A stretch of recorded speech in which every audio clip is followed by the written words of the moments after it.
Can you guys hear me now? Jesus Christ. For some reason, my microphone did not want to function, but I got it to work. Ladies and gentlemen, we've got it. You guys, holy fucking shit, the amount of leveries that popped up out of nowhere yesterday. It was insane. I also forgot that I wanted to change the time.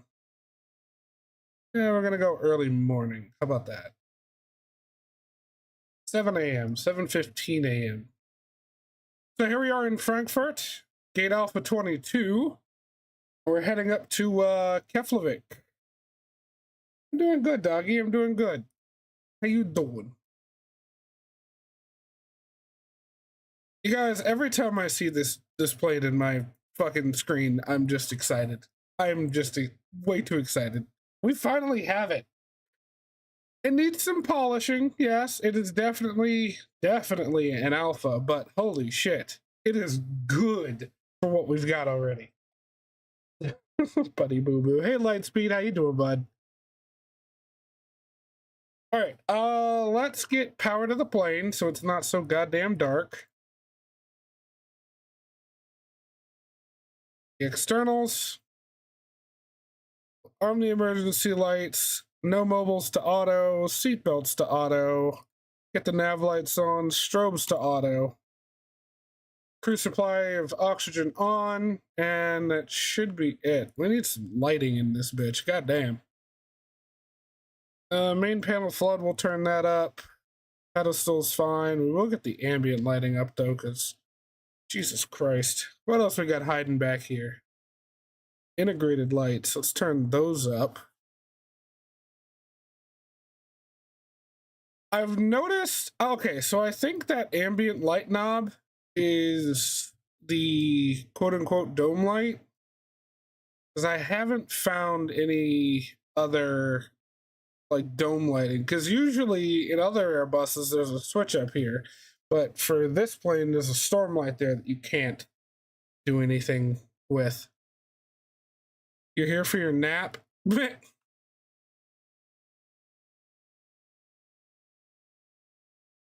All right, real quick, we're going to check the batteries. 1 and 2 at 28 volts and 28 volts. They're good. I don't know why. Oh, yeah, because the APU and the ESS battery. I was saying, I don't know why there's an APU down there, but that would be why. All right, let me unlock my tablet. So I've got the fly-by-wire manual for this plane up. We're not going to be on the network today, everybody, just so you all know. There will be no VATSIM. They have enough to worry about without me on the network mucking it up. Software update. I'll do that later. Google Drive. There we go.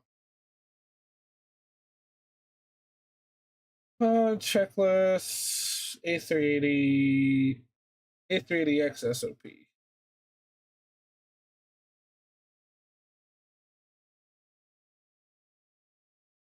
I'm here for my nap. Listen, I didn't sleep at all last night, and I'm home for my nail appointment. I can nap if I want to. Hey, don't come in my throat. You know how I am with naps. I'll take one anytime, any day.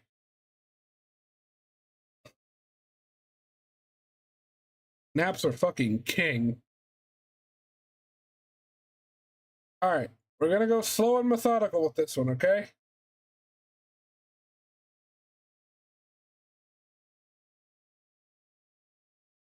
Okay, recorder. Wait, no, that's too far forward.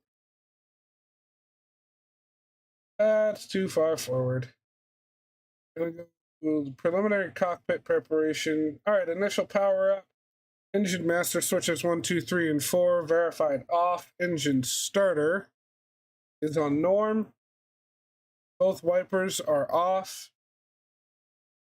All batteries, battery 1, essential, battery 2, auxiliary power unit battery, all of those are on. And then all 4 externals.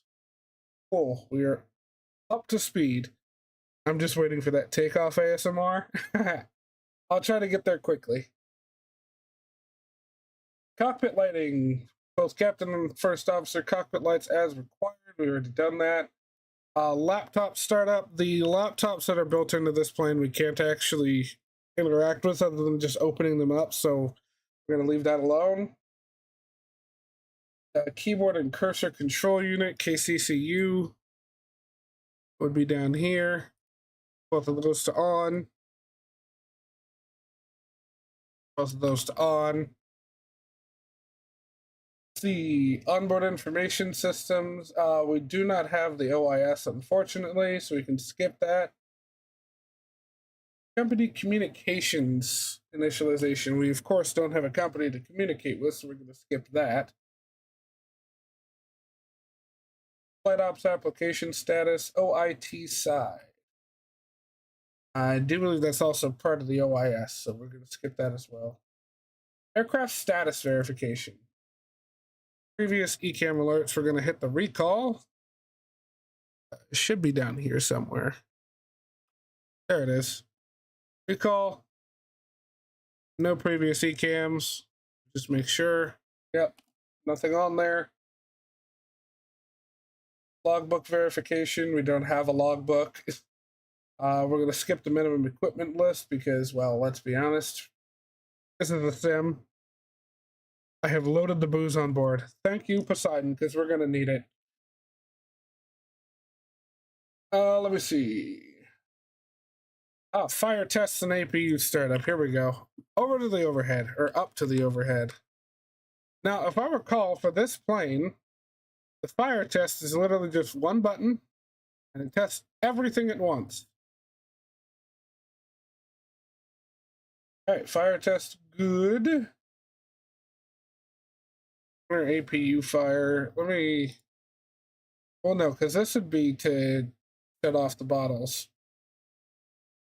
But I don't really want to push these. Can I test the CVR? No. Sad face. SS data to avionics. Oh, that's off. I don't know if I was supposed to turn that on or not, but I pressed it anyway. ADHD, everyone, ADHD. All right. All right, so now APU master switch and starter switch. And we see flat moving.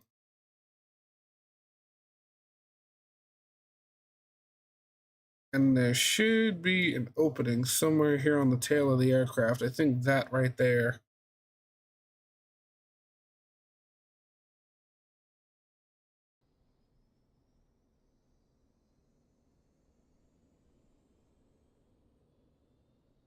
Let me make sure that everything is turned up here. Ah, there we go. Flight sim was down at 23%.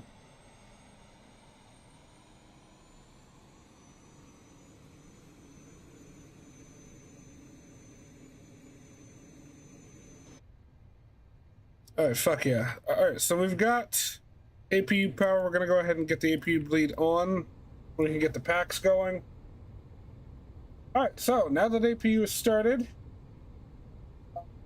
first officer external power as required. So when it comes to this massive jet, we usually would leave at least 2 of the external power switches on, just so the APU has some help keeping the plane powered up while we're sitting on the ground. Hey, helicopter virtual. Thanks, man.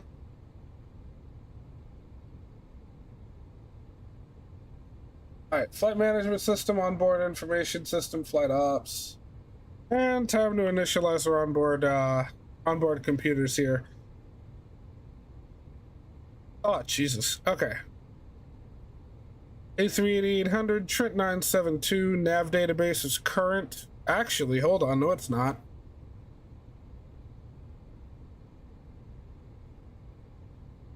Nav database is not current. But we'll have to deal with that after stream because I don't want to close down the sim to update nav data. But that's going to be interesting. Hopefully it doesn't cause any issues. I mean, it's 1 day out of date, but it shouldn't be out of date at all. I should have checked that. All right, we'll go ahead and go to initialization here. We will request our company flight plan, aka from SimBrief.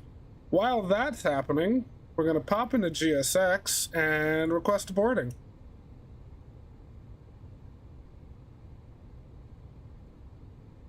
We should also probably get fuel into the aircraft. Okay, so we did pull up our route here. Why is it not giving us... All right, let's see. What is our fuel supposed to be at? I am in kilograms today because Lufthansa. 51.9 tons. Oh, okay. We'll just go ahead and start that. Oh, did I set that to instant? That's all right. And then we will go ahead and check the lower ECAM. Yep, 51,900 kilograms. We have enough fuel. Sweet. Tow truck is connected. All right, we've received our flight plan. Gonna go ahead and insert it.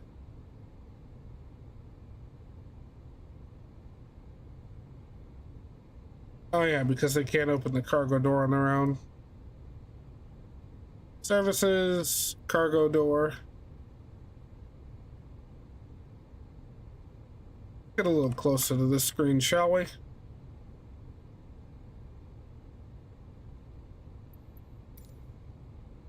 All right, so we are Lufthansa Flight 856. This is the actual flight number for this flight, by the way. I don't know what aircraft they actually use, but that is the flight number. EDDF Frankfurt to BIKF Keflavik. No company route. Cruise flight level is going to be flight level 400 with a cost index of 200. That is correct.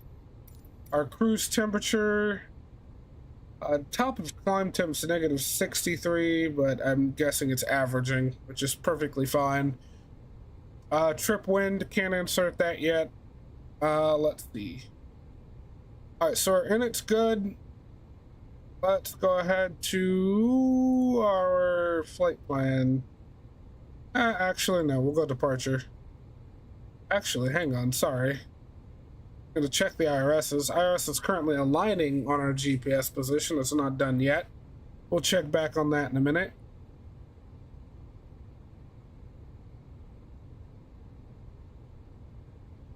All right, let's look at our flight plan here. We're gonna go EDDF and set up our departure. We'll be departing runway 25 center. Actually, let me pull up the charts for this airport and make sure we actually can take off 25 center. I need airport restrictions. Here we go, A380. Okay, so there are only a certain number of areas where we cannot go, and that's out to 7 right and 7 left. Otherwise, we are good. All right, cool. 25 center is perfectly fine then. All right, so runway 25 center. Our for our SID, we're choosing the OBOK 2M departure. And it won't allow us to choose a transition because there are no other transitions. It's just Oboka. We're going to go ahead and insert that into the flight plan. And then we're going to come to Keflavik and set up our arrival. Coming in runway 19. Let me also do the same for Keflavik and make sure that we're not restricted anywhere.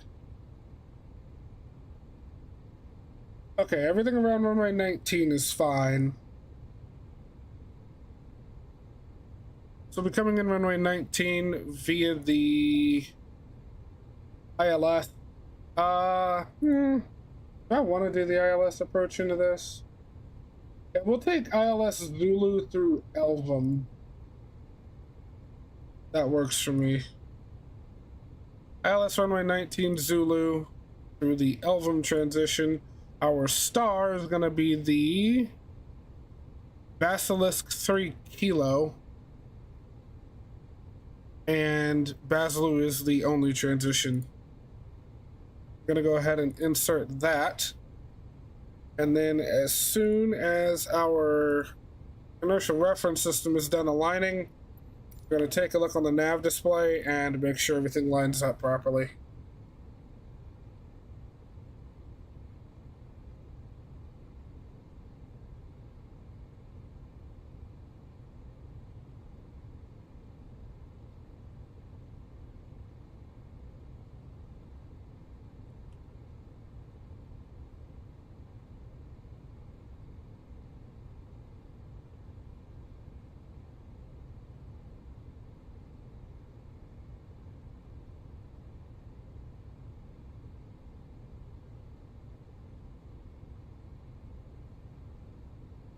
Anyway, while that's going on, let's get our screens a little brighter.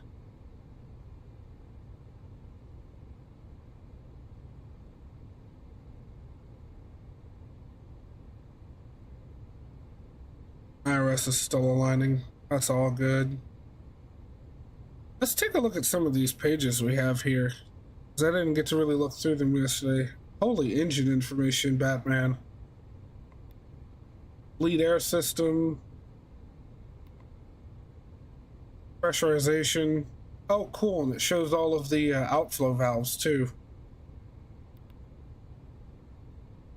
Ooh, the electrical panel. Gen 1, Gen 2, Gen 3, Gen 4. APU has 2 generators on it. And then shows external power, what we're getting from the externals. That's pretty cool. Fuel tanks. Why does it say more? Okay. GSX, can your stupid window not be in the way when it's hidden? Oh, can't do more? Oh well. Hydraulics. Okay, that just shows the totals and what the engine's doing. A CB.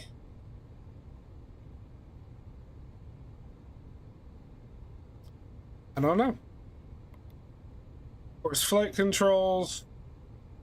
Oh, that's cool. They made it all orange because neither hydraulic system is actually being powered. That's nice. Wheels. Pressures and temperatures, it looks like. Or are these white numbers how much weight is on each wheel? Doggy?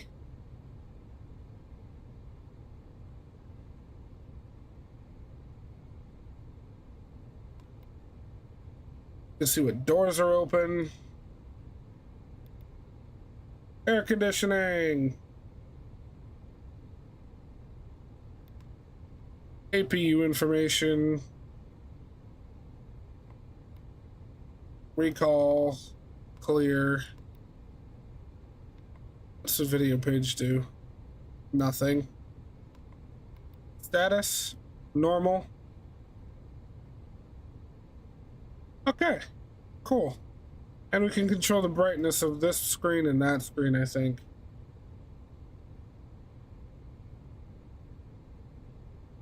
Got our TCAS system here.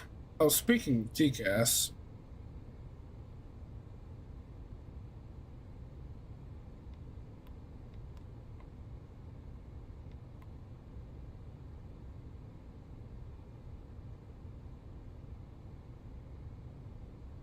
Put it in auto mode.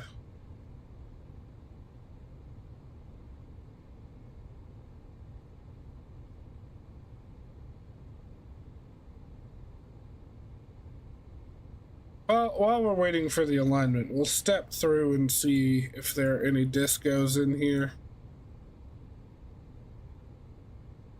I love this flight management system. I think it's laid out really nice. It's very intuitive. Like if you have any previous experience with a computerized flight management system, this is very easy to navigate through. Hey, Worldbox player, what do you mean? How do you get it? The A380? If you're talking about the plane, you got to download Fly-by-Wire's launcher.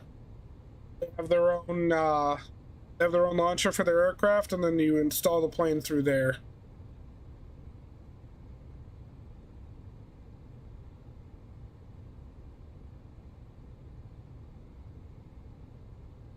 Okay, and then that's all the way to the runway, and then I'm guessing that this is part of the go-around procedure. But yeah, there are no discontinuities from here to Timbuktu. That's the beginning. Cool, cool.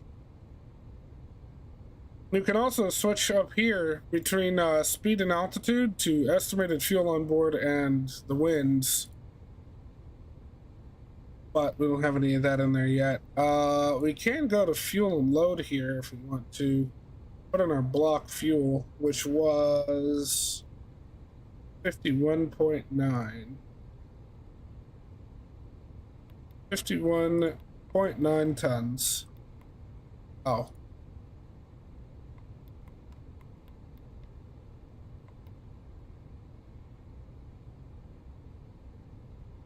There's a burger at my nan's door. Burger. What the fuck? You know, Lightspeed, I know the answer to this question, but are you okay?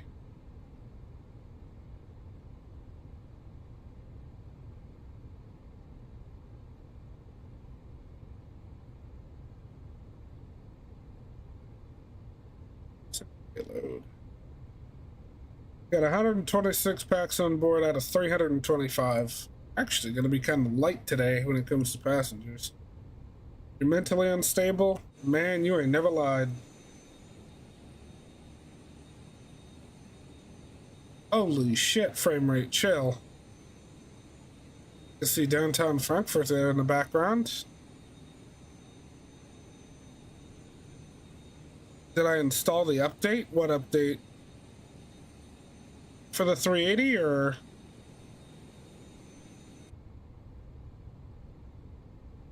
Don't tell me they pushed an update since I started stream.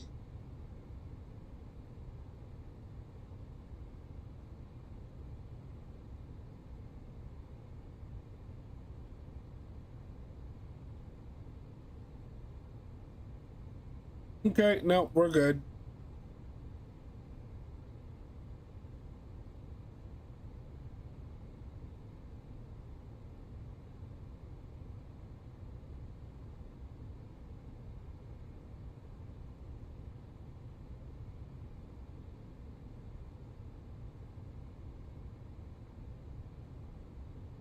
There's an A380 update. I just checked and there wasn't one. It might have been that one yesterday that they pushed, because I installed that last night.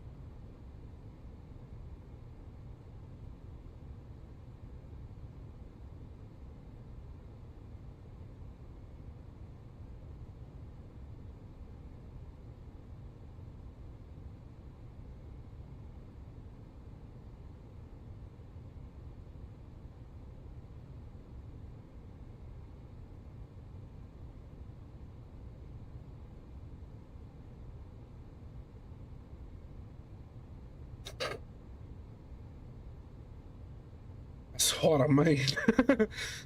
Oh, car. Bruh.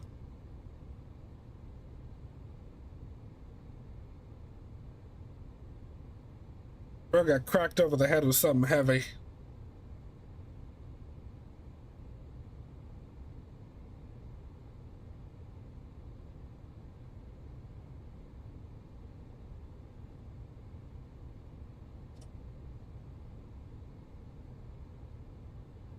Oh damn, I just installed it and my performance is way better.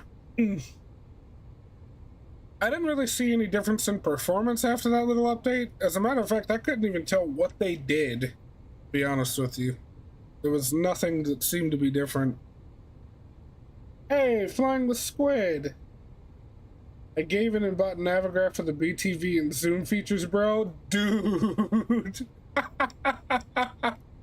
I can't fucking blame you, dude. I cannot blame you in the slightest. That BTV is nice.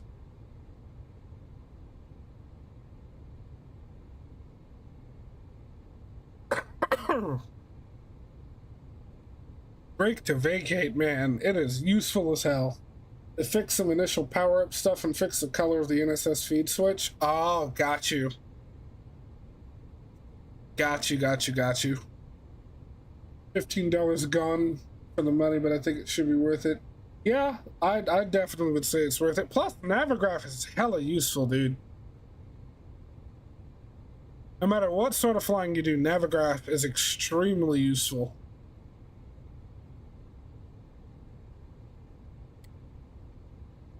All right, so we'll be pushing back on a November 7, nose to the right. I don't know if we're allowed to come down this taxiway, though, because of our wingspan. So we might have to push back this far and then come down, what is that? I can barely fucking see it. November 8? Yeah, we might have to come down November 8 on to November. Is it November or Lima, actually? I don't know which one they would use. I don't come to Frankfurt very often.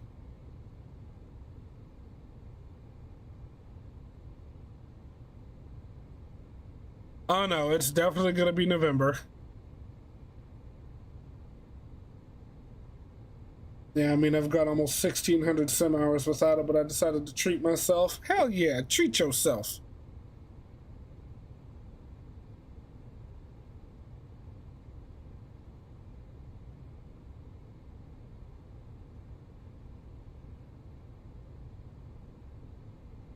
You know what? I said it with the iFly 7.3 Max, and I'll say it again with this A380. The developers, fly-by-wire, each and every last one of these beautiful sons of bitches that aren't getting paid for the work they're doing, you can absolutely tell they put their blood, sweat, tears, and most importantly, love into this plane. Holy shit. For this to be freeware is mind-boggling. If they had sold this plane for 30 bucks, just 30 bucks, just to be nice to the community, if they had sold this plane for 30 bucks, it would have made more than hundreds of thousands of dollars.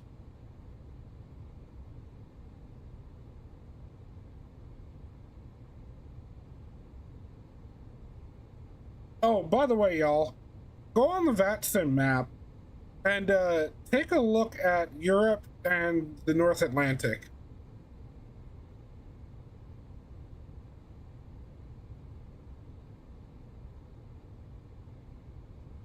Did I switch? Wait, I thought I hit these already. No wonder we're not aligned yet. I could have sworn I had already turned those on. Whoopsies!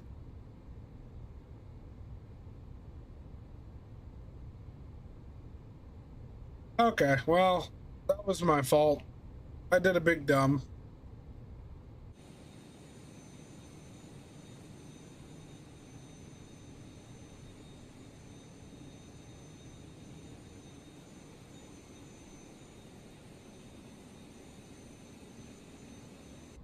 God have mercy. This plane.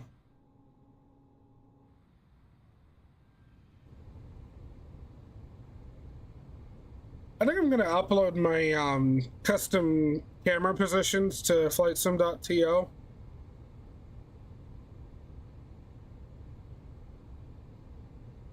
I mean, hell, I love them. I figure other people might like them. See, I do my custom camera positions very methodically, right? So you've got this view, which is Alt 1, and this is, you know, where you'd be chilling. Alt 2 is your overhead. Alt 3 is the FMC and flight management computer. 4 and 5 are left wing views. 6 and 7 are right wing views, if my frame rate would keep up. Alt 8 is the tail camera. Alt 9 is under the body, right behind the main gear. And then Alt 0 is just kind of a beauty view of the cockpit. Yes, it is, Squid. Yes, it is.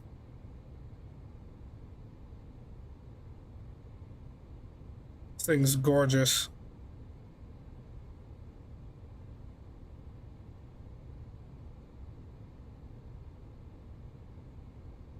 Narita to Honolulu in the ANA Turtle. Ooh, that's a great flight. I'm gonna have to do that one of these days.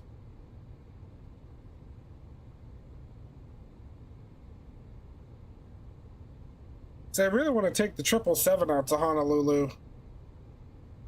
Either that or the Bravo Aerospace 788.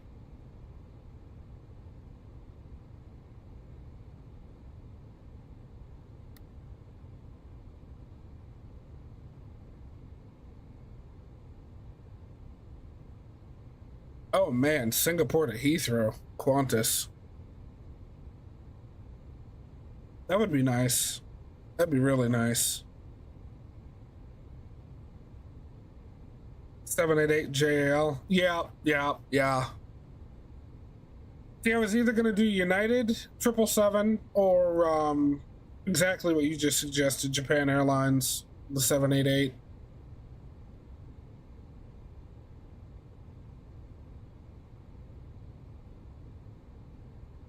All right, we got 6 minutes till the alignment's finished. I could have sworn I hit those switches. That might have been before our stream started, because I had popped into the plane and I was gonna get it powered up and ready, and then I had found this Lufthansa livery, so I closed down the sim real quick and installed it.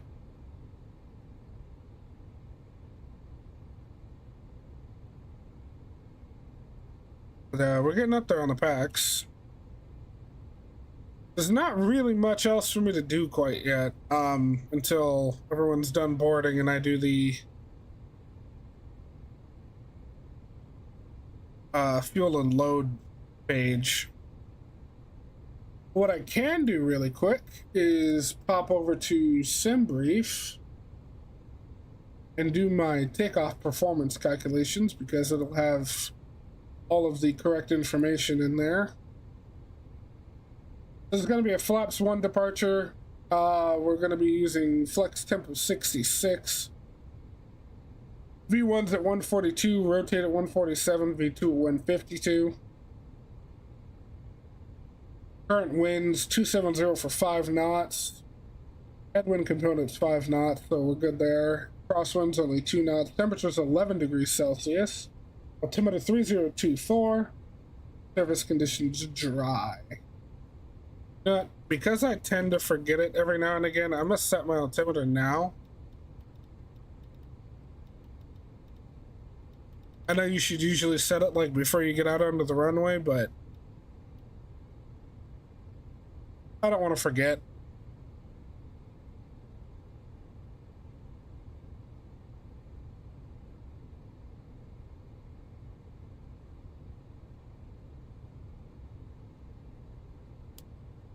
It's 1024 hectopascals. We should be in this since we're in Europe.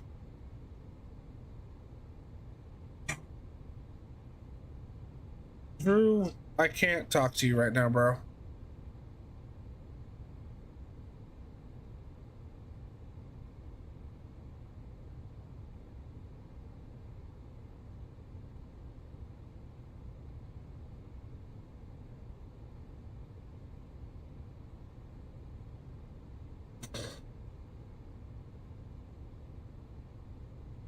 You know what I'm wondering, chat?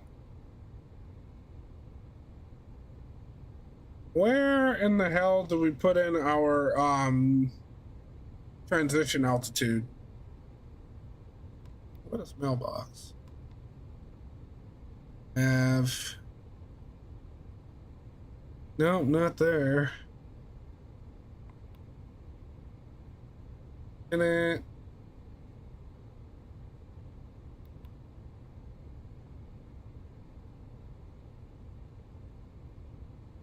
Marco, hey! Oh, it's in the perf page? Oh, there it is. Yeah, you're right. Thank you. You know that song goes like... What? Okay, light speed. Who gave you sugar? Or crack?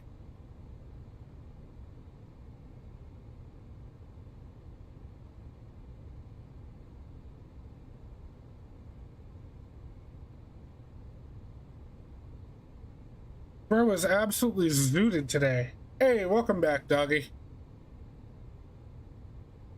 I'm glad you weren't here for my fuck up.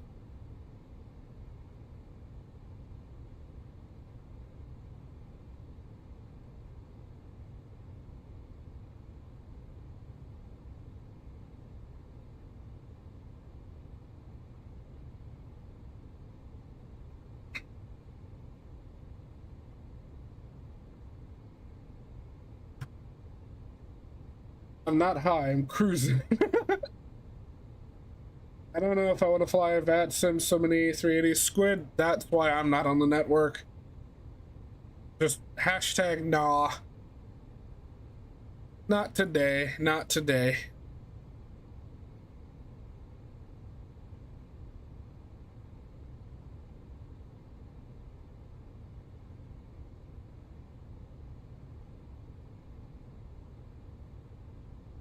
Alright. Fuck it, I'm spawn gate 46, Narita.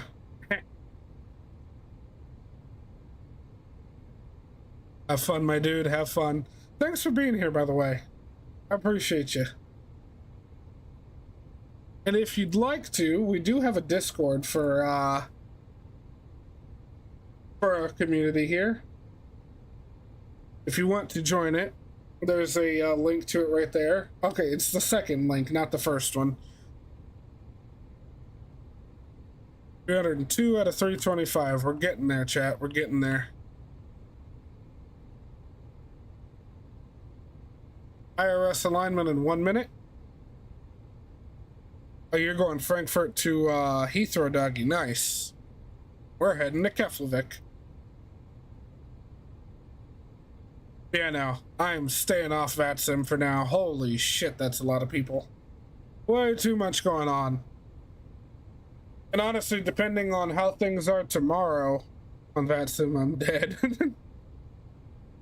No overlay question mark? Hold on, let me... There you go. I was gonna get it going once we got out to the runway, but I might as well pop it up now.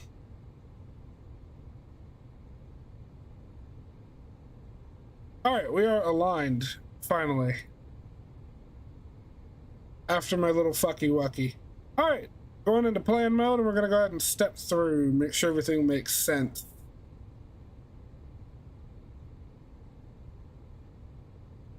FK Boca.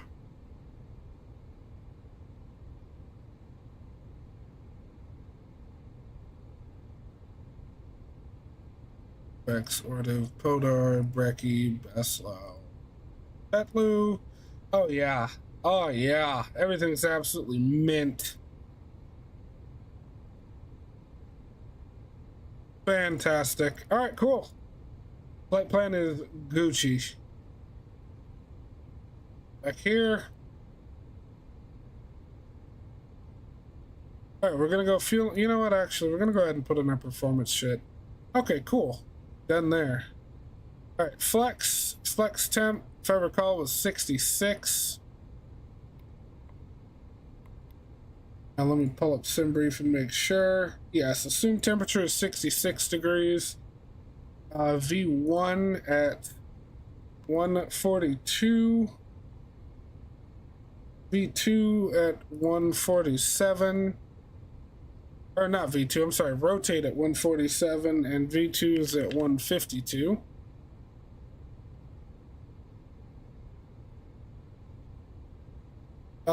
Packs on, anti-ice off. I don't think it's going to be cold enough for us to need anti-ice for takeoff. Flaps 1. So, doggy, this THS FOR, I'm gonna guess that that is my gross weight CG, right? That's what I'd put in there, because you'd use the gross weight CG to determine your elevator trim for takeoff.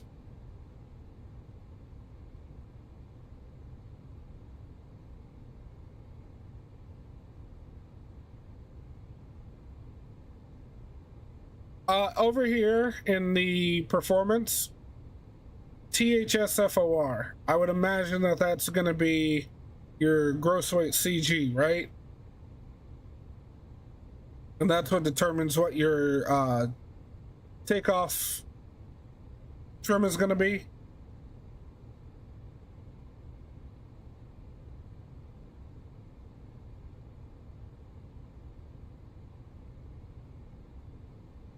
By the way, for everybody else in here that doesn't know, Doggy here is an A350 pilot, and the systems between the A350 and the 380 are pretty much the same, for the most part.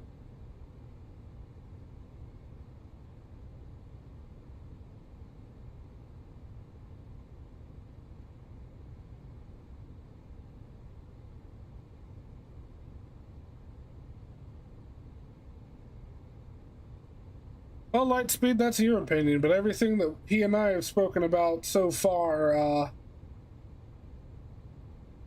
it doesn't matter. He's still a normal person. Well, I wouldn't say normal, but he's still he's still a person. Full length, Doggy, full length.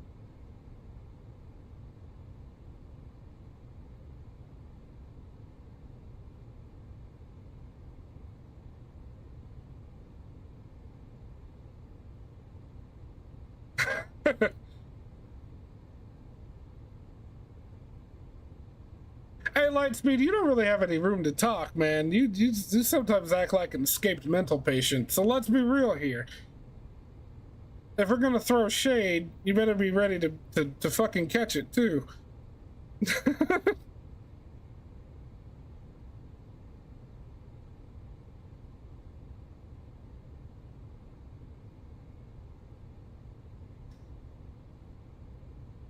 Alright, we're gonna put in 38 point.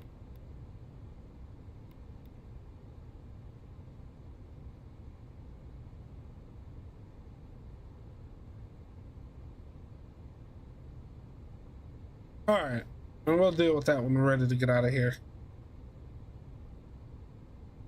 Alright, fuel and load. What is our zero fuel weight? 333.8 tons.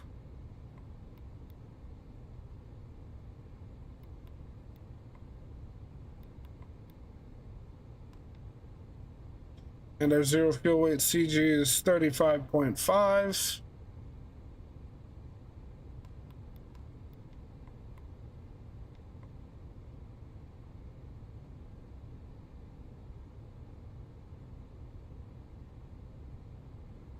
Nice, guys, and Jesus fucking Christ, man.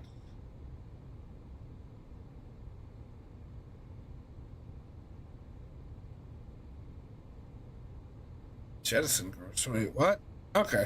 Anyway. Alright, so we got our fuel and load in there. Performance, transition altitude's correct. Engine out acceleration at 1840. We're pretty much ready to go, y'all. Let's take a look at what the SOP says. First officer, all white lights. We're gonna go ahead and get all of our goddamn fuel pumps on. All 20 of them.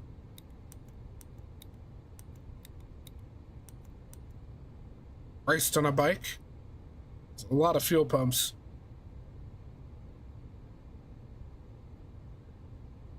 Sure nothing else is illuminated. What is this?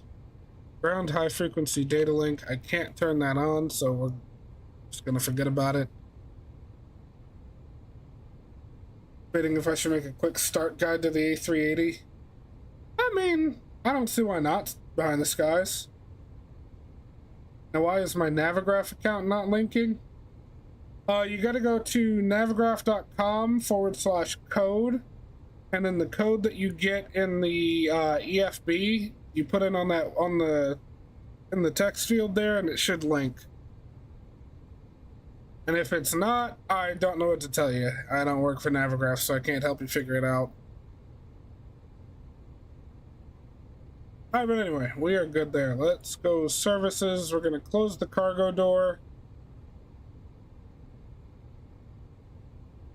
First officer turns on the recorder ground control. Where is that? Is that on the left side up here? Entertainment, oxygen.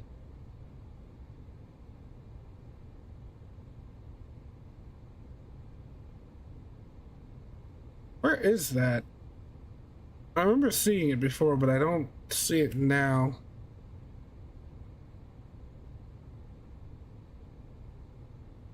Recorder ground control, is that up this way? Oxygen, ground hydraulics, engine, maintenance. Chad, am I blind? Is it right in front of my face and I'm not seeing it?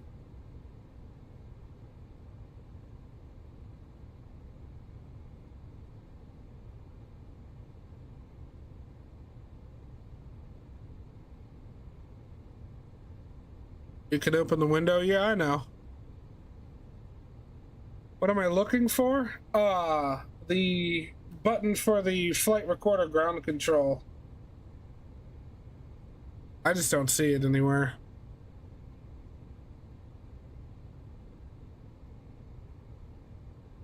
I don't know, maybe it's not on the overhead. Is it down here somewhere?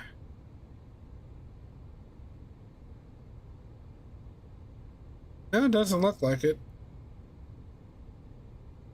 Left side overhead. Oxygen, entertainment, emergency electrical power. Oh, there it is. Okay, thank you. I don't know how I didn't see that. All right, evac, captain / captain in person. Based on company policy. Well, can't change that anyway, but it's in the correct position. It's not automatically, but it's near the evac button on the top left where it says evac. It's auto. Okay, okay. Thank you, guys. Probe and window heat, auto. I would imagine they already are on auto since I don't see any lights for them. Good God, there's just so many buttons in this bitch. Yeah, right there. Probe and window heat, auto. It's not illuminated, so it's already good. Air data inertia reference system. I've already got those on the nav and they are aligned. Emergency locator transmitter armed. Reset panel. First officer reset buttons on the left side. First officer reset buttons. What?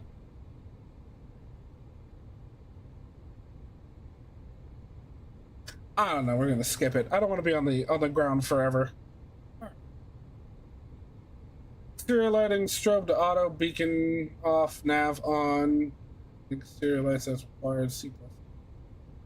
Speaking of which, I can get the seatbelt signs directly on. All right, we'll get the beacon light on because we are ready to push.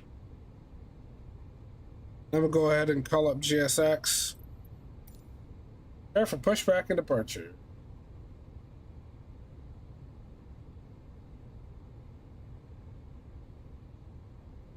Okay, come on, Flight Sim. You don't gotta struggle this bad. Ah, think about it. We have a checklist in here. No quantity, seat belts, barrel reference. Cool. All right, before start checklist. Well, we can't really set or remove the parking brake until they're done. Yeah, I keep putting the code in, but it won't come through on the EFB. It says it works on Navigraph. Oh, shit. Squid, do you have the, fuck, I forget what it's called. Fly-by-wire has their own, like, Symlink thing that you have to have running.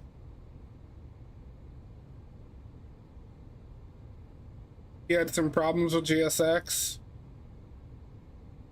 What issues did you have? I gotta figure out where the hell I'm pushing back onto. November 8, blue, facing... I don't want to face east. I want to face west. And what is... Area 2, Area 5, Area 3, or Area 1?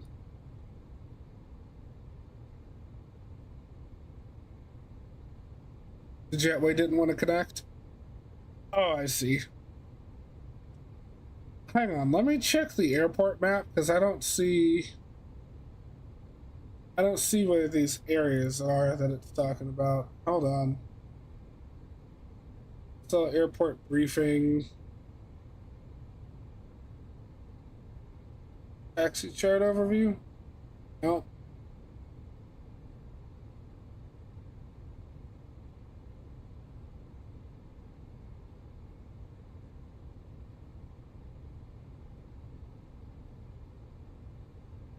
Oh, well, I already fucked myself because A380 is not supposed to be on November 7, November 8, blue or orange.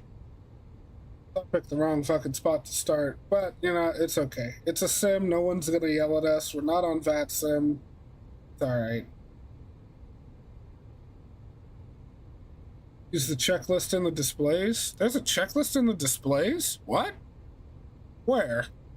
How do you get to it?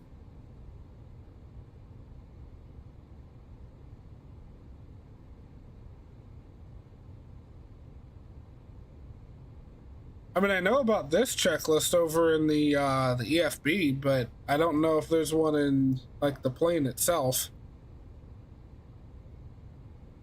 there a button for that? Oh, the CL button. Oh, shit! I didn't know this was in here.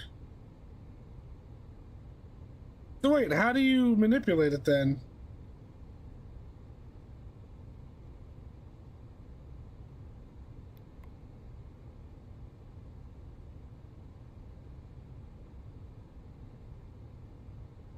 Okay, we're dialed in, it's working. Fuck yeah, squid. Oh yeah, no, okay, so I've got the CL button, the check marks. Oh, okay. Checklist complete. Okay, before I start checklist. Alright, well, I gotta tell GSX where to push me. I don't know. Alright, continue pushback. We're just gonna go area 1.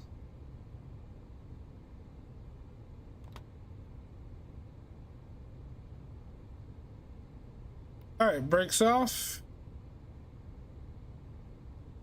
Oh, I forgot to set this. Initial departure clearance here is 7,000. Takeoff speeds and thrusts. Good there. Checklist complete. And then once we get pushed back and started up, we'll do that one. All right, so gonna get engine start over to ignition.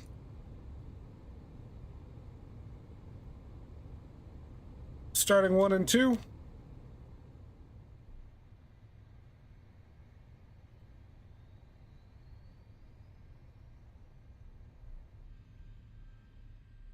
Come on, frame rate. You got this.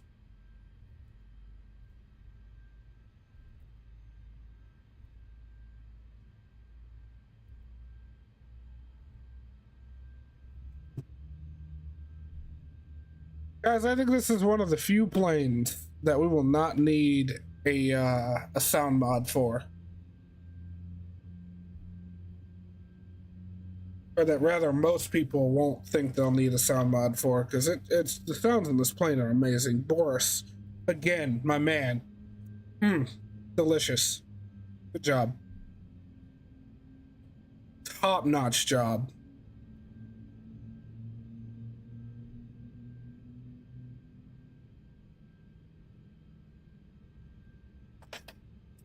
And while I would like to hear the engines a bit better, I do know that the A380 has very, very good soundproofing. So these engines are really just that quiet inside the plane. Okay. Okay, calm down.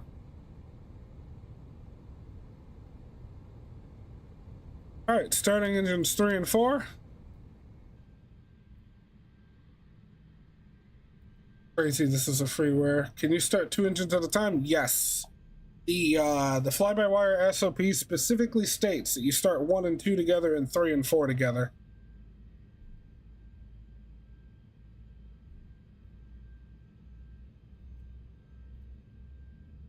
It's just like with the 787. You can start both engines at the same time, since they run off of their starters are electric instead of bleed air. I mean, it's the same thing with the packs in the 787. They are electrically driven. They just have They pull in air from ram air inlets on the underside of the plane.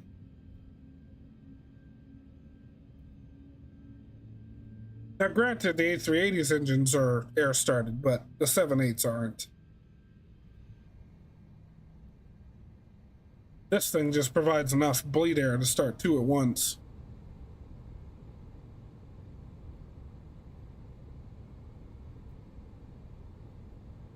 All right, all four engines are started and stable. EGTs are stable as well. Gonna go ahead and come off of ignition, kill the APU bleed air, and we'll kill the APU itself. And also, now that engines are started, we can go ahead and set flaps 1 for takeoff. And we will go ahead and set our takeoff trim.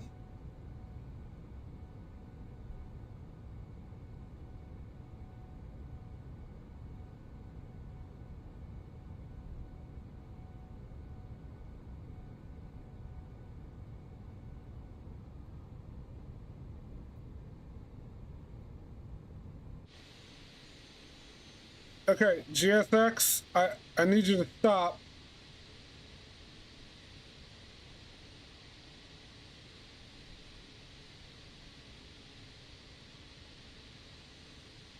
Holy shit, chat. Never push this thing back to spot 1. We are way too close to the building.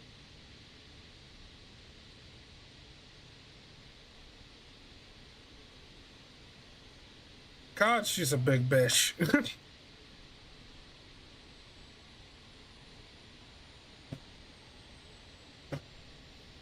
5CG, what's up?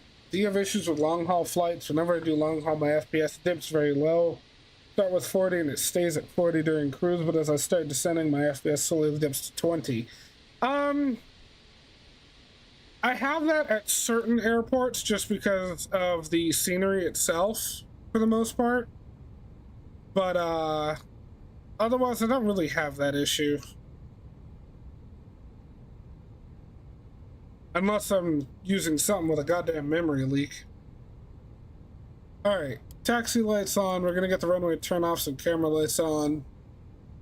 And we're good on everything else. Just a real quick check on the overhead again. Nothing illuminated, which is good. That's literally just MSFS. Oh, this happens to all of your planes, not just the 380? Oh yeah, then that's just flights then, bro. Long hauls expose the memory leaks.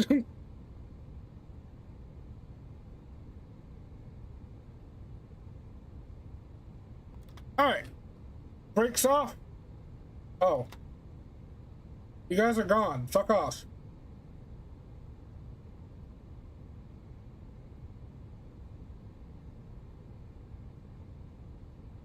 Alright, come on, man. Do your thing. Hurry it up. Got places to be. Runways to absolutely obliterate. Yeah, but if I just restart the flight and back to 40. Yeah, no, that's got to be something with your settings, buddy. And it really depends on your hardware, too. Alright, real quick, after start checklist. Anti-ice, not necessary. Rudder trim neutral, checklist complete.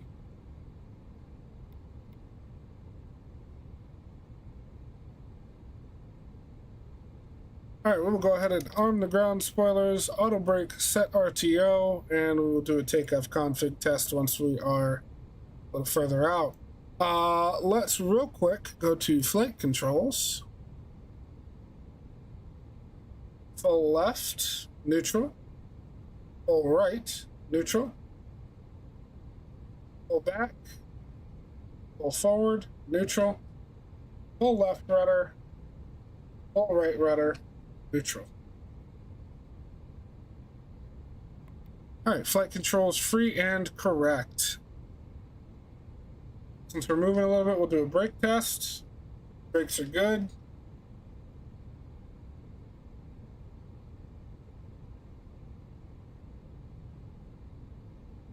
Ryzen 5 7600X, 32 gigs of RAM, and an EVGA RTX 3080. MSFS support, and they're absolutely clueless as usual. Yeah, that's the problem with it, man. That is the problem. Like right now, I'm getting 38 FPS. Now, granted, this Frankfurt scenery is a little taxing just because of the city behind me, and I've got frame gen on, so technically I'm getting like 20 FPS right now. But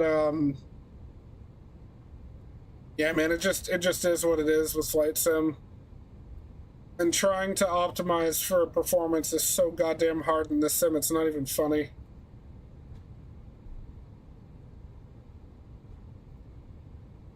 Alright, we're gonna taxi via the red line here, because the blue and I think normal November 8 over there are too close to those poles on the left there.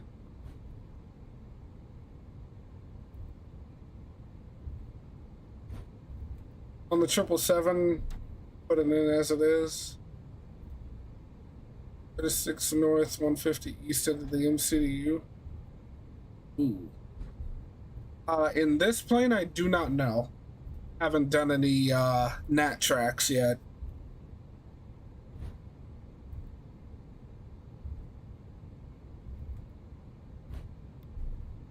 Alright, takeoff config is normal.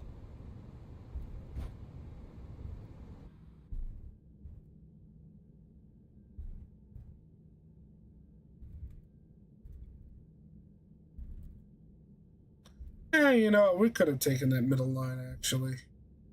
There's enough wing clearance.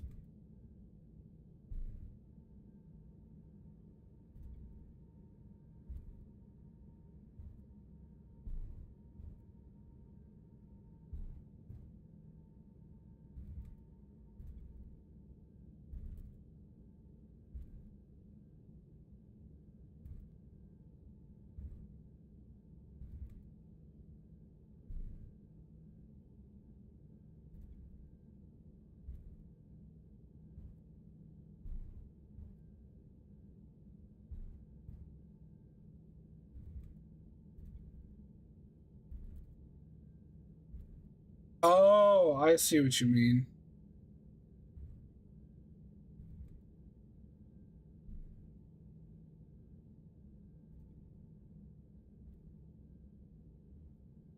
Yeah, I'm not sure how to do straight up coordinates when you're crossing the ocean in this plane. But yeah, like you said, in the 777, it's super simple. You just put it in as it is. But I don't know about the 380.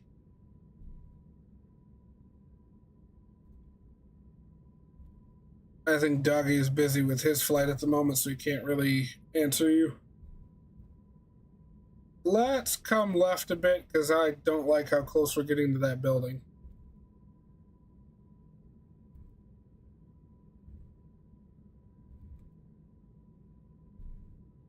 And this right here is probably why A380s aren't allowed on in these gates.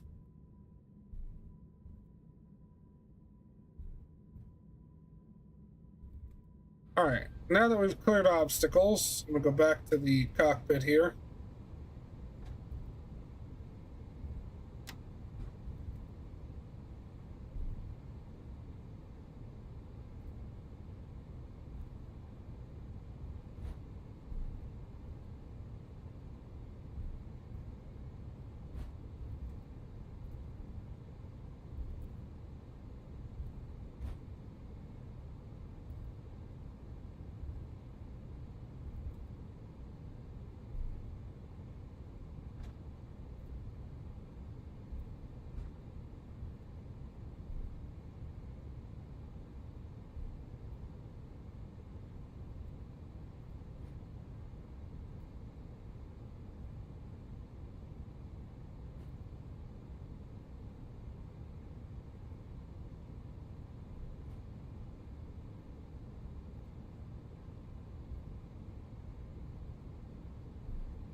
Everyone, if you're enjoying yourselves, if you could do me a favor and hit that like button, greatly appreciate you.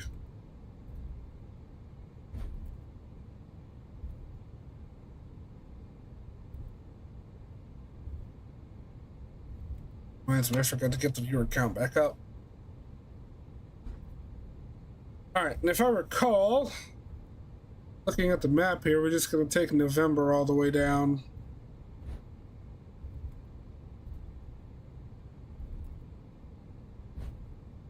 Yeah.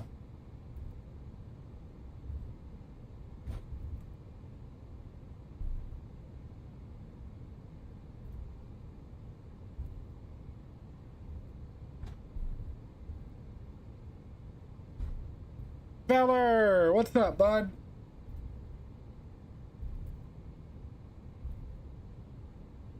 What about lag?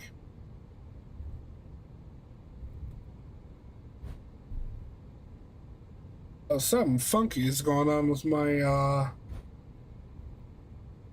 my bitrate. As usual, though, let's be honest. What else is fucking new?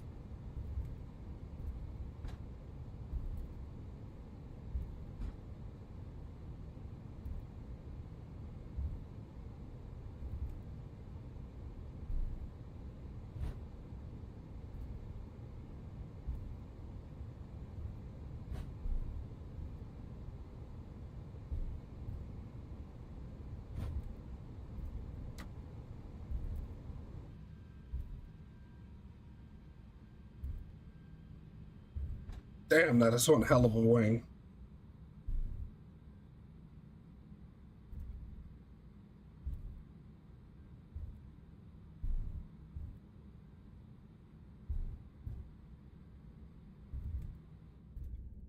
This plane is just mind-bogglingly massive.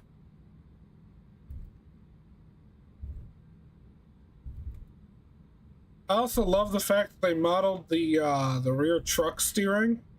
But not only that, they've got a system that holds us perfectly straight when we're taxiing, so I don't have to worry about us drifting off to one side or the other.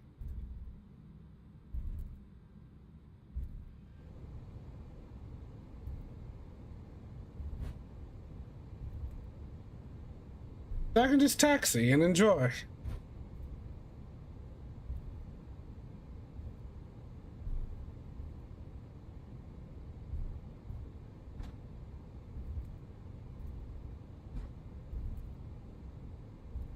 Alright, so we're gonna come left here.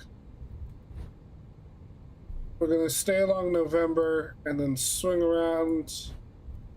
Actually, no, we're gonna go right.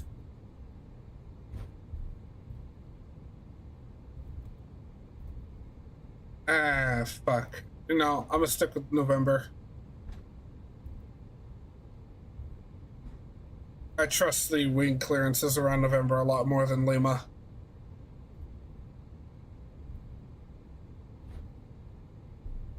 Alright, so we're taking November, and then we're gonna turn down over here and get onto the runway.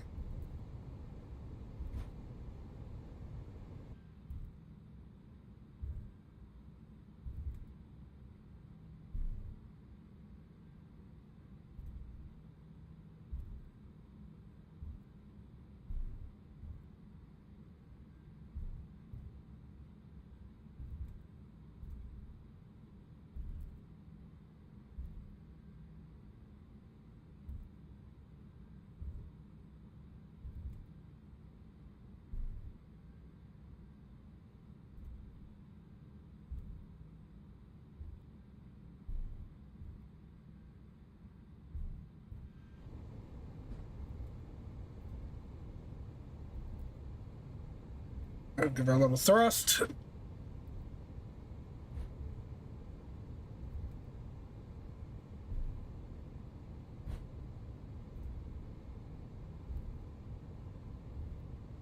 The sounds in this plane are just too damn good.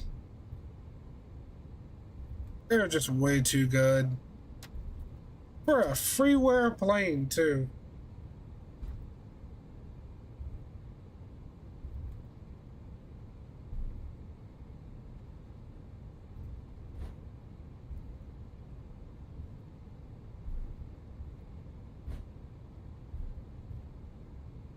All right, so we're gonna turn here on November 1.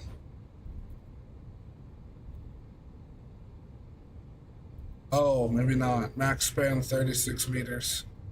Yeesh. I probably should have went with Lima. I definitely should have went with Lima.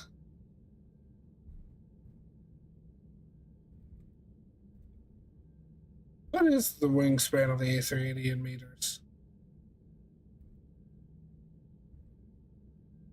Hey Siri, what is the wingspan of the Airbus A380 in meters?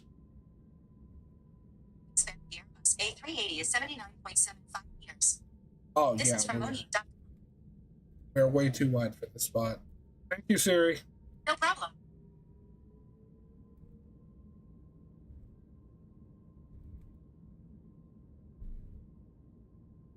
It's okay, we're clearing it. Just barely, but we're clearing it.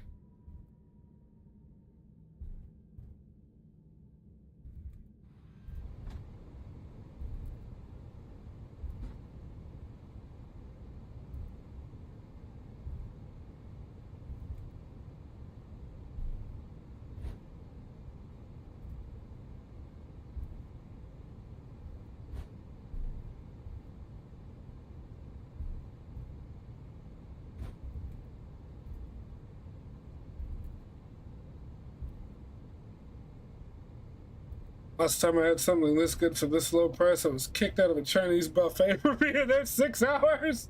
This was all you could eat. Jesus Christ, Poseidon. Alright, come out of the airport map. Get our landing lights on. We'll get our wing lights on. Taxi lights, or nose light to take off. Everything else there is good. Our seatbelt signs are on. Unfortunately, I can't do a cabin call. But it is of my opinion that we are ready to blast on out of here. We'll turn off the ambient light. Leave the pedestal light there. And we'll leave that in. Alright, real quick before takeoff checklist, flight instruments are checked and good. We're not doing a takeoff briefing. V1, rotate, V2, and flex temp have been set. Passenger signs are on. Spoilers are armed. Flaps to take off. Auto brake is RTO. Takeoff config is normal. And packs 1 and 2 are good. Cabin crew, I can't call them, but I'm sure they're ready. And exterior lights are set. All right, before takeoff checklist complete, let's get out onto the runway. Hey, welcome back, doggy. I'm actually about to take off myself.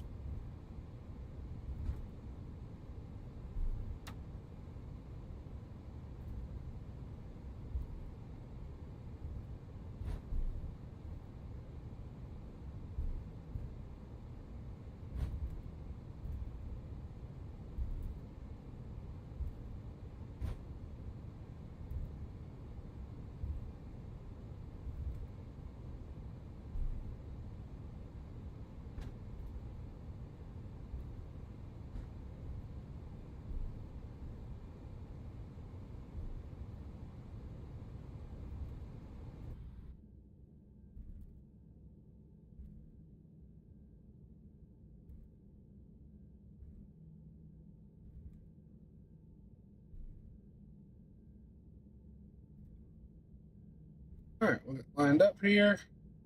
Stop. I am going to pull up my flight control replay recorder. We're going to record this takeoff for two shorts purposes later.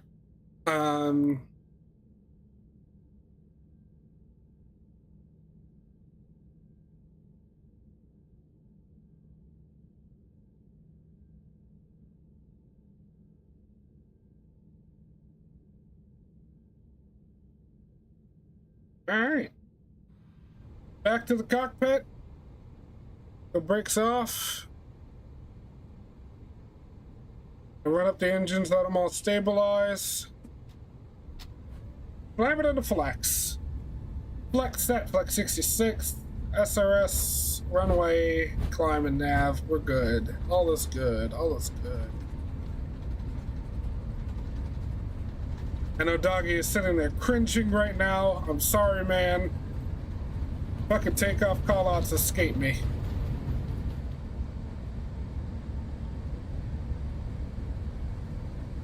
And rotate. Nice slow rotation off of the runway. Positive rate of climb, gear up.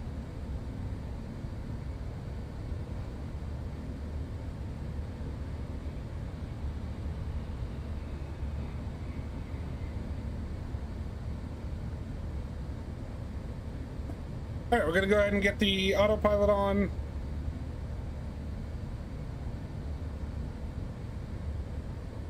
And we are out of here, y'all.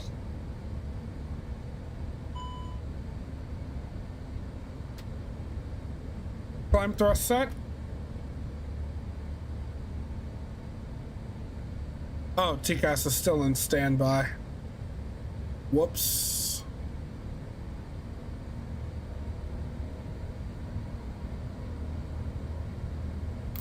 All right, we're past minimum safe maneuvering speed. Flap stop.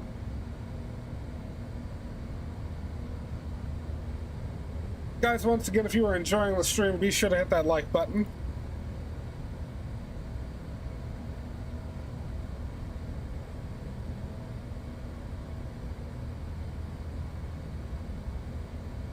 Oh, mama. We are out of here.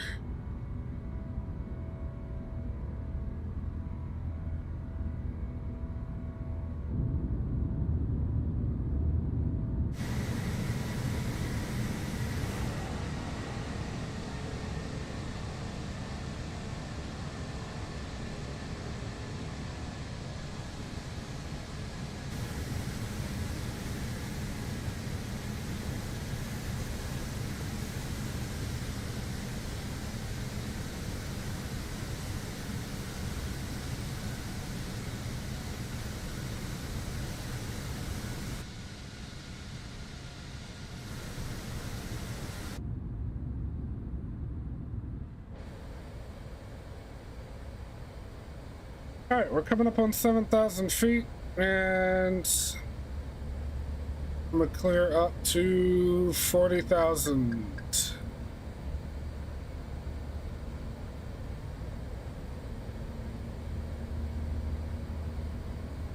I forgot transition was 5,000 feet.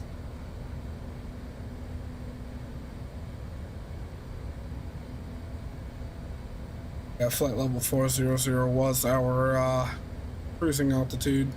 Why are the screens so dark?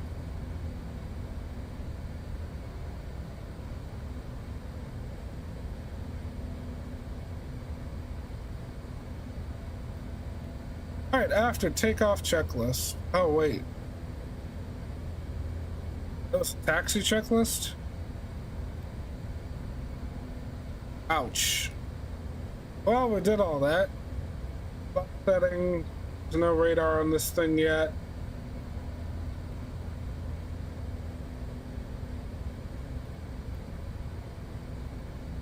There's a lineup checklist. Takeoff runway, cabin crew packs. Oh, okay.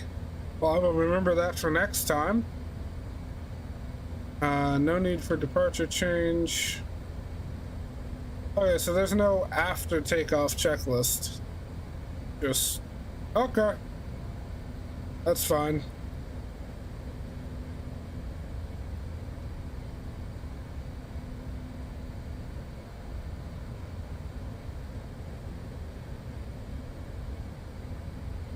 Up through 13,000. Already at flight level 380. God damn, doggy.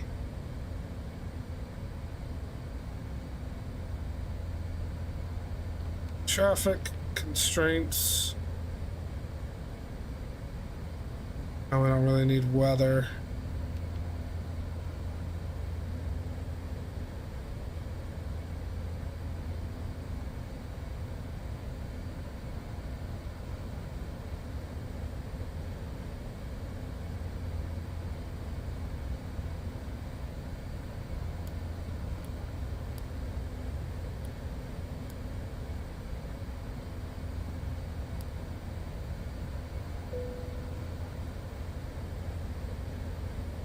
Oh, forgot ground spoilers were still armed.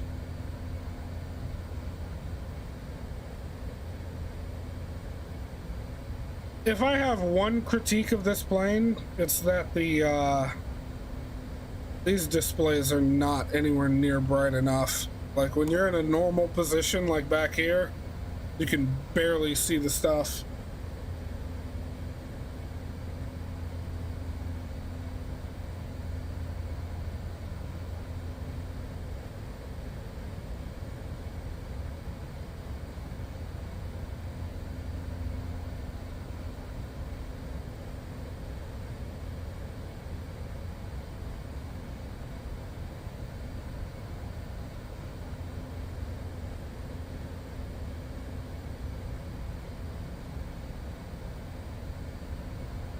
$20,000 already.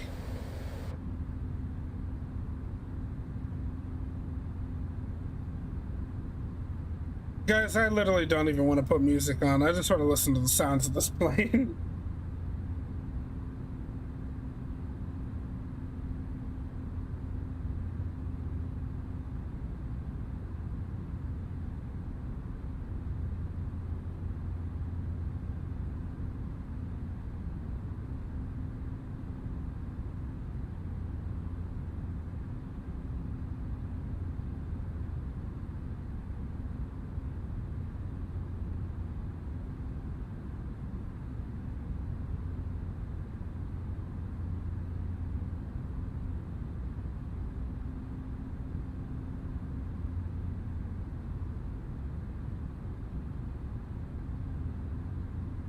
We have 160 miles till top of descent. Nice, doggy.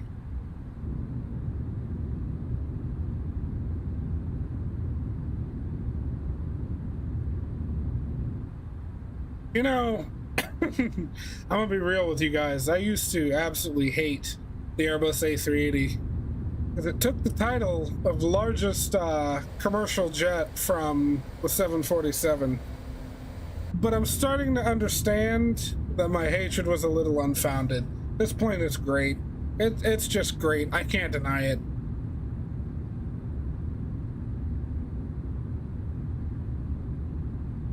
I also slightly hated the fact that while the A380 is still out flying passengers, the 774 is being retired all over the place. But then again, the 380 is being retired here and there too, so... And it's so sad for such a young plane too. Like, this thing has been in service for what? 2 decades? If that? 15 years maybe? You know, when was the first A380 put into service? 2007. Hey, Mizu! How's it going, sis? That's 30,000 feet.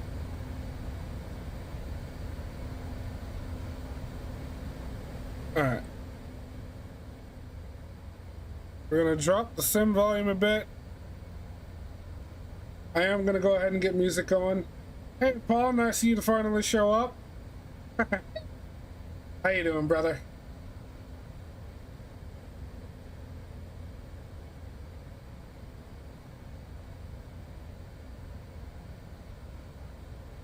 Yeah, I know. And it's not even that, Poseidon. It's literally not even that. The problem is the fact that it's just not economical anymore because so many positions, because of COVID, are now work from home, and like people doing business don't really travel that often anymore, considering that, again, because of COVID, everyone does Zoom meetings and Microsoft Teams and whatnot. Nobody really travels for business anymore. It's not really about the economy, it's more about how things change due to COVID. What would have happened if Corona wasn't there with the A340, A380, and 747? Yeah, me too, man, me too. Setting up to play some Monster Wilds, and I'm so ready for it. Fuck yeah, I'm easy. Alright, see you in a minute, doggy. Alright, ladies and gentlemen, while we climb out, I'm going to run downstairs because I just remembered that I had put 2 Hot Pockets in the microwave before stream started and never had time to go grab them. So I'm going to heat those back up, and I'm going to grab them. I'm going to eat them. I'm going to eat them. I'm hungry. Fuck. Yeah, exactly, Poseidon. Exactly. But anyway, I will be back. You guys behave.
Ladies and gentlefish, I have returned. Sorry about how long that took me.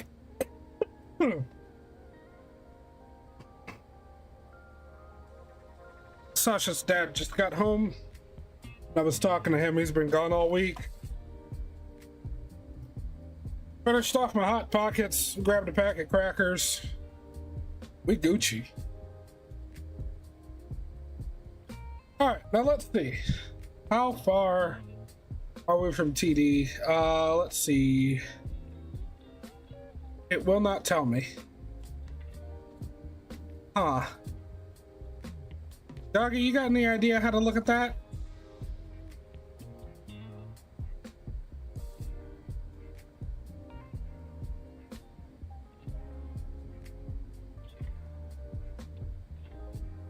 Also, how do I turn up the brightness on these screens? Oh, there it is. MFDDU.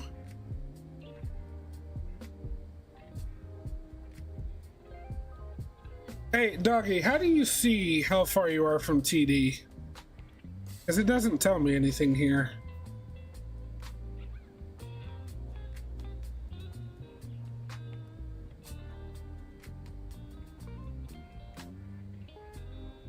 Distance to top of descent. How do you see it?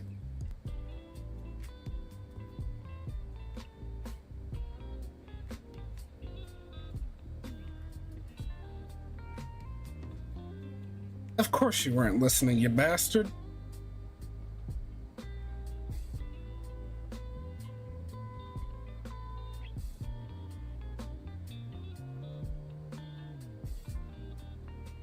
I'm looking for distance to top of the sand. That is what I wish to know.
Agreed, Paul. Agreed.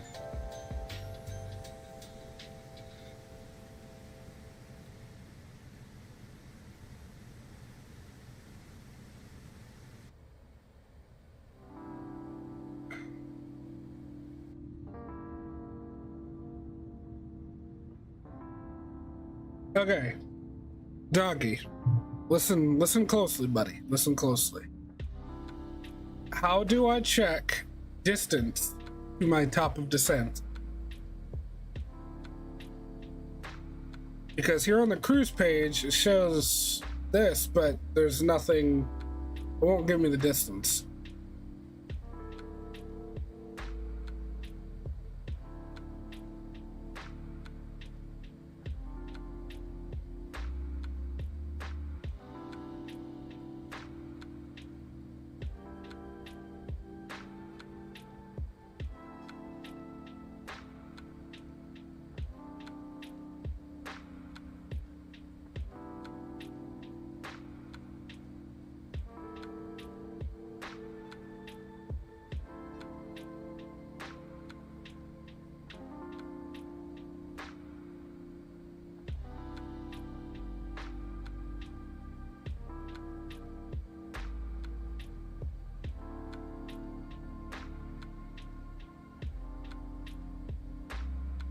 I know there's the white arrow, you fool, but there's gotta be somewhere where it gives you an actual, like, number for how many miles.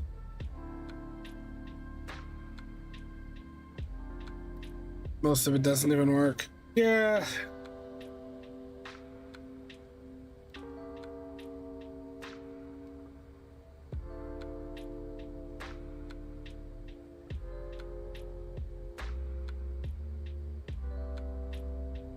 Oh well.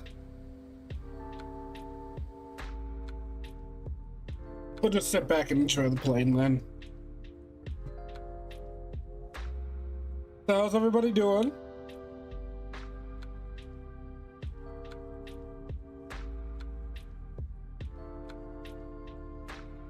We are currently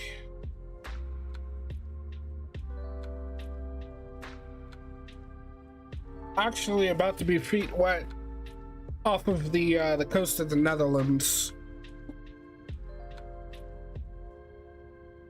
In the 380? 240. 240 feet per minute.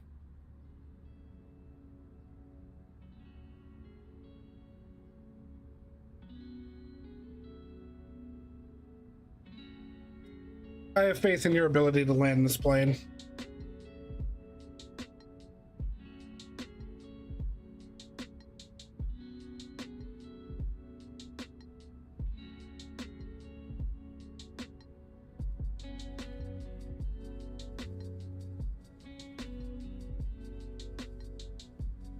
Landing your next suffrage in the DC-6? Oh, Lord.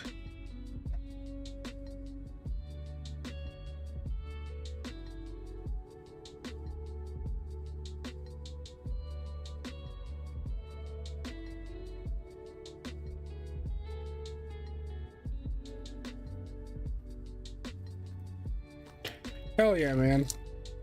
I can already tell you now, my landing is going to be abysmal. I'm letting you guys know now. I have zero faith in my ability to put this plane down in any way that's going to be even resembling okay.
Oh, doggy.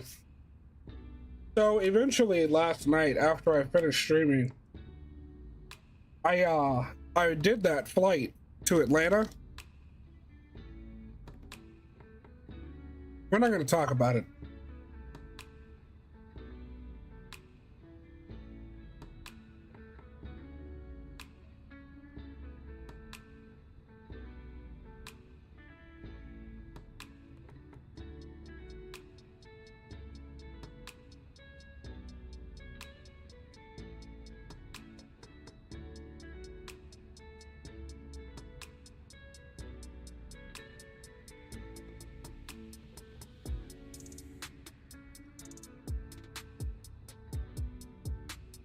$5,198 feet. Good Lord.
All right, chat, I'm gonna try something crazy.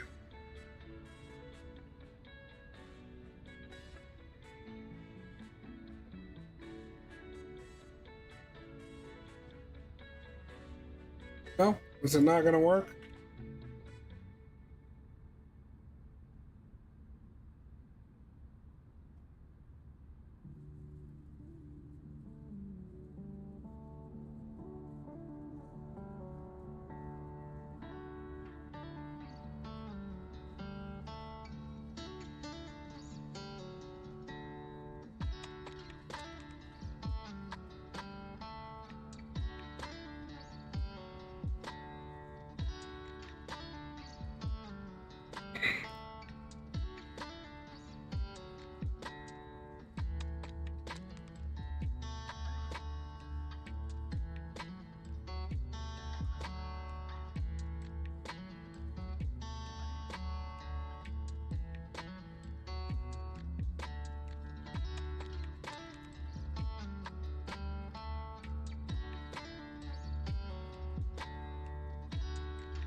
Why in God's name would you take an A380 to Lucla, Paul?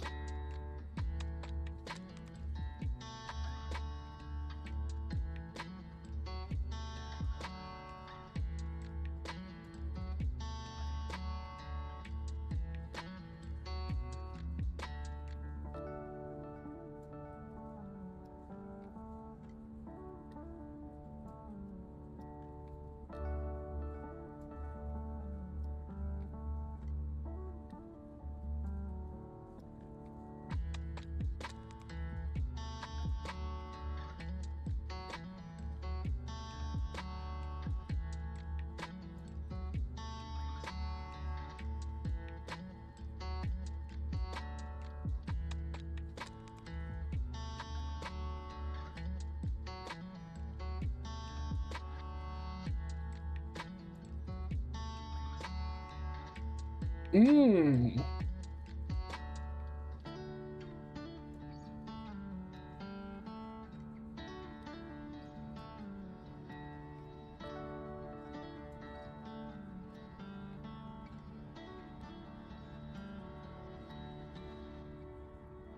Ooh, Palermo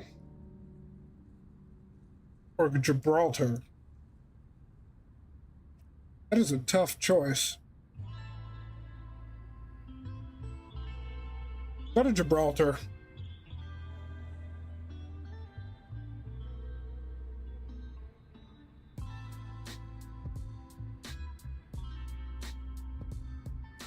I have to say Gibraltar. Too goddamn beautiful to not go.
Okay.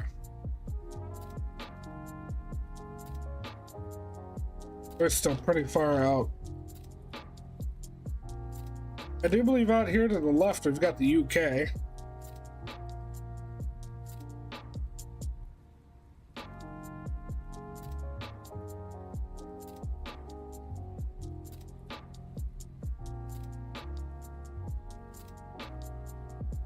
And on our way to Iceland, we'll be passing over Scotland.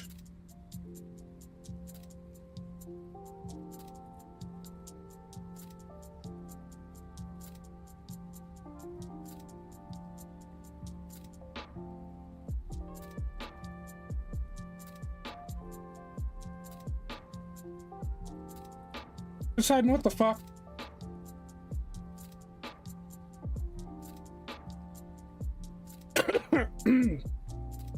You're really gonna fly from Keflavik all the way to Dubai in a DC-6.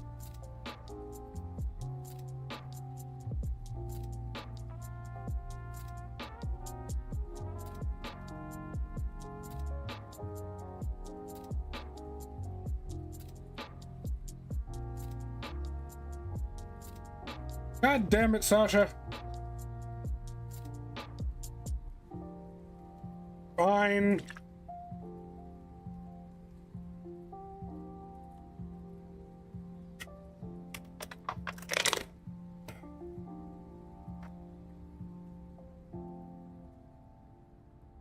Pass right over Scapa Flow. Yep.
Good luck, doggy.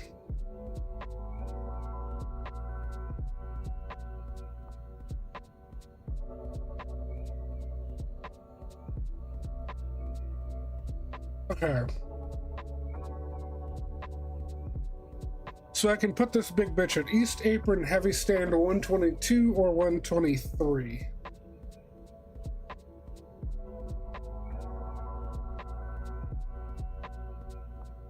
Poseidon, I would tell you good luck, but you put yourself in this situation.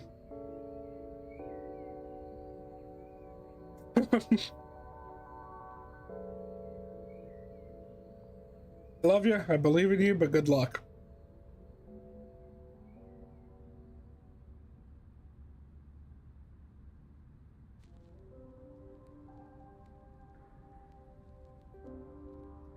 East Apron.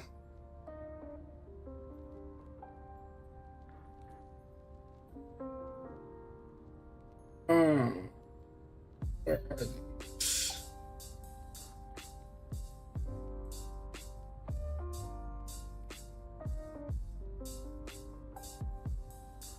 That's the West Apron. Oh, East Apron's way down here.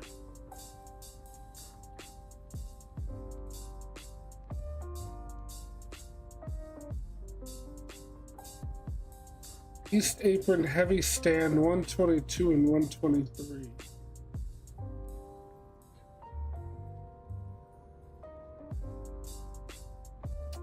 Oh.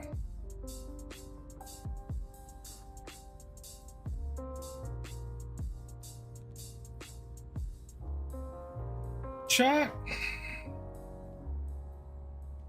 I don't think we're going to a gate.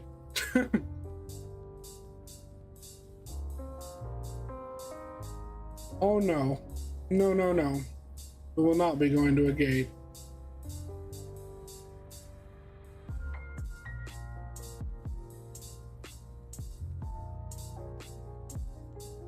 Because I can't go to the West Apron, that's military.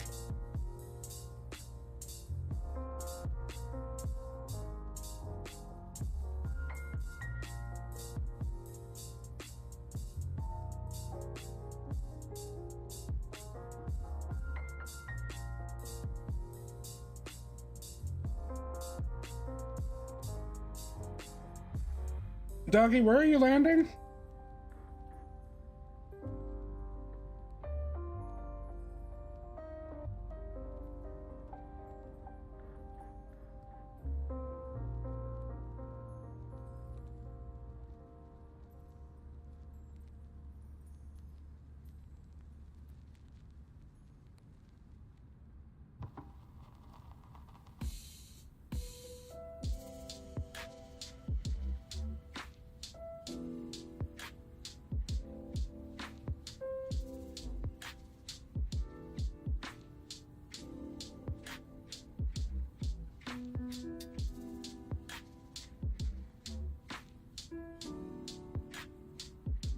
Oh. Yeah, have fun.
Okay, so chat, here's the skinny.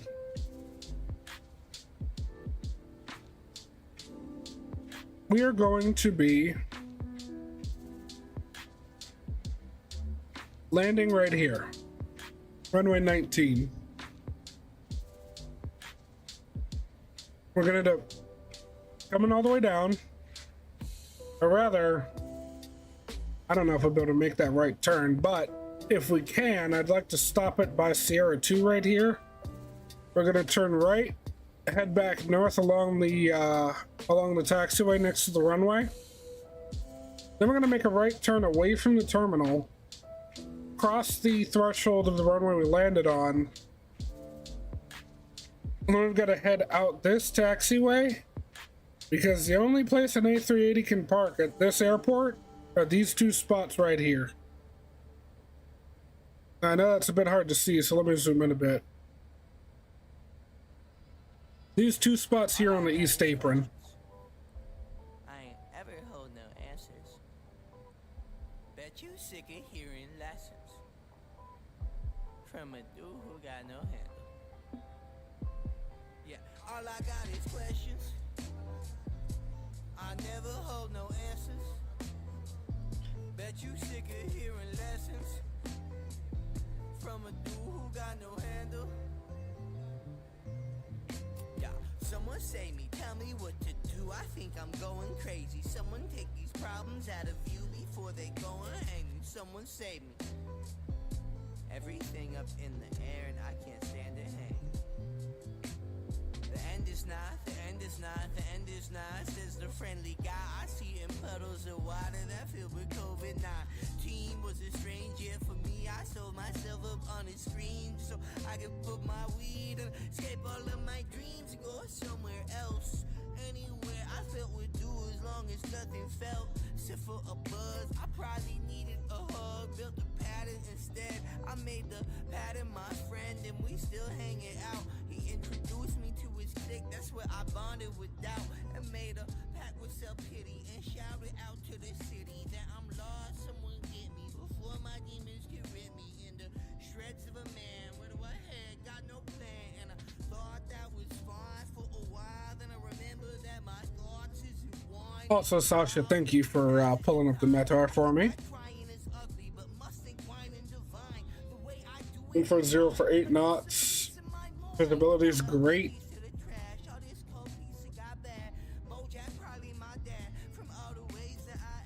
This is gonna be fun.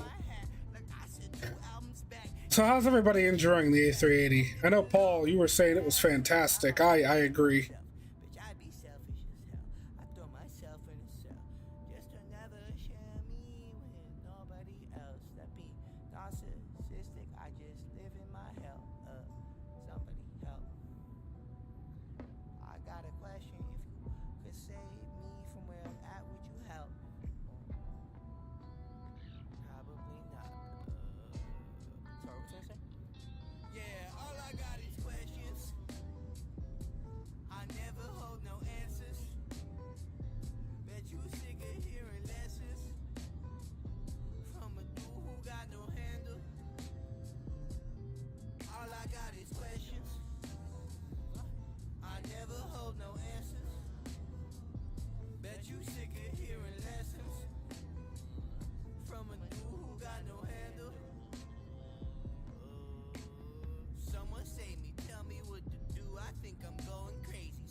Yeah.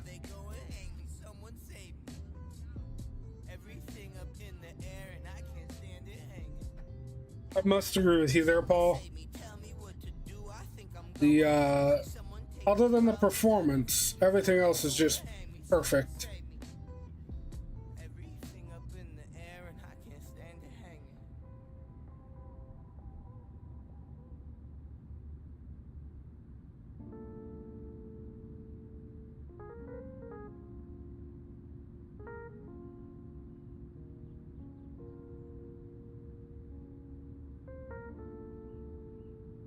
Oh boy.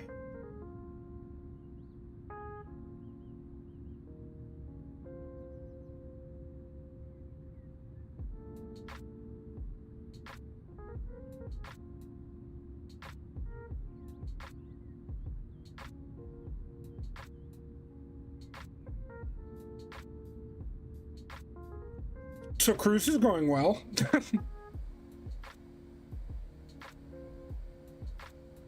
Not really much to say about it other than that. Plane is fantastic. Absolutely fantastic. I like that the windows are kind of tinted. Or are they just dirty? It's entirely possible they're just dirty as all hell.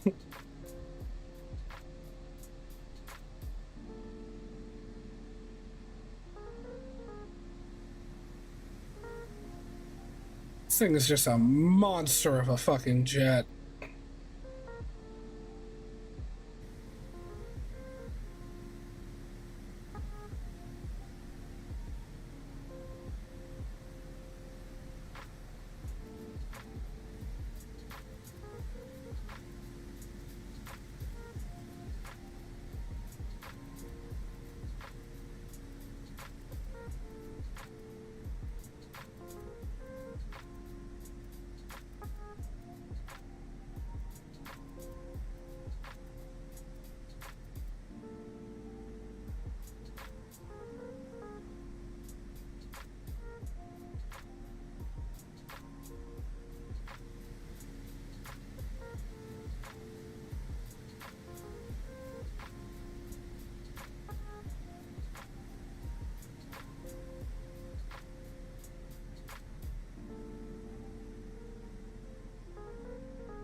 How was your landing, doggy?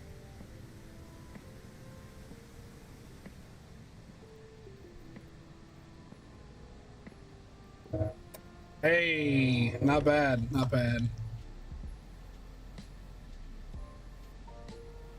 My guess was 240, so I was close. Bit low than a bit high, much, but managed to land it. Nice.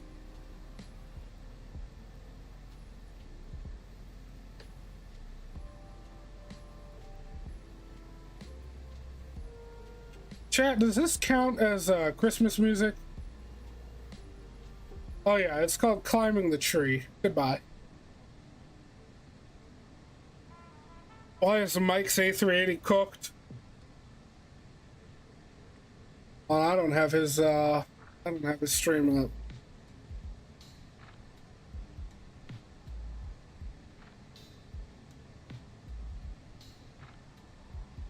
It's going Doha to Nairobi? Oh god, he said be right back. What happened? Oh, he landed already.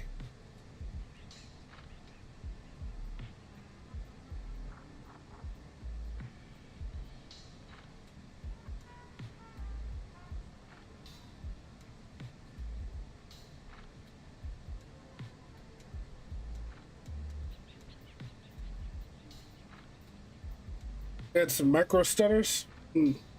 Oh, his flight controls aren't working. Oh shit.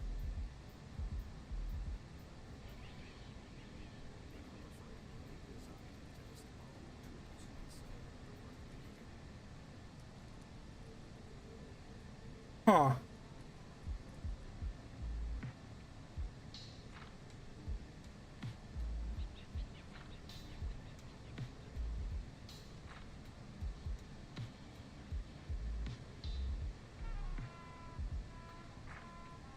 Well, here's to hoping I'll have a better time out of it.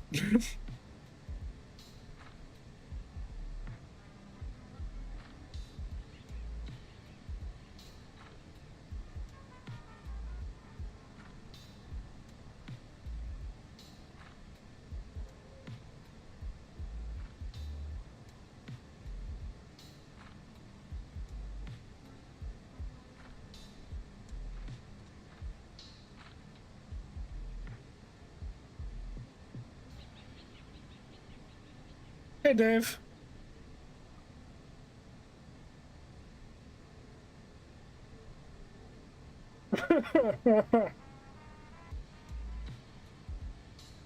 Definitely a big plane. Yes, it fucking is. Massive, and she's gorgeous. Listen, Dave, tomorrow I've got a flight from London back to Dubai planned. You know I'm flying BA.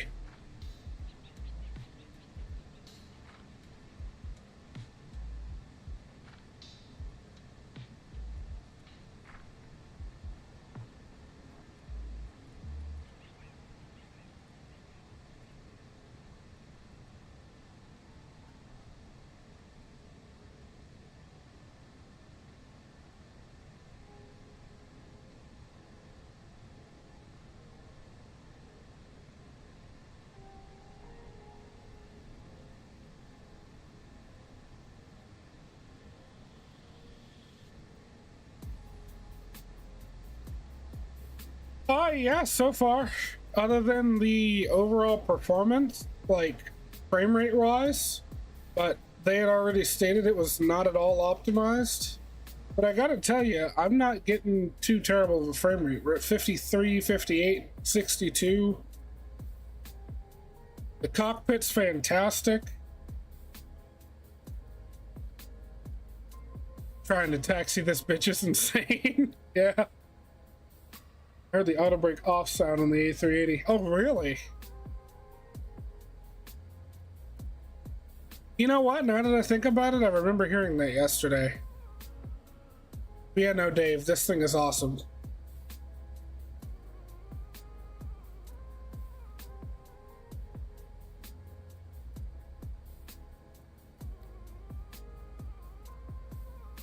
It's got the airport maps and everything. Everything's labeled.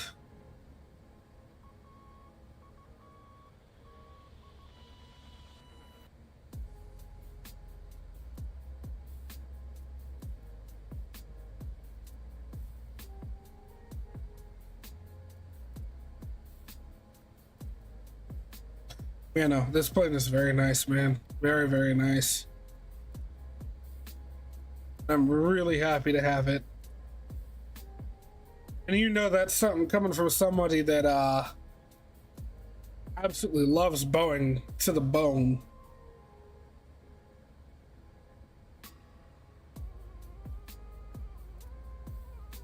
I'd say the A380 is definitely a worthy adversary for the Queen.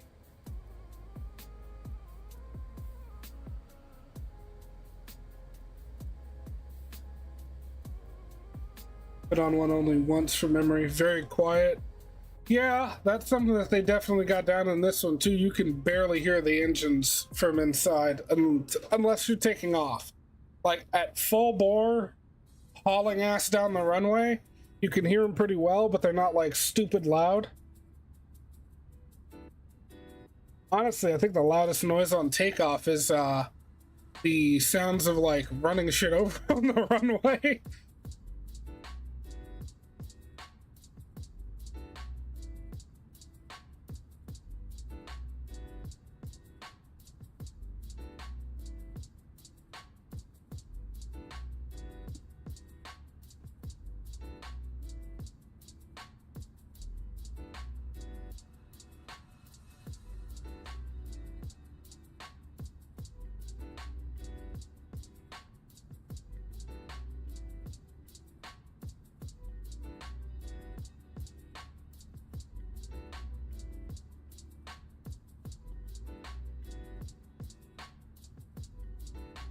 You know, Dave, I am in love with this thing.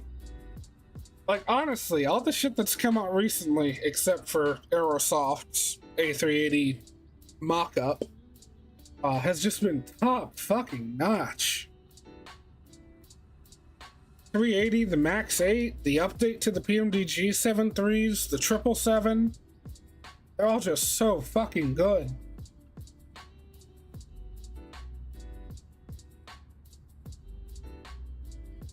One day we'll get information on any build's A350. I can't wait for that.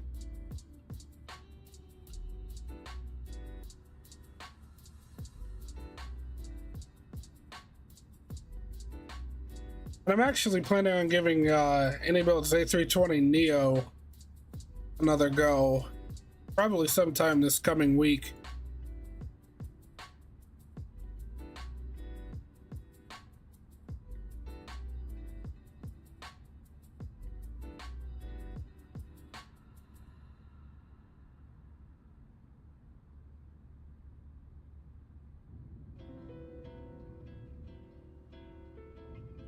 Oh, Dave, funny thing. So since they didn't include the cameras,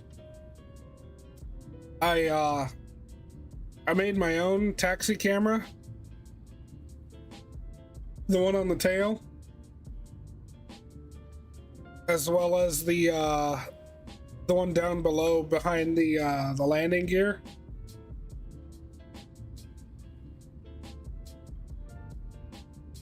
So when we're taxiing, we can actually take a look and see how we're lined up. Another feature that they added that works really well, Dave, is the brake to vacate. Tried that out yesterday when I did a off-stream flight from Houston out to Atlanta. And it worked really, really well. Plus, you got this massive touch panel FMC.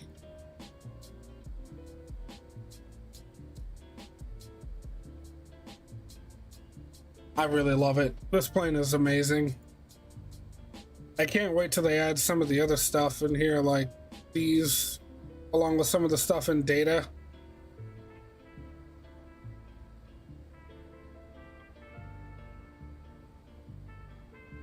Yep. Yeah, it is. Although when the gear's down, of course, you got shit to look at. Oh yeah, another thing that they had added to this plane, they put some logic in it that actually exists too. Whenever you're taxiing on the ground,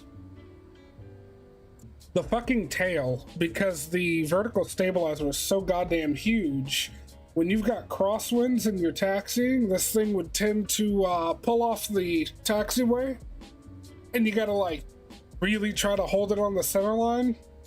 So Airbus added a system that automatically keeps the plane, you know, taxiing straight ahead, no matter what the wind is doing.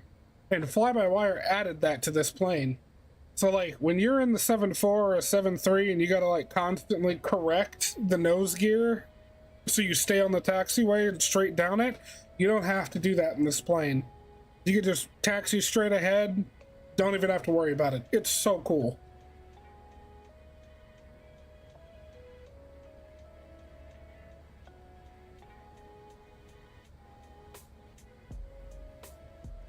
I am rather in love with this A380.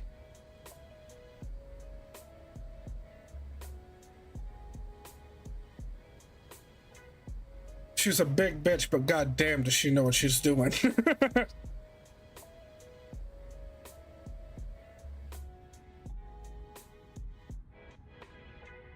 And they just got the modeling down on it so perfectly. Like this slope on the wing here, how it goes from like super high up to just sloping straight down the plane back here, and just the profile of the wing, it's perfect.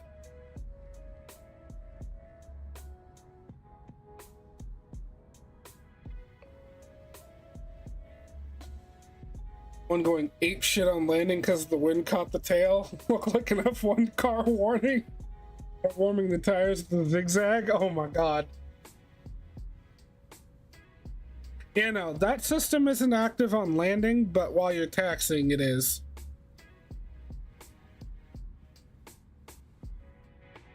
At least that's from what I've seen. Like, you still got to give her good rudder inputs on landing to keep straight in the wind. I'm hoping my landing today goes way better than yesterday, because my landing yesterday was terrible. Although then again, I was way above the glide slope. So I had to, after I got the gear out and the flaps all the way out, I had to dive down to get back under the glide slope. Because I was distracted by chat, of course. As I usually am. I had to dive down to get under the glide slope, then reacquire it. And when I dove, I had opened the speed brakes all the way and I forgot to close them. I forgot to retract the speed brakes. So once I did level out a bit and try to get back on the glide slope, I just kind of fell out of the sky. Touchdown at, what was it, negative 540 something feet per minute.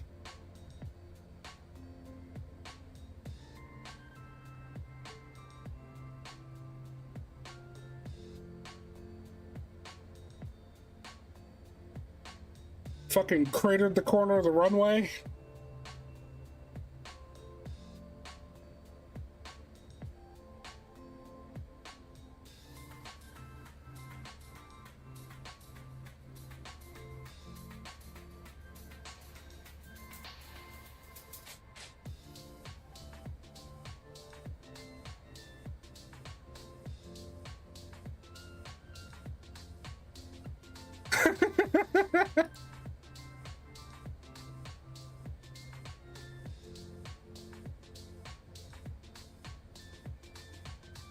There are a couple of hiccups with this plane though. So for one, if you have where is it?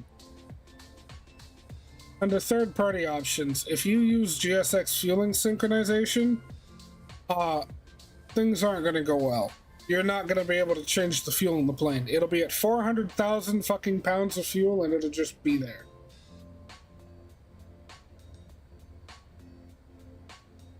Sent it to me on Discord. Oh, we gotta watch this.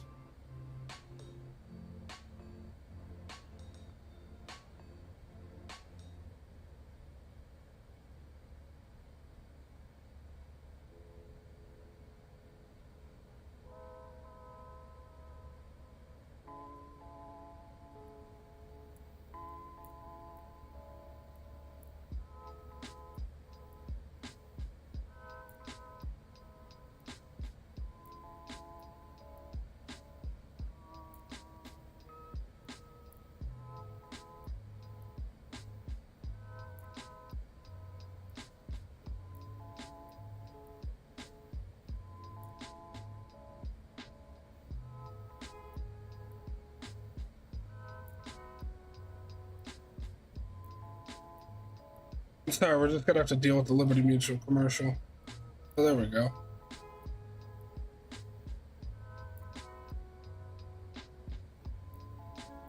Oh man. Oh man. Oh man.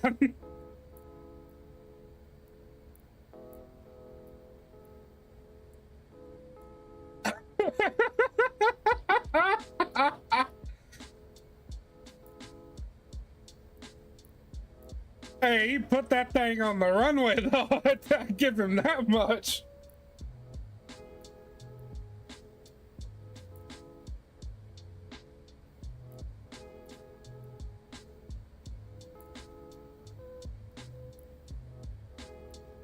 Bounce, jump. Oh my lord.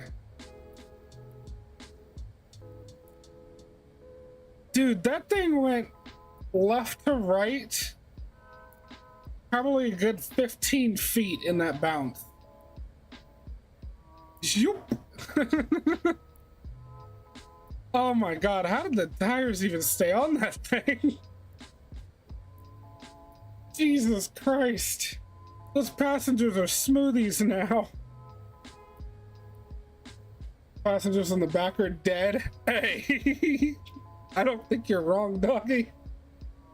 The bathrooms back there are suddenly in high demand, I bet.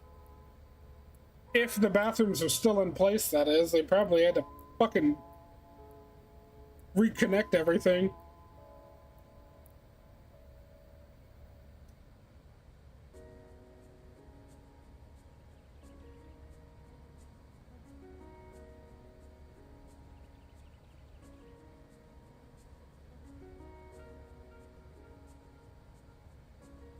Look at the wing flex, though.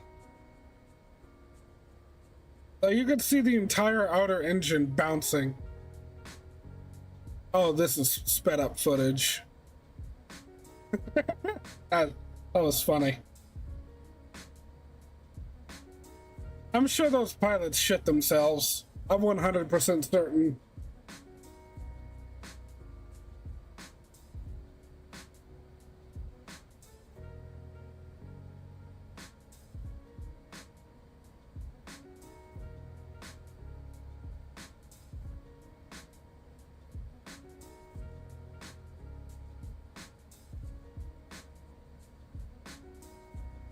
Damn.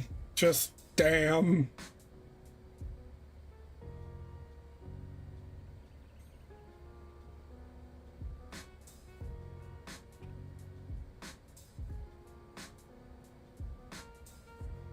That reminds me of, I think it was this one actually.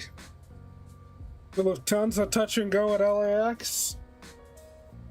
Dude came down so hard you could see the flaps just like kind of slam. Alright, fuck off.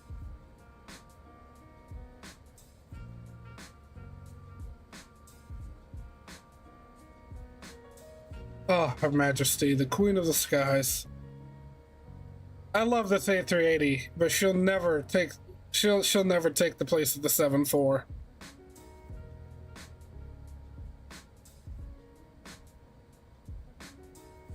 Yeah, the fucking flaps.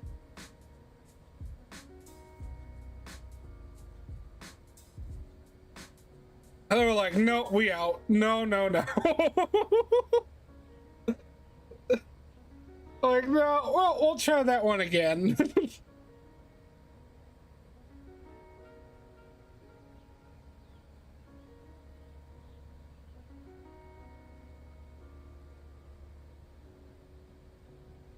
Is this slow mode or is this her second try?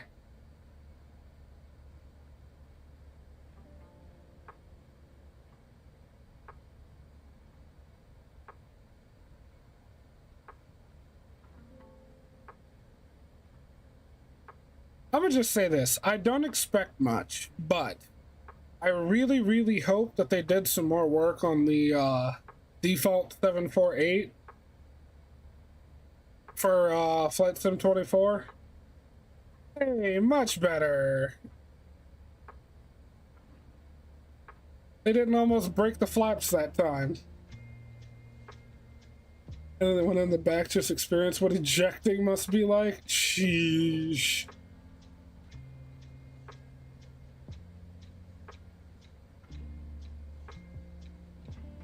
Hey, look, it's a Max.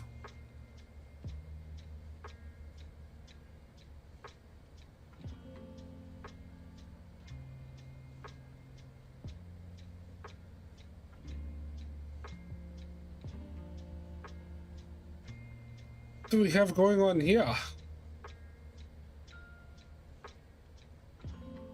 Oh, she's running flaps 10.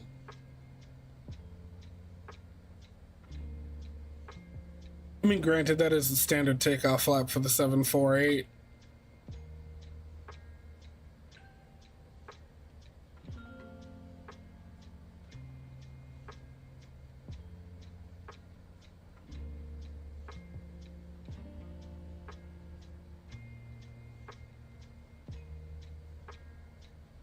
Look at her go!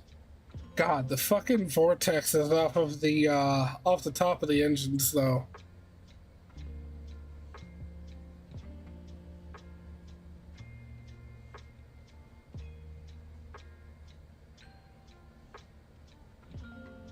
No! God, I hate commercials.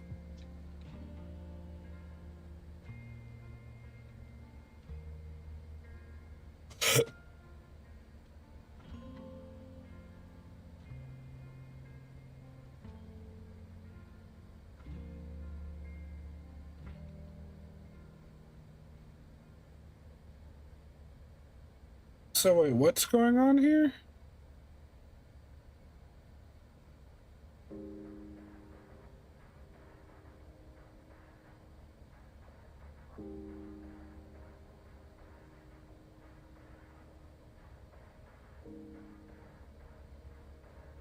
It's officially a 3-ring circus. Jesus, Sasha.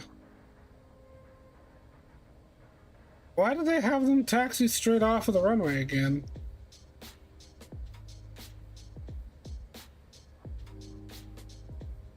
When the Delta was allowed to take off.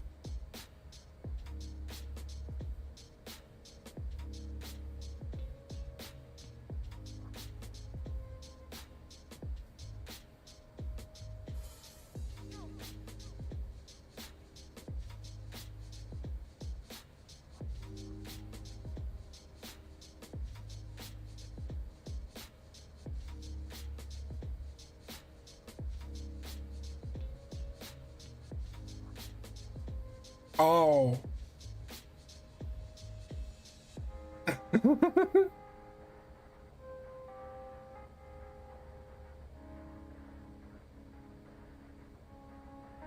Oh, that sucks.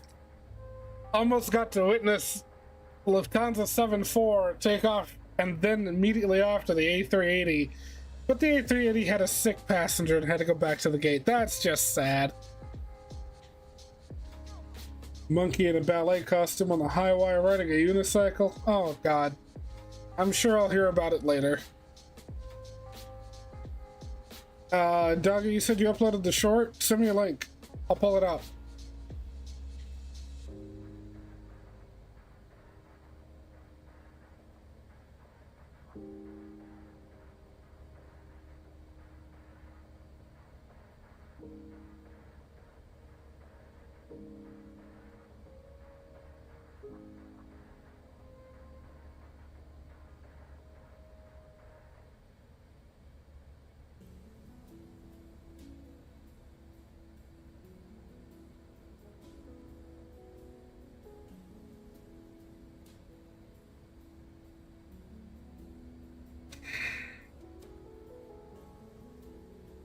That's the old Lufthansa with the gray engines. I gotta grab that livery for this plane. I love the old Lufthansa livery.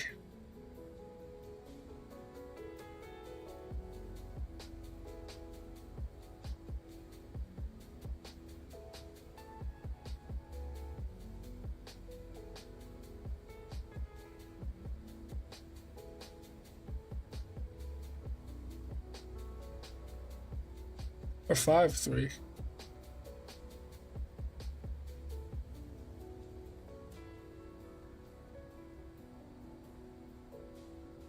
For some reason, MSFS is really buggy. Well, I gotta get going. Hope the rest of the flight is pleasant. Hey, thanks, man. Have a good night. Or evening, rather. Oh, no, it is night over there. It's like 9 o'clock. Good night, Dave.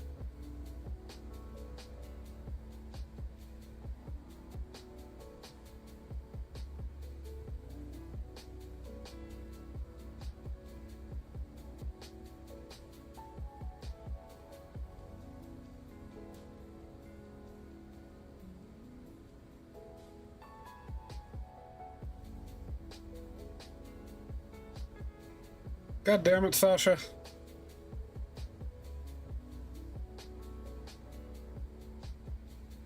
She is out of there.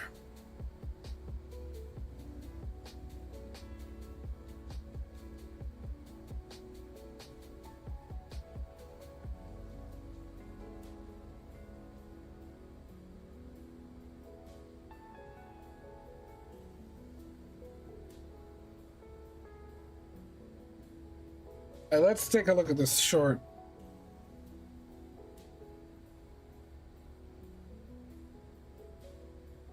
Oh.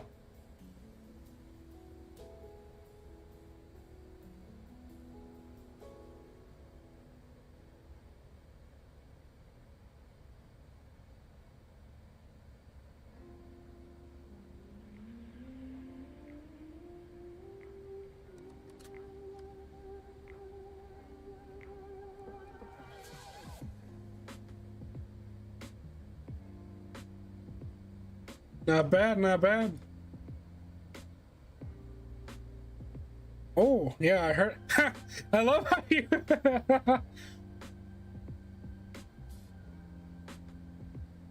I love how you specifically put subtitles for the auto break off.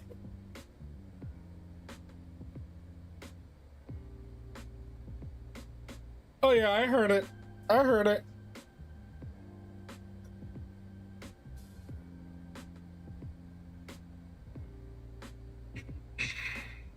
Oh, wing view.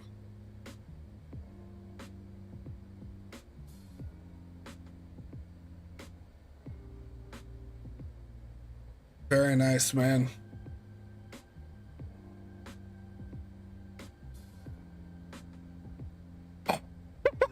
Oh, you're just going fucking direct, huh? Definitely to Dubai. Good God.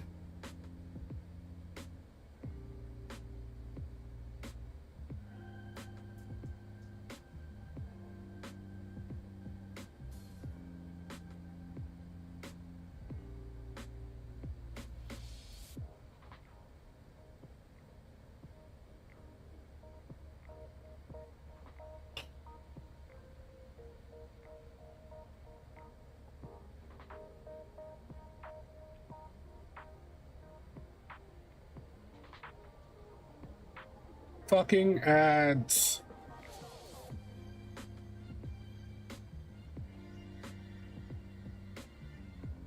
Why do I not have sound for this? Oh, because I've got capture audio off.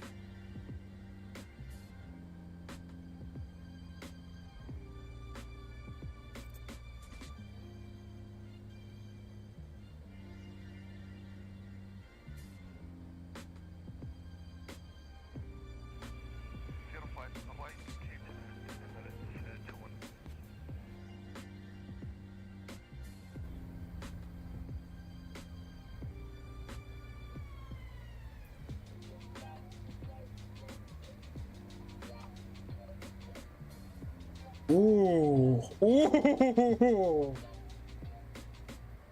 That flare though. Oh, we already had that one up. You missed it. You were late as hell.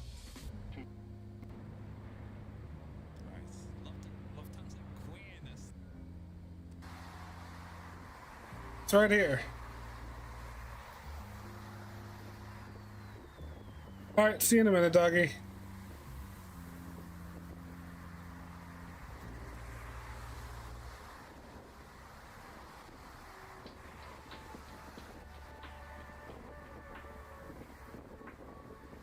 It is honestly amazing that that didn't end up a wing strike.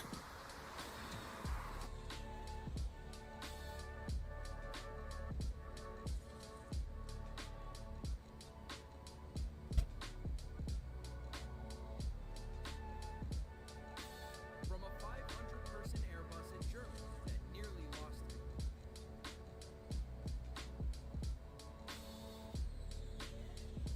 Holy shit.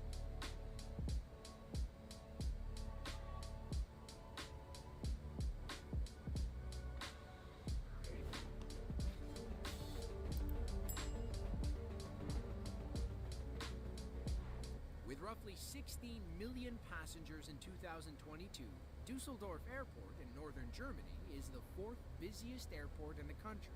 It services flights from all around the world, with trips to and from the UAE being the ninth busiest route. On October 5th of 2017, an Emirates-operated Airbus A380 came in for a landing at Dusseldorf. Meanwhile, powerful crosswinds brought on by Cyclone Xavier smashed into the plane. Our pilots had to lean on every second of their training to land safely. But things didn't go so smoothly once they finally touched down.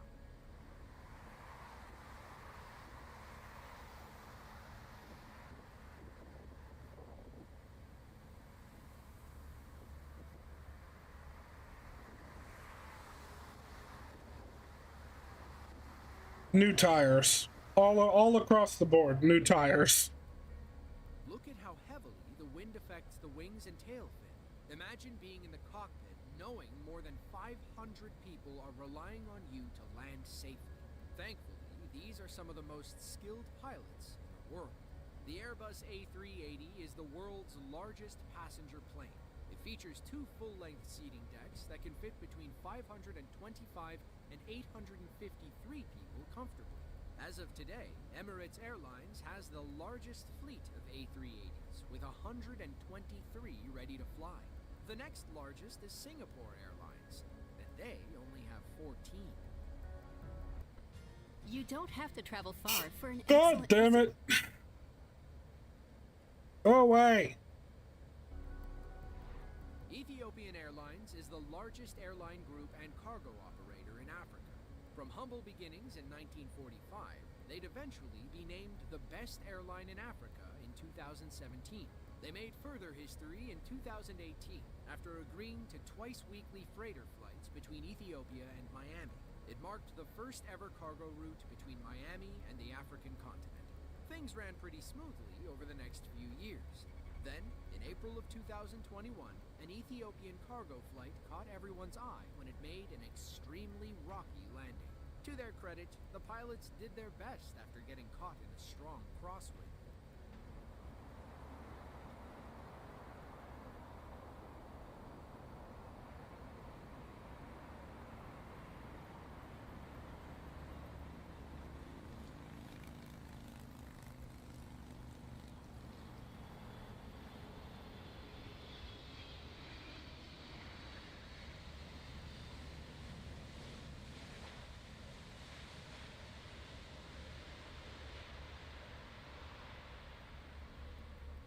There was a scary moment when it looked like the front gear wouldn't touch down. Had they gone any further on the rear wheels, the pilot would have had to abort and circle back. Thankfully, the front gear touched and the plane stopped safely. Since this was a cargo flight, the only people on board were the pilots and crew. Where were they landing? Because I just saw Southwest Airlines over at the terminal. If you're flying into North Somerset in the UK, you'll likely land at Bristol International Airport. In 2019, they were ranked the 8th busiest airport in the UK, servicing over 8.9 million people.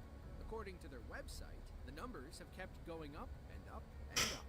Bristol International was dealt a lousy hand in August of 2020. The pandemic had already limited the number of flights they could service. Now, Storm Francis was coming to make those flights harder than they already were. Plane after plane battled 43-mile-per-hour crosswinds as they tried to land at Bristol International.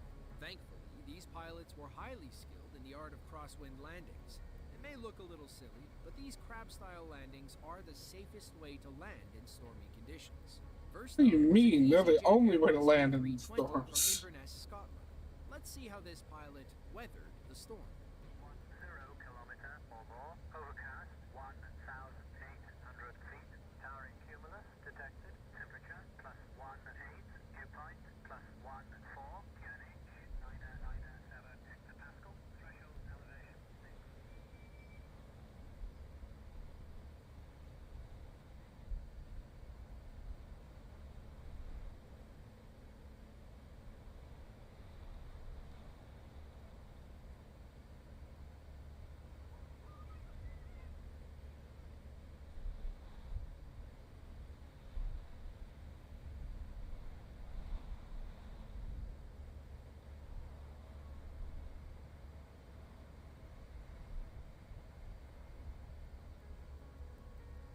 We'd call that perfect execution.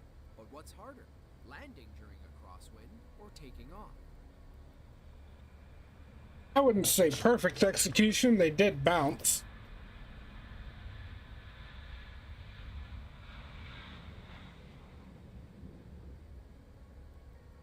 The general consensus is crosswind takeoffs are easier than crosswind landings. That said, it still requires skill and finesse to keep the plane from veering off course. Next up, we have a Ryanair flight EI-EKN from Bucharest, Romania. Watch how this pilot executes a perfect crab landing, ensuring the nose of the plane... Oh, yeah, I know this one.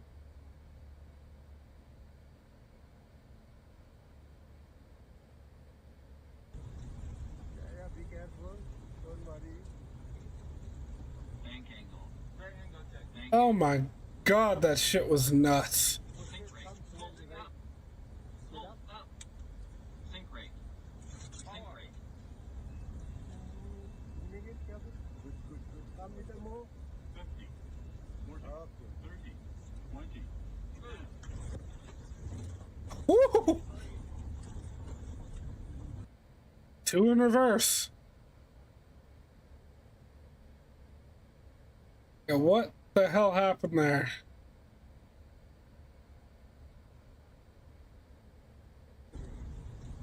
Yeah, be careful. Don't worry. Bank angle. Right angle. Yeah, that's nuts, dude. Sink rate. Come Pull slowly, it right? up. Pull up. Sink rate.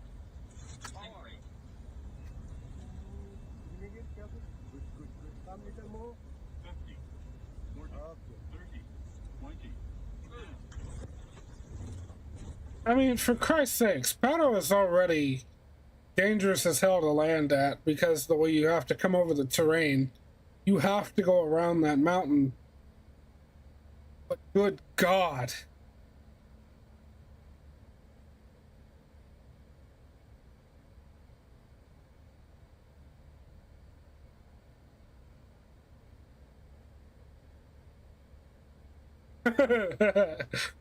Bank angle passed the vibe check.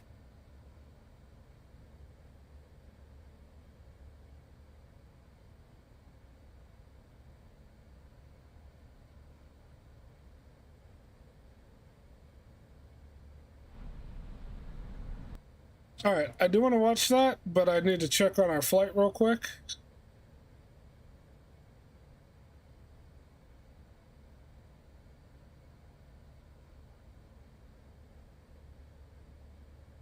All right, we don't have TD for a while.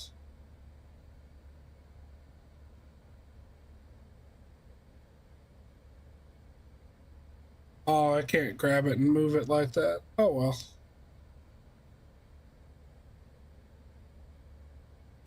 Yeah, we still got almost 500 miles to go before top of descent. We're good.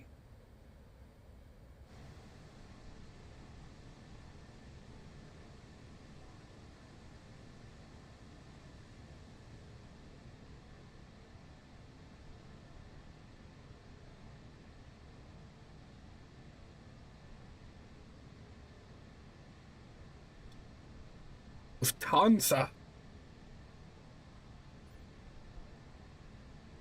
Fucking gorgeous.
How much you want to bet she's got this?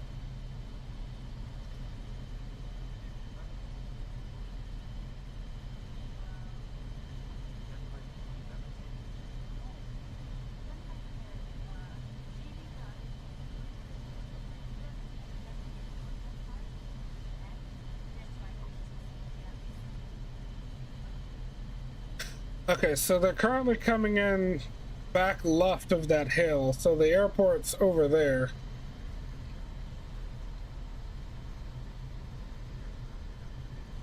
Making that crazy right turn.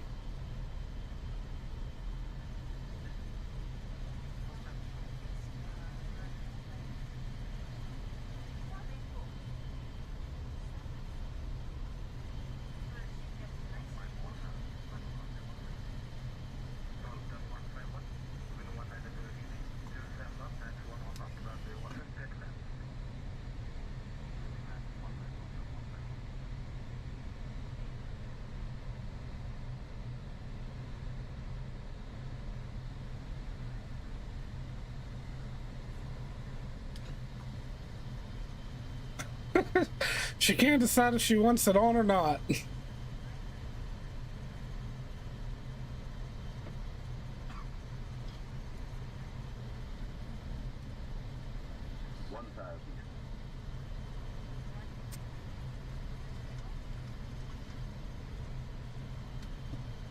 I gotta be honest, can't really blame her when it comes to the A320's windshield wiper.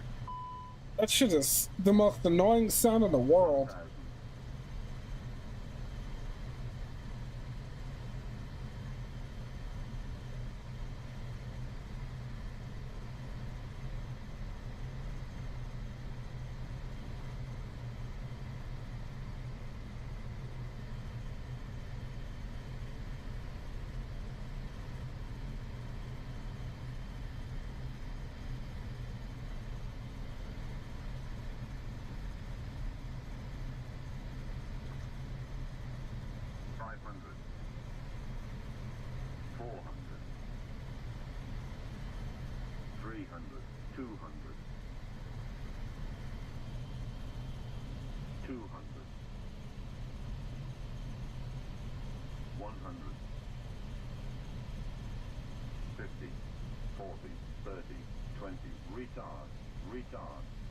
Retard.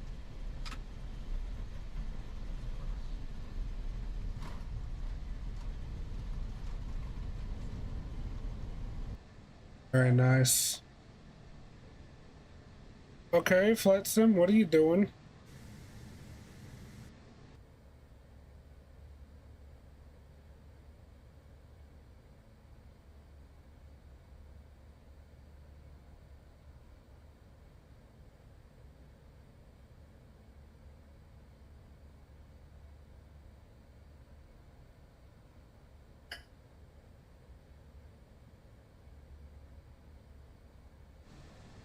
Why in the world did it just start bobbing up and down?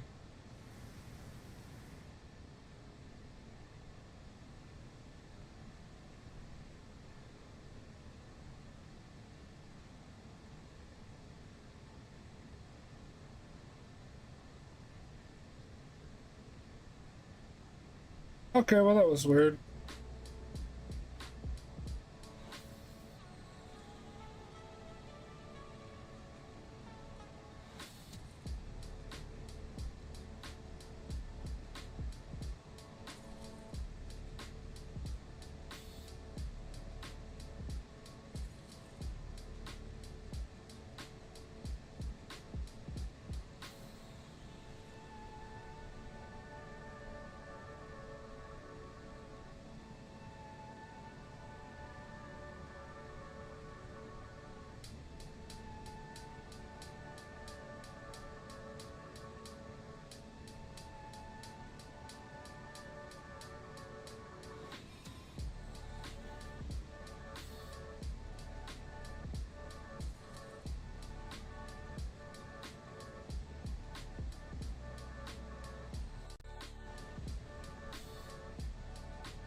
Boost power set at 20,000 feet and swap into auxiliary. More power to you, my man.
Okay. Yeah, no. Video broadcast, cannot use it. Holy shit.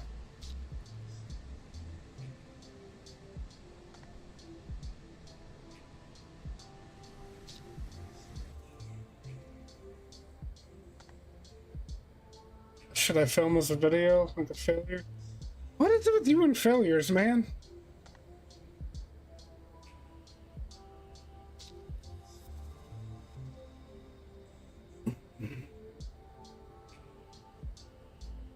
You know, you should film A380 doing the checkerboard approach in the Kaitak. I would fucking watch that.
The checkerboard approach in the attack.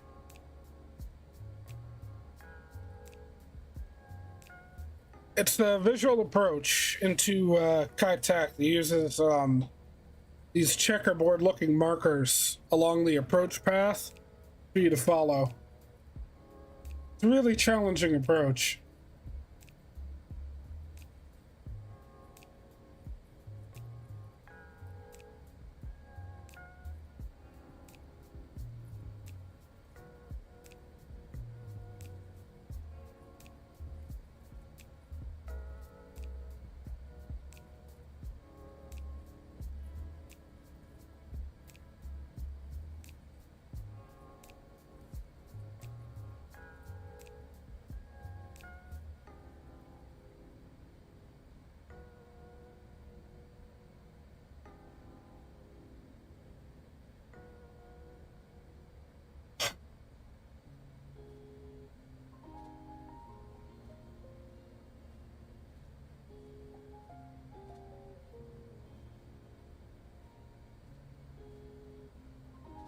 Oh my god.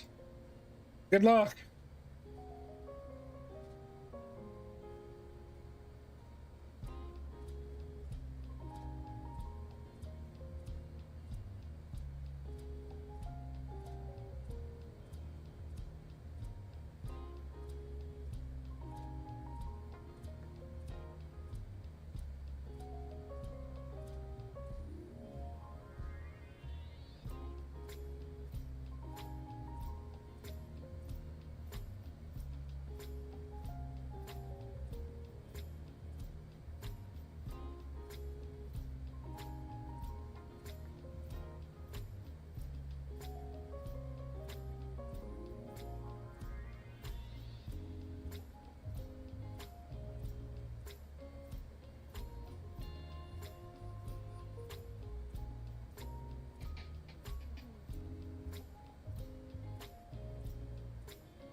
Guys, I still can't get over how good this plane is.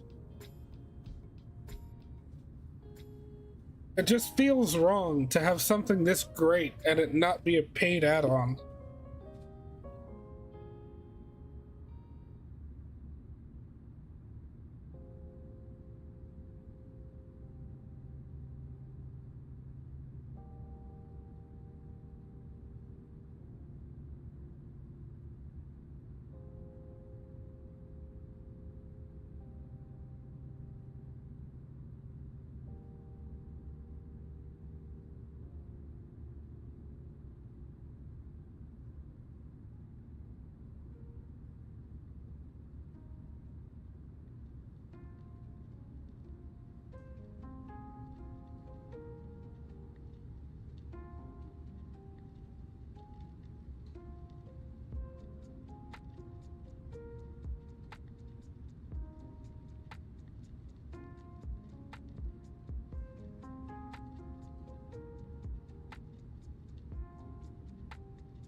Lived in the southeast side of Iceland now.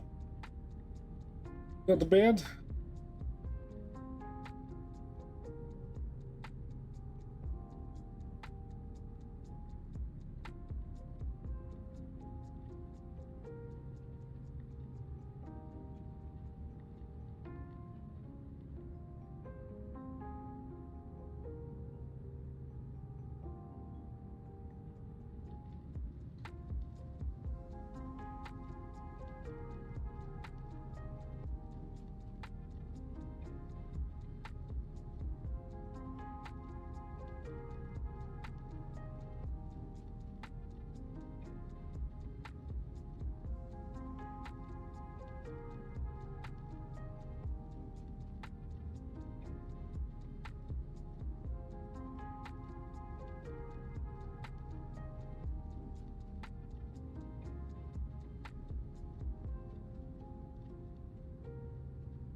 So I'm trying to find an alternative for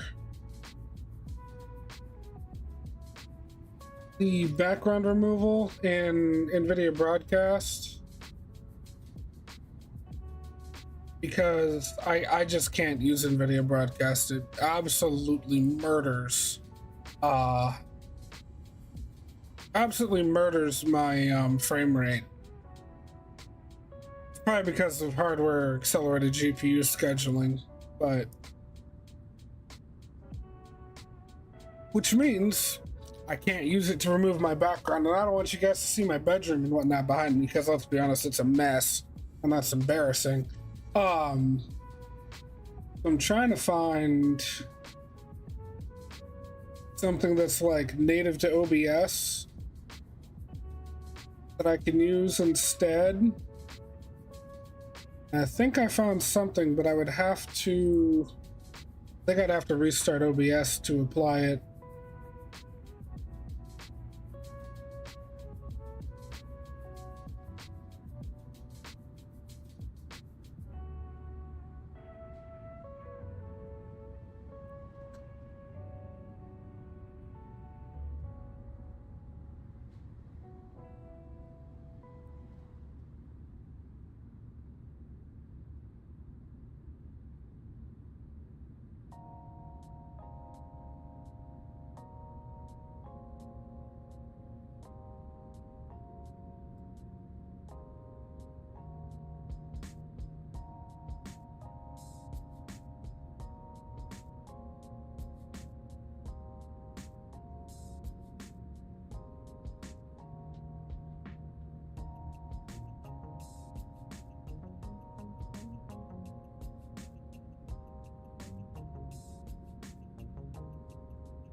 Yeah, I would have to restart OBS, and that's not going to fly because I'd have to fully restart the broadcast for that. And I'm not really going to do that today. So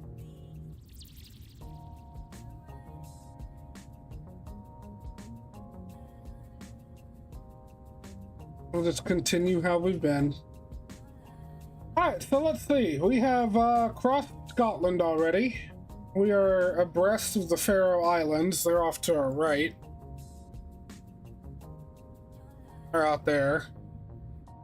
And we should,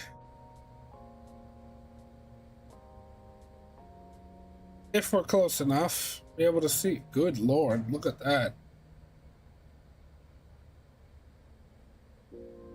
We should be able to see land out ahead of us sometime soon. Not quite there yet, but soon.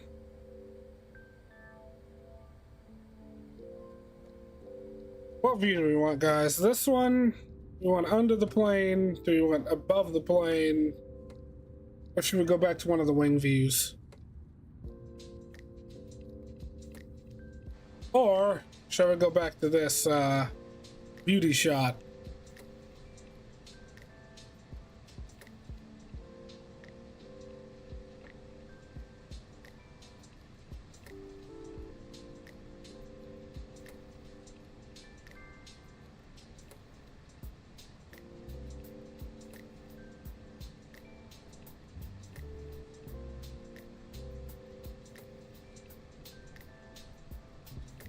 I feel like if anybody from Airbus like sees any of the streams or whatever that people are doing with this A380, they'd be really goddamn proud of Fly-by-Wire.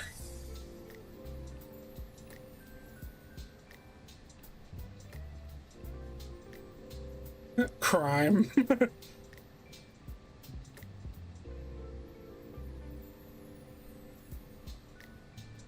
There's a fight in business class.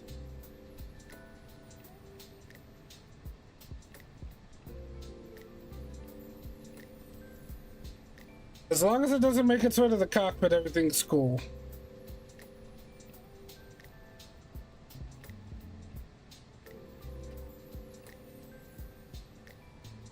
A flamethrower is involved. I see.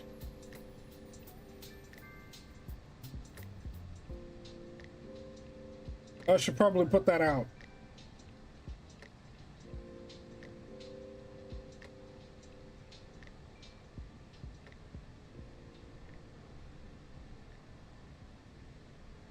Oh.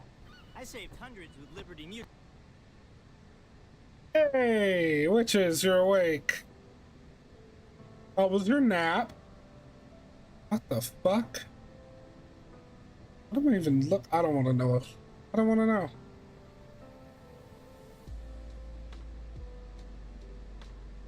Oh, it doesn't even show it landing. That's G.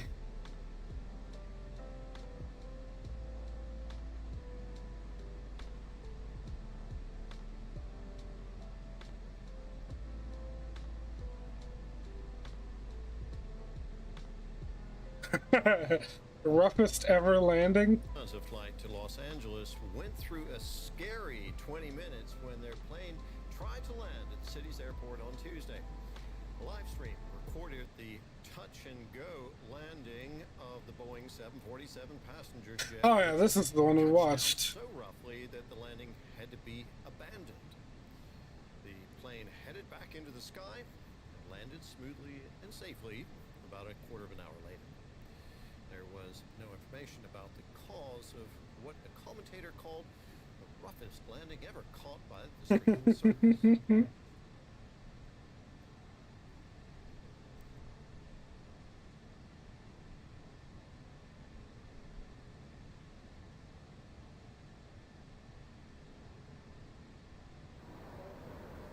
Chat, I think we're gonna have to take the 7-4 out of the barn soon.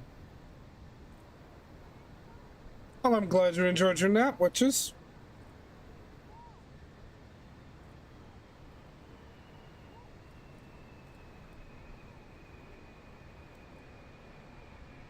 10 out of 10 would nap on this plane again.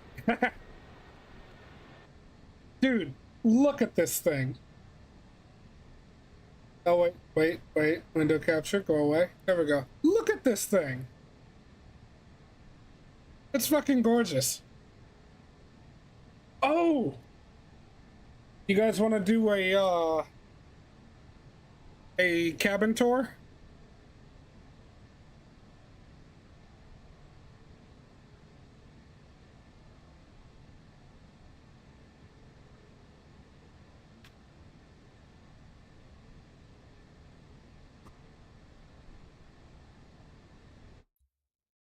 Okay, yeah, I figured that was going to happen.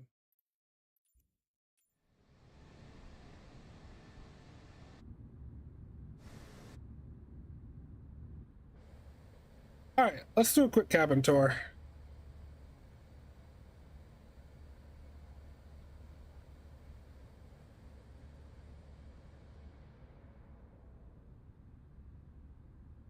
You know what? Hang on, y'all. Let me...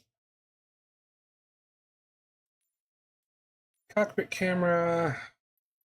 Relation...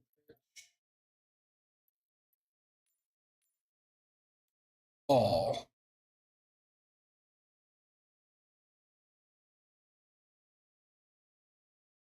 So that's the Z-axis, X-axis.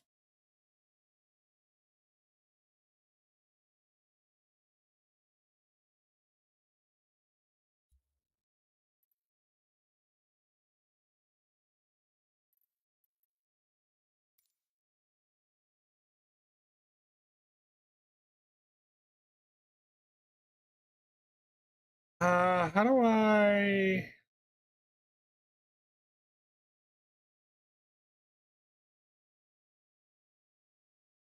Translate right, left, back, up and down. What is it on keyboard?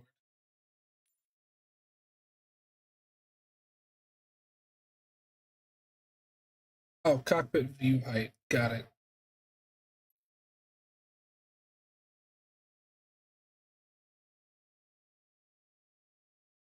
There we go.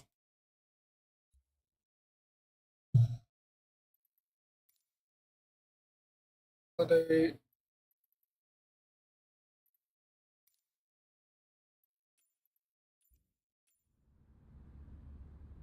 Okay, sweet. All right, so you step off from the flight deck and you're on the main deck here. This is business class or premium economy, sorry.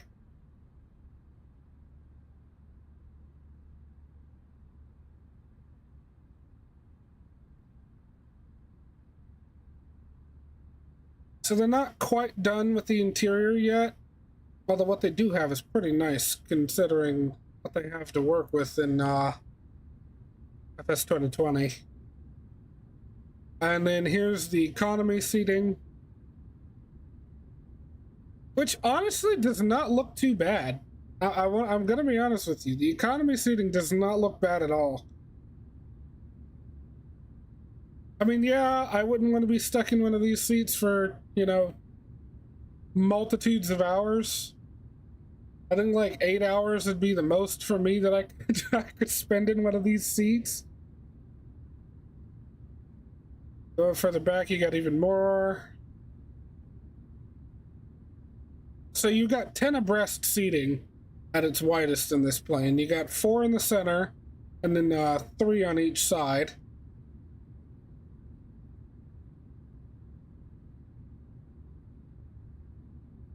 And then all the way back here. Oh, by the way, these doors. Oh, it doesn't actually let you open them in flight anymore. Thank God. Because I had doors fucking opening on me yesterday for no goddamn reason, and I was like, what the hell is happening? So yeah, you saw the staircase up front, which was really fucking nice. And you got this staircase back here.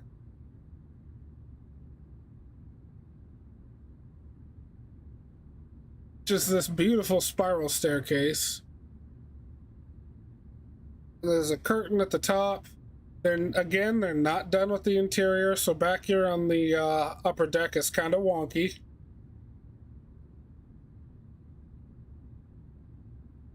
And they've got a bar right here. And then up here, I do believe that this is all no, this is business class. Which is honestly really fucking nice seating.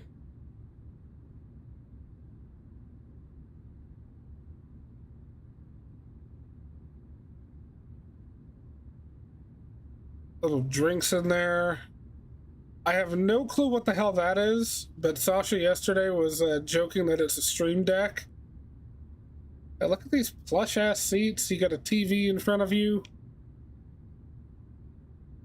Got your own little like cubby in there. It's really nice. 4 hours would be your limit in the economy. I feel that.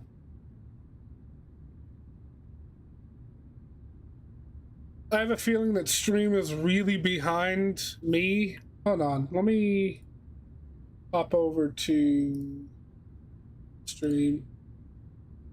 Oh yeah, you guys are just getting to the point where I was checking out the seats. Okay. And then moving forward, again, still some unfinished areas up here. Like, I don't know, what the hell is going on with this? This door got me fucked up. Wall is paper thin. Yeah. That's okay, they'll be finishing the cabin pretty soon. But up here is first class. And holy shit, look at this seat. This is just a fucking rendering of a seat in a game, and I want to sit in it. I'm sleepy just looking at this seat. You got like gold trim and everything.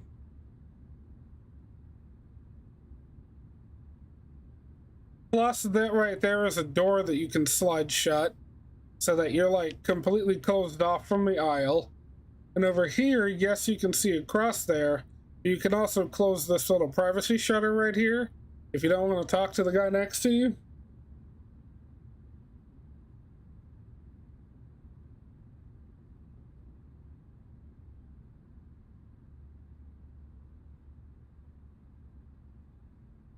And then these guys out here on the outside edge, these are the lucky ones.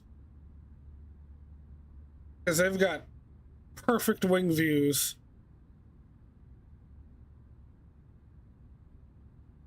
After 6 hours, it was awful.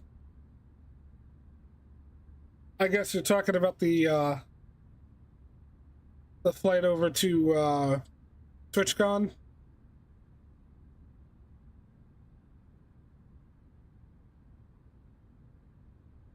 Yeah. And we're back just outside of the cockpit.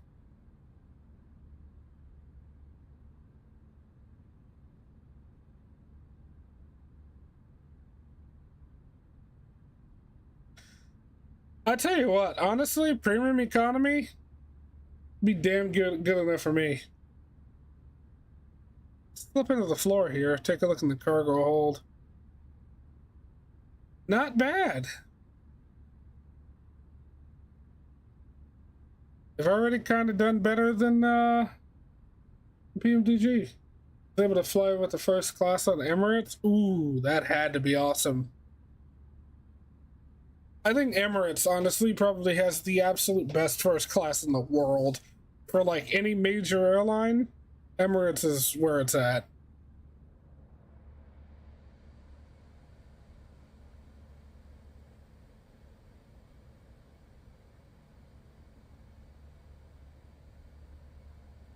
And then, you got the jump seats back here. Honestly, this right here might be the most comfortable seat in the house, no lie. Look at how thick this seat is.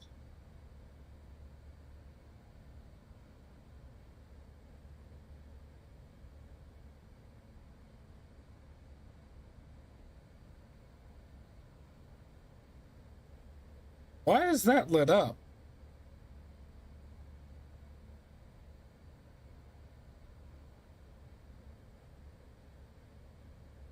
Interesting.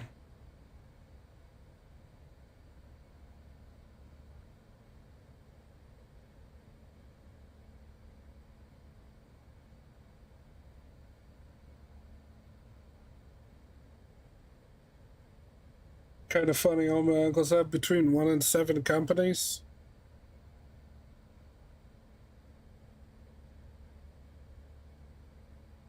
One thing that's crazy is they have showers. Yeah, dude. Emirates First Class has fucking showers. Like, you get your own little, like, bedroom.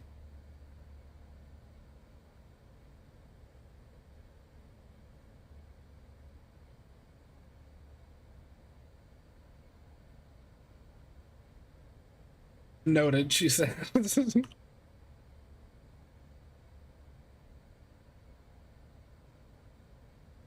Alright, so we're 130 miles from Podar. And then shortly after Podar should be our top of descent.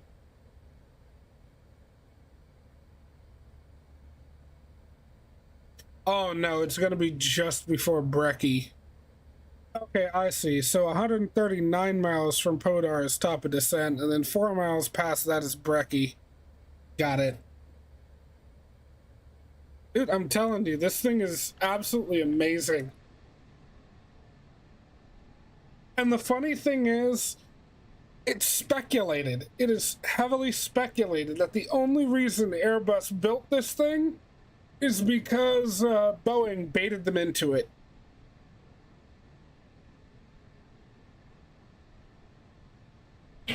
Because way back in the day, in the days of the Airbus A300, Boeing had approached one of the companies that were part of the Airbus group. So Airbus wasn't one solid company back then. It was a bunch of different companies that came together to produce aircraft together. But any of the individual businesses were able to do business with whoever they liked. So Boeing had approached one of the businesses that were part of the Airbus group, and they were thinking about making a large 4-engine plane secondary to the 747. And it was supposed to have 2 decks, just like the 747, but it was supposed to be 2 full-length decks, just like the A380. And a lot of the designs they looked at were honestly very close to what the A380 looks like today.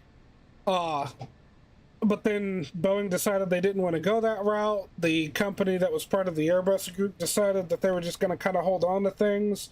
And then later on, Airbus announces they're working on a 4-engine super jumbo with double-decker that was full length, and we got the A380. So Boeing, honestly, I really truly believe they baited Airbus with it. 2 reasons. 1 was Emirates, 2 was because of Boeing, because they wanted to have a plane to sell like the 747. Yeah, exactly.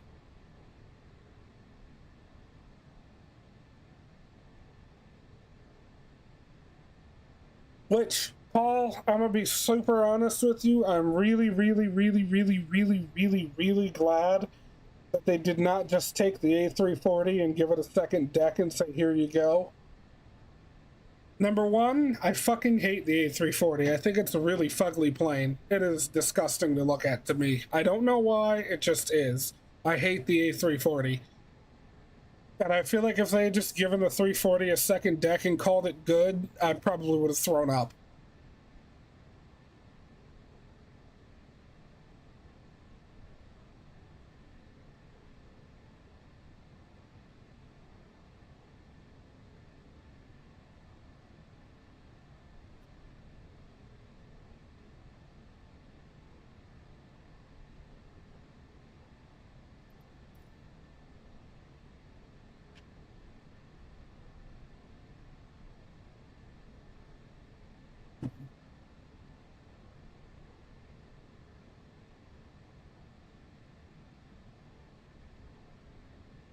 God damn it, which is really gonna make me drink water now?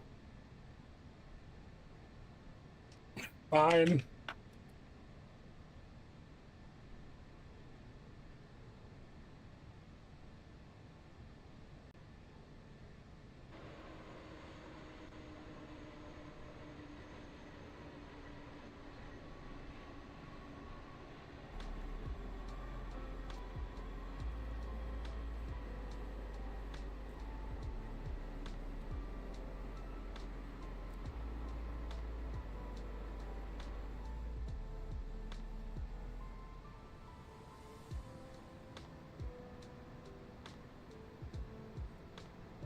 Nah, A340 on top. Blech.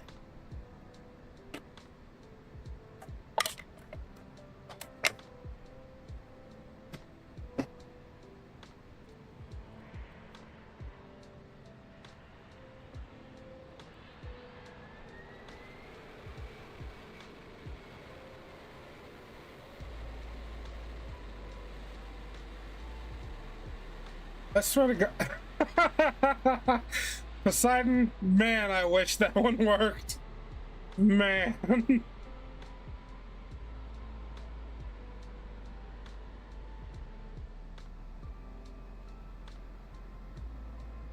Oh, well, that's the last of my vape juice.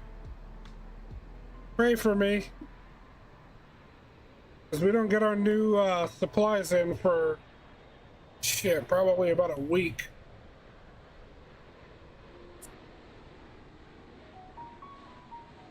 Oh God, chat, I don't know how I'm gonna make it through a long haul tomorrow without vape juice.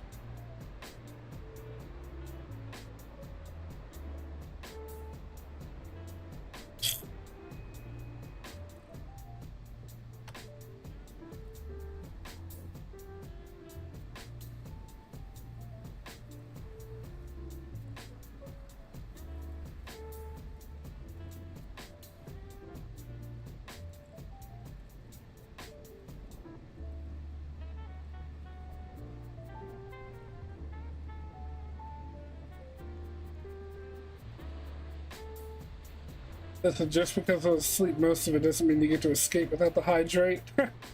The water is the type of water that gets you drunk.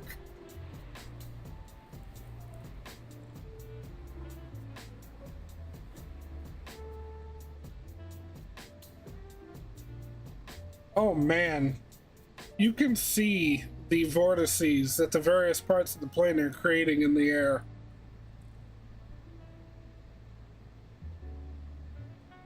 All those areas where there's low pressure.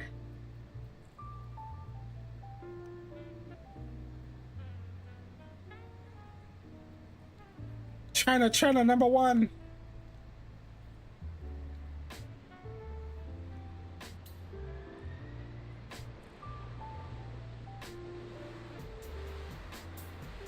Damn, look at those reversers go. Dude, the amount of water number 1 and number 4 engines probably suck in when the runway is wet and the reversers are out, full fucking reverse thrust.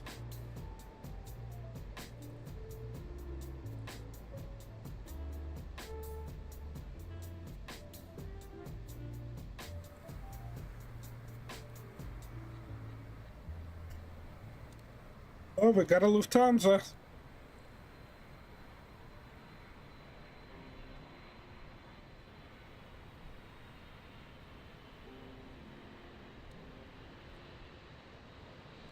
I wonder what airport that is. Oh, I think that's Frankfurt. Or... no, maybe not. No, they're in Canada. I just saw WestJet.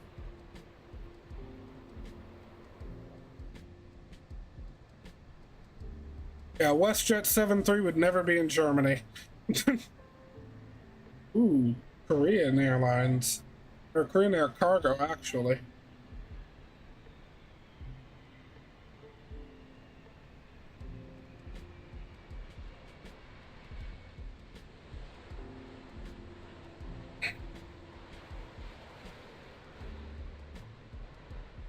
Paul, the PMDG 747 is going to be a 400, right?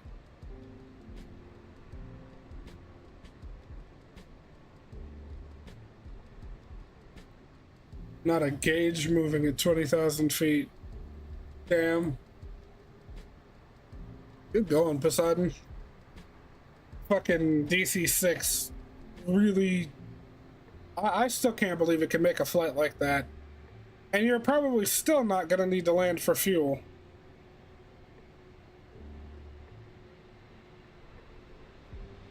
Where is EVA Air based? I don't know what country this airline is from.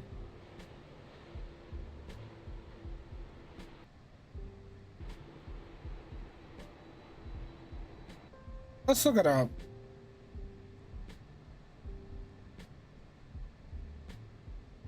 Headquartered in Taoyuan City, it is one of the two largest airlines in Taiwan, along with state-owned China Airlines. Oh, so they're Taiwan-based. I did not know that. Interesting.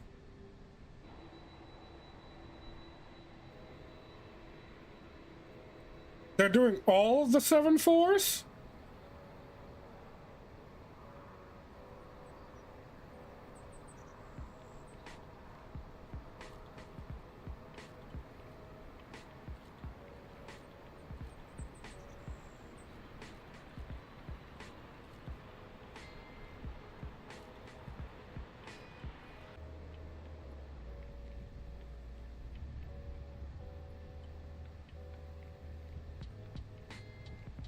If the math is right, including the extra thirst my engine one has will make it with 500 pounds or so of fuel left. Damn, that's cutting it close. And damn, did that plane decide to go around. Korean said, nah, it don't look right. I bet you that was the first officer doing the landing. He was like, nah, something don't feel right about this one.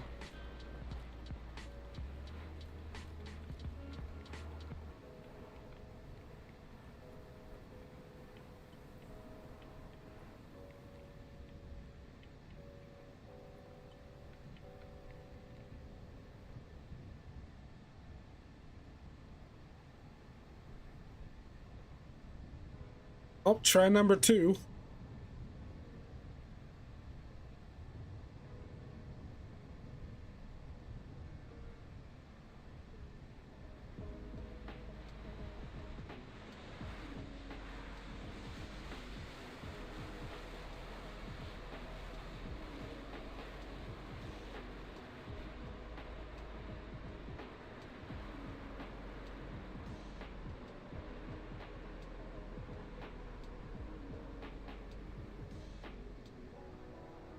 Ooh, the 400.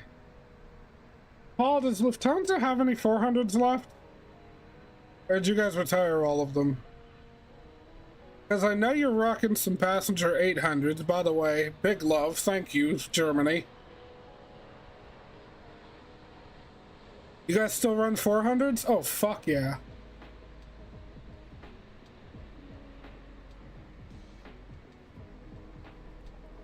Oh.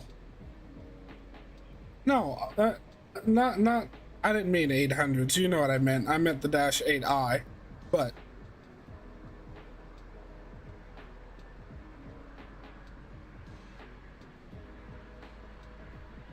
Ooh, Qantas.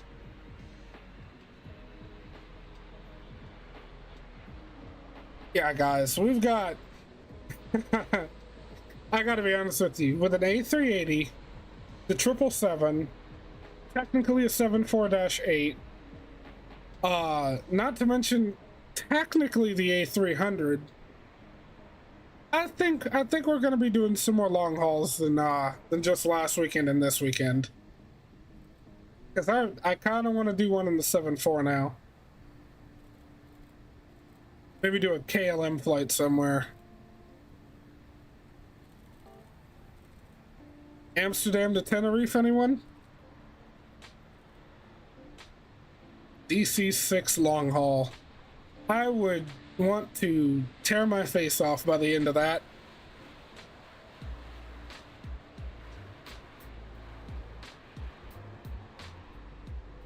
Welcome back, doggy. Oh, I know it's easy. My problem is how slow it is.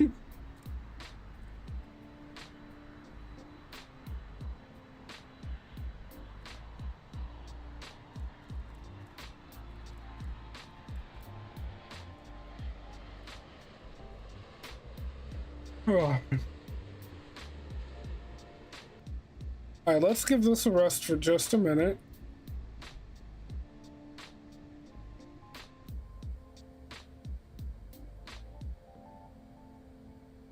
Alright, we're just getting to Podar.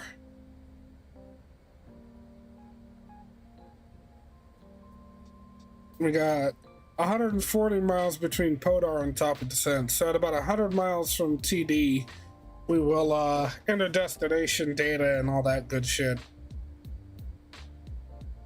I'll do my best to make the beginning nap short to join you in a VC while you fly. Fuck yeah. Well, I'm doing a long haul tomorrow, which is we're gonna fly this beast, but in BA colors, back to Dubai. Because last weekend we flew the 777 from Dubai. You were there. You already know. We took the 777 from Dubai to Heathrow. We're gonna do the return flight tomorrow, but in the A380. Speaking of which, what's our cruise speed right now? Mach 0.82. Oh, fuck yeah, I love to see it.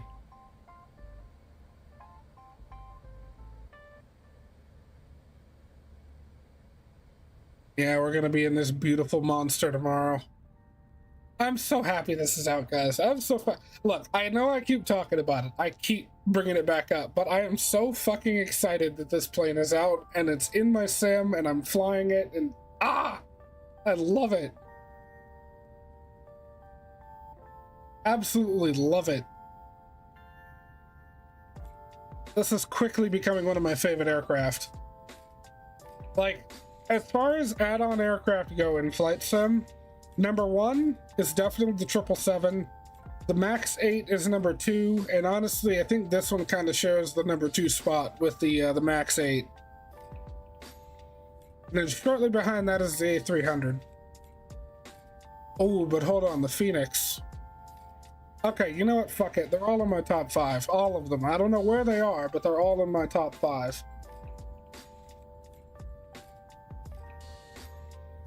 Speed. God damn it, Poseidon. DC6 is it for me, but A380 is second. Okay, okay. Tried to land in Lukla, didn't end well. I fucking bet, doggy.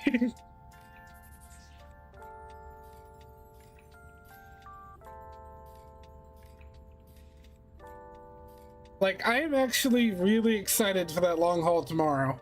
I'll probably be tired of this plane by then, but I am excited for that long haul tomorrow.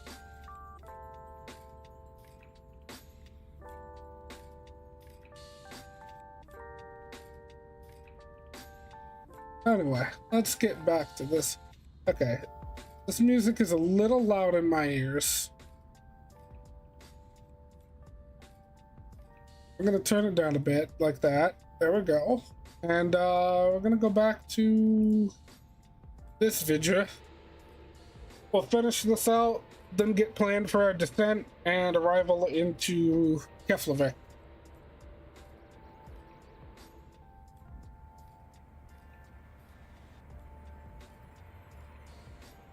You know what?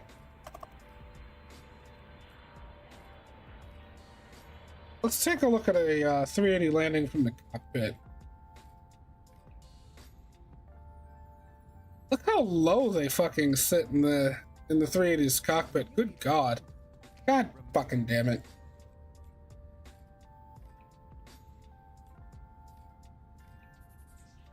Also had full hydraulic fault. Bro, how do you have a complete hydraulic fault in an A380? Tell me that. How?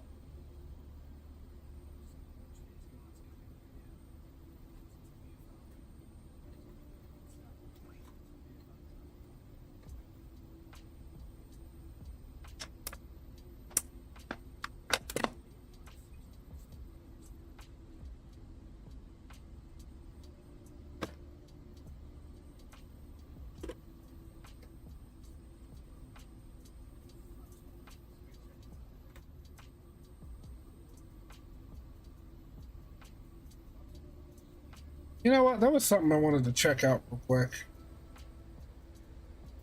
Sorry, guys. Give me a second. Oh, okay. By the way, guys, that button is, in fact, Victor Victor. This one right here, it's a velocity vector. You see the black mark there?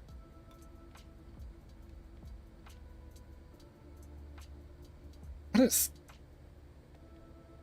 Okay, we're not gonna worry about it. We're not gonna worry about it.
Good God, it takes a while for those center body gear to come down and fully lock.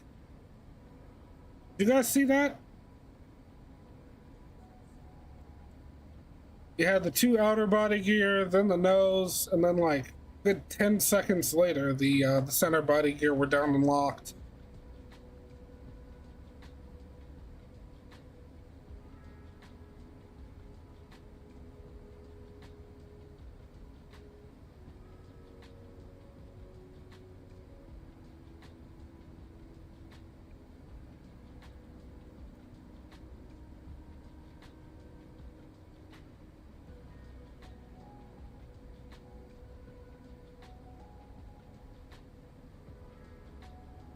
Oh, witches, I just finished my water. I should go get another bottle of water and another monster, honestly.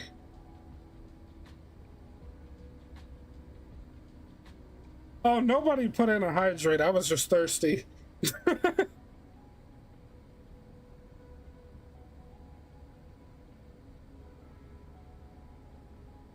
I drank more just because I wanted food.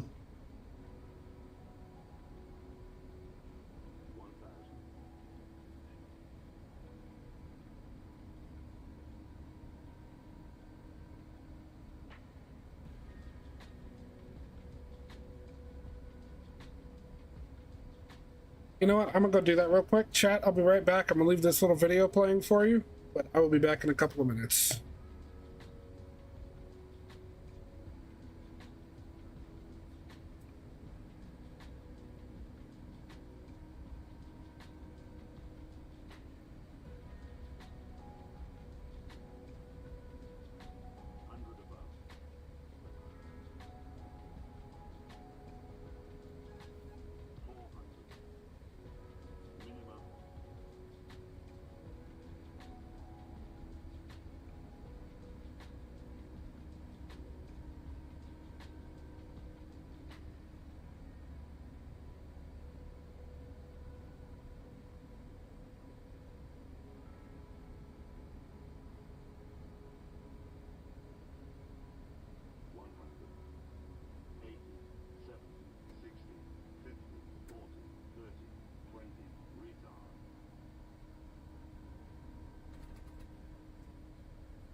except Pam, because Pam uses Grammarly's AI to write in a few clicks, not a few hours.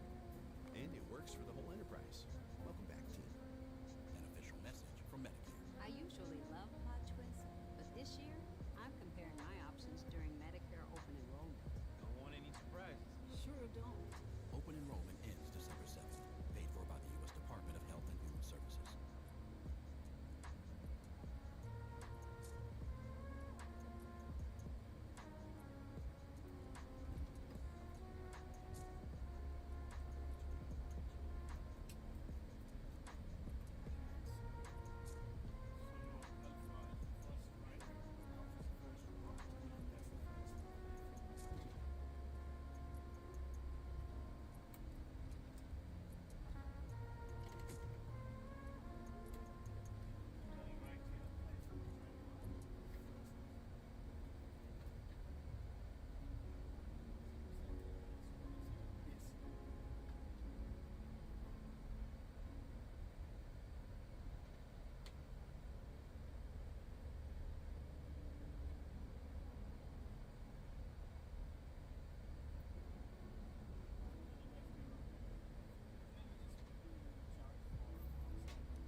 All right, chat, I have returned.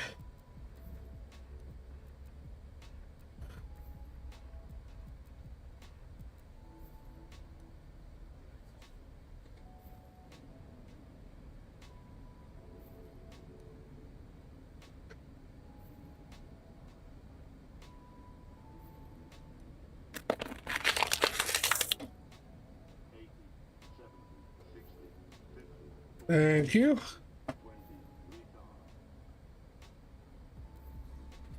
And witches, I will go ahead and honor your last hydrate.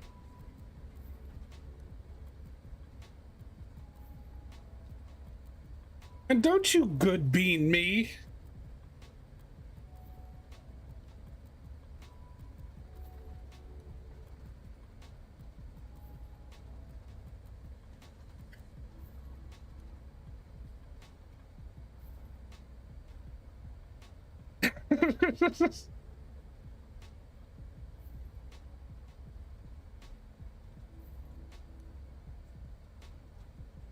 Oh, it's a nice ass landing.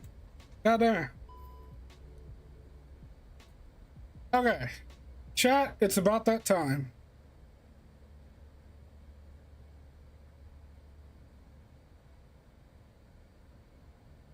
Oh yeah, we're within 80 miles. Goddamn. Okay. Performance. Let's get all of our approach stuff in here. All right, current weather.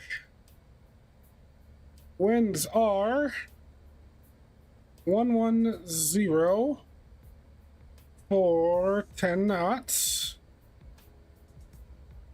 which gives us a, oh god, that's going to be a 10 knot crosswind from the left. Ouchies. Okay, it's all right, we can handle it. Temperature is 2 degrees Celsius with a QNH of 1019.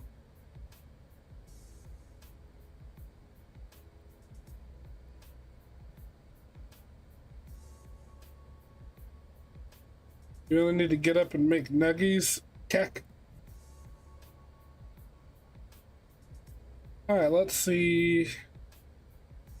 With the weather there, let's see, ceiling is at 4,400. We got few clouds at 1,300, overcast at 44. This will be count 1.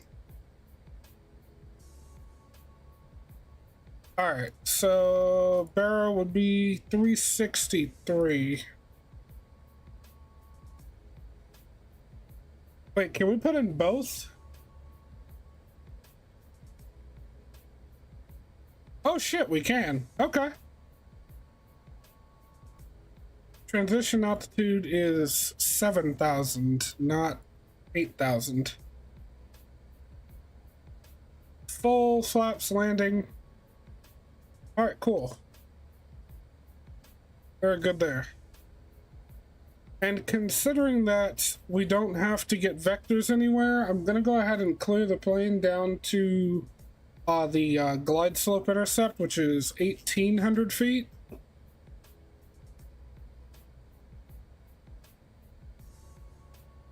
Matter of fact, I'm gonna clear it a little lower. That way we absolutely pass through the glide slope and not just get down to it and then level off. So I'm gonna clear us down to 1,500.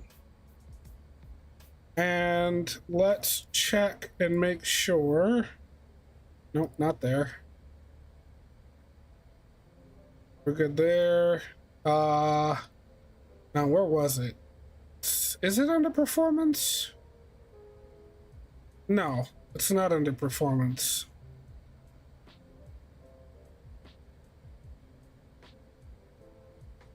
Shit, I'm still trying to figure out where everything is here. Y'all gotta give me a second.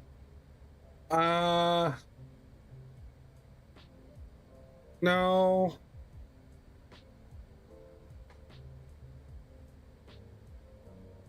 Oh, where the hell is it? Nav aids? Oh yeah, okay, nav aids. Alright, so ILS, IKO, that is correct. Frequency 110.3, course 192 for frontal approach. That's all good.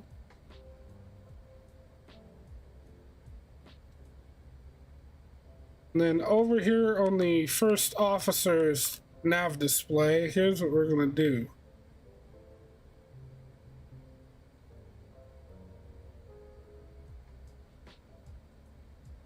We're gonna set up the brake to vacate. So what we do here is we go plan mode and go into the zoom mode. So then we can pull up the airport map. Fantastic. We're gonna go on here, we're gonna select runway 19. And for our exit, I would like to aim for this intersection right here, Gulf 2. I would like to aim for a Gulf 2 exit. However, if that's not possible, we can run it long to the end. And we'll just have a really long taxi back.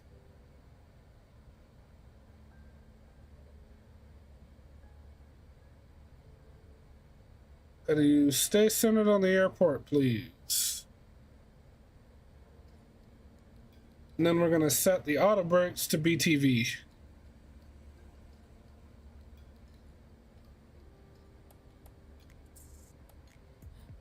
And that right there is just perfect. Taking off? What do you mean, Poseidon? I thought you already took off.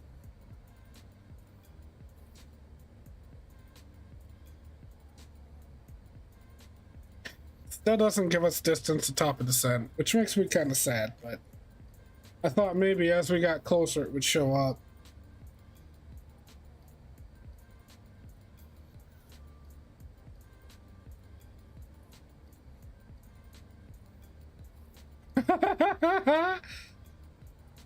Witches, I just saw your message.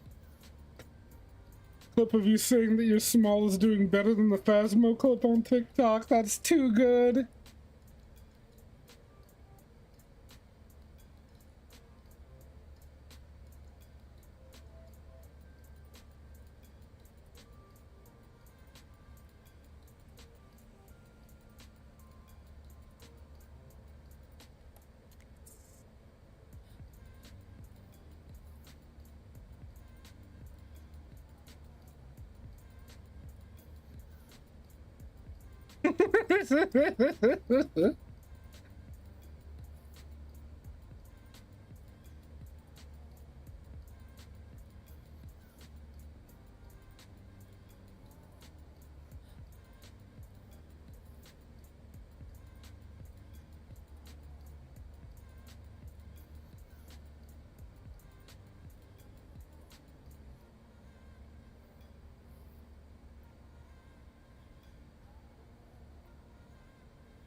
By the way, witches, when it comes to both of those audio clips, I gotta be honest with you, the one with drums is nice, but the one without really doesn't feel like it's missing anything.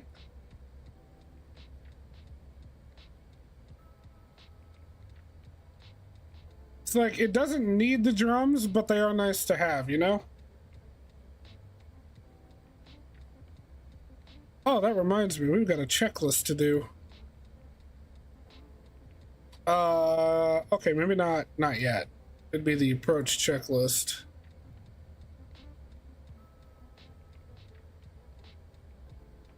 Oh, well, to be honest, we've already done it.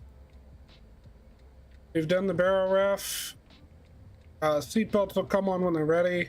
We've set our minimums. We've set up the auto brakes. Checklist complete. After that is our landing checklist. And that's all sensed.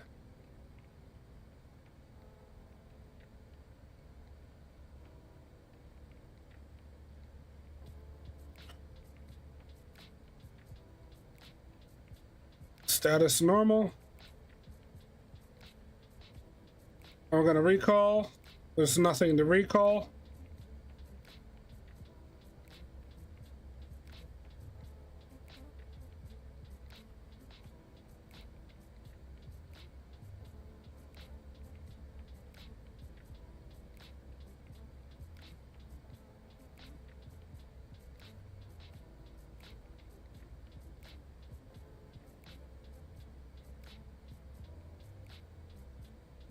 All right, let's go ahead and get descent started.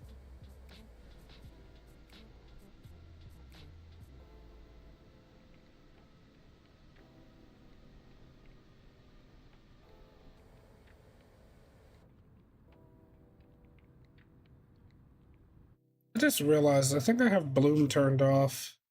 I do. There we go.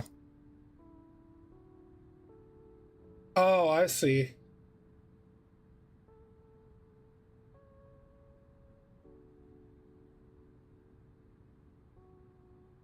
Ooh, guys, look at that cloud deck.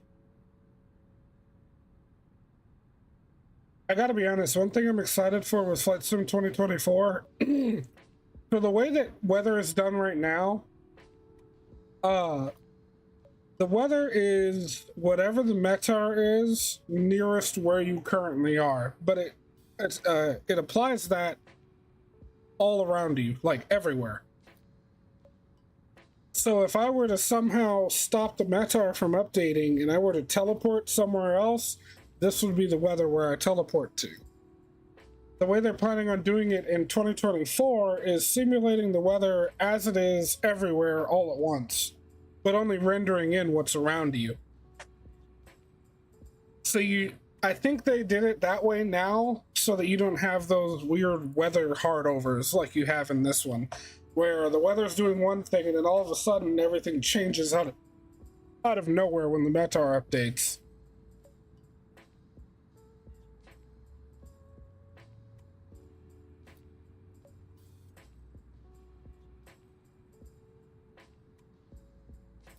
All right, now I need to go back to the SOP.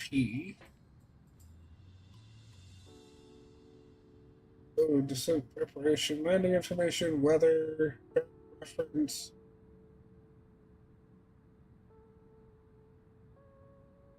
Yeah, we've already got that.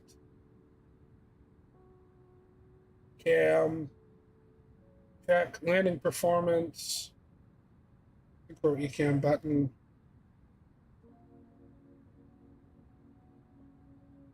Flight management system, model page, check. Descent panel, the FMS active perf page, insert check. We've done that. Approach panel. Approach information, we've done that. Go around, verify the accuracy of the throttle reduction altitude and the acceleration altitude. This position / nav aids. Can't do that. O and S. Oh, A and S.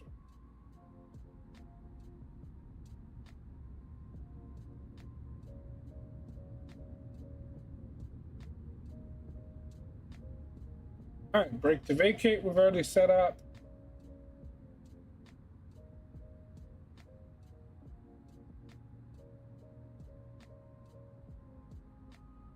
Landing briefing.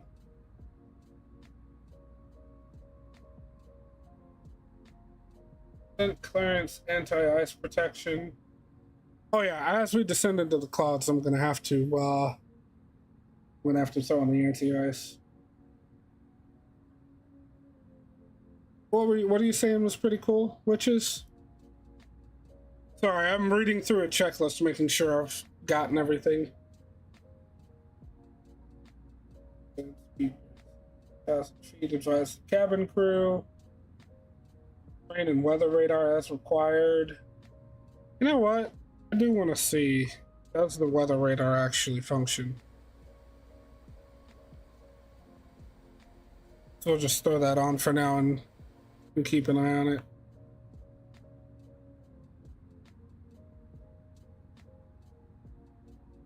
"10,000 feet, the pilot must follow airline policy and regulatory recommendations. It's recommended to set the seatbelt on at the beginning of the descent." So 10,000 feet, we'll set seatbelts. Well, now we'll keep it auto because it'll already turn on. Oh, the weather thing. Got you. I had completely forgotten that I had even explained that. Constraints, LS at 10,000. Holding pattern, approach checklist. Speed brakes as required. Immediate and final approach. Here's what I was looking for. Flaps.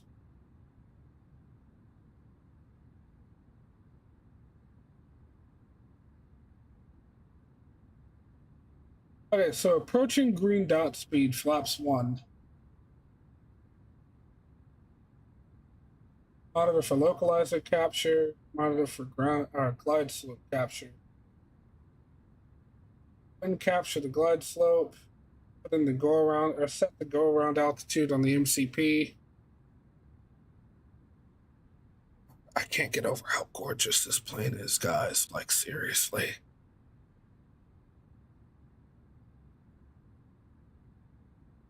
I don't know what to do with myself. It's so pretty. Water? Okay. I'll have some water.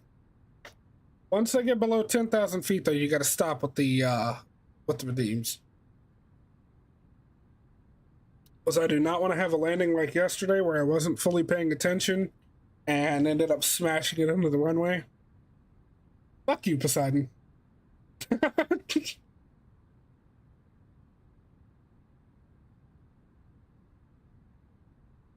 Oh, Sasha, don't forget, the kitties need food before you get here. Or not before you get here, just whenever. If you want to order it and have it delivered, fuck it, but I think they've run out of food today. So I don't see any in their bowl. Although, then again, I just kind of give it a glance as I was coming upstairs.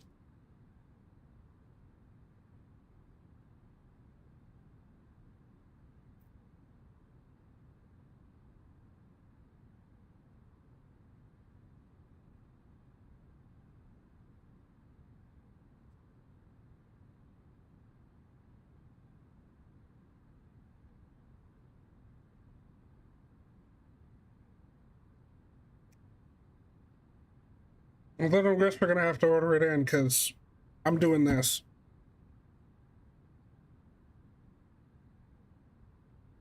Unless it's to get us food for dinner, I don't plan on leaving the house.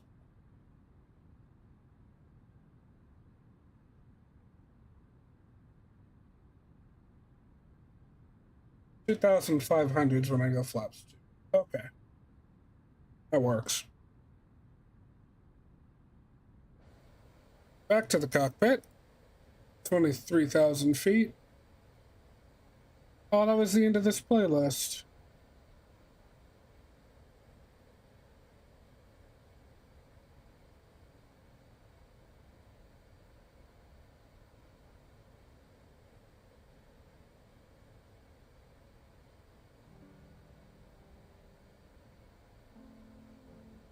Oh, I have the feeling I know exactly what you mean, Sasha. Godspeed.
Sorry guys, I'm getting hella screenshots.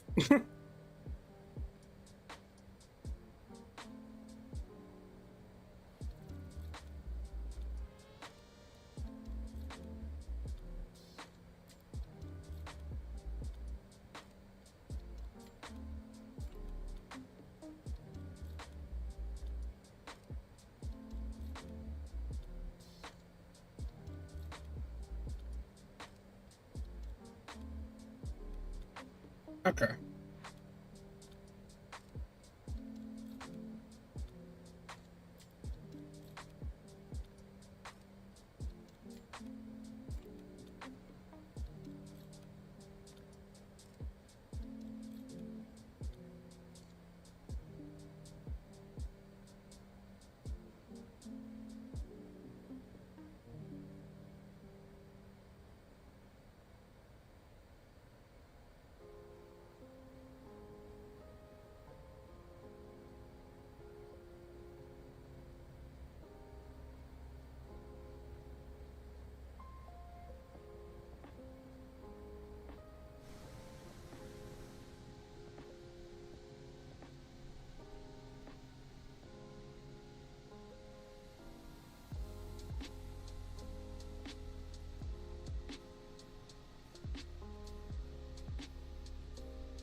I just remembered something interesting from my childhood. Way back in the day, when I was a little kid. Not maybe little, but like very early teens. I had a die-cast model of an A380 that like has that little like plastic stand. So it had landing gear out and it looked like it was taken off. I wonder whatever happened to that thing.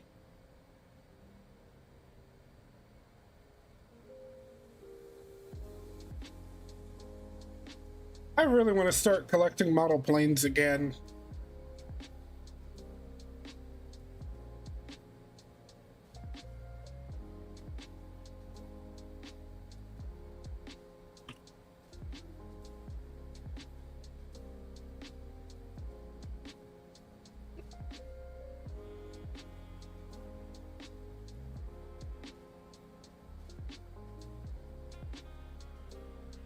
Who the fuck did this?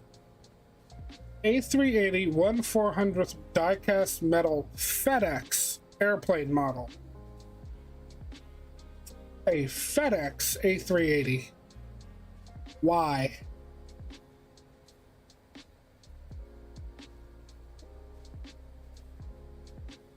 Ooh, 1/250th scale.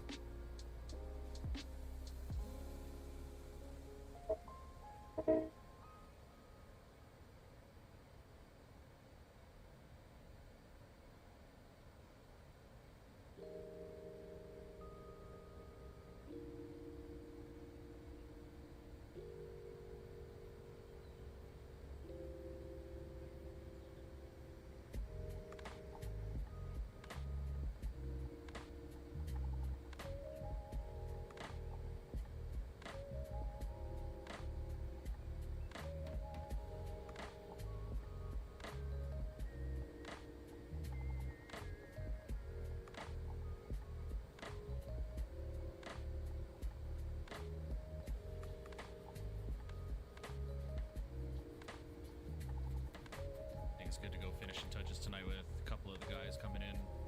Just slip a 20 to the bouncer. Facts. Hey, you want to keep it at 69 likes? Bowen Aviation 737, what's going on, man? Hope you're doing well, buddy. Appreciate you stopping in. Welcome, welcome.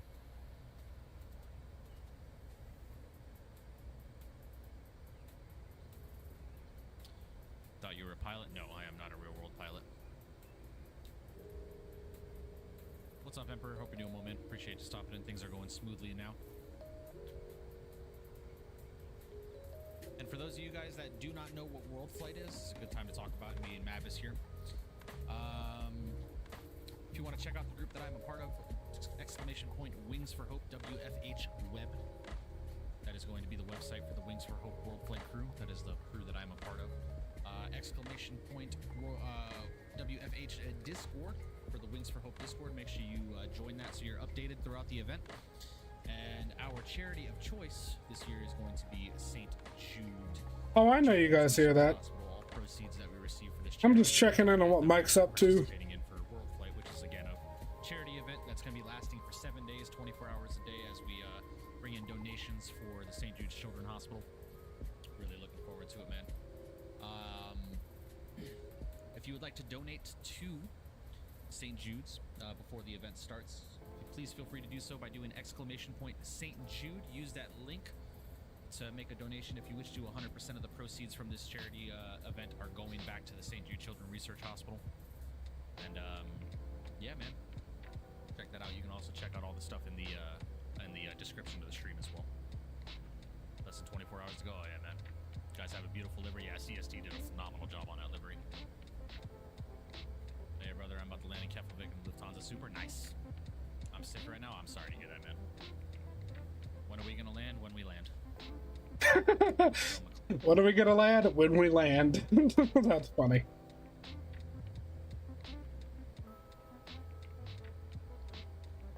All right. All right. What? 13,000.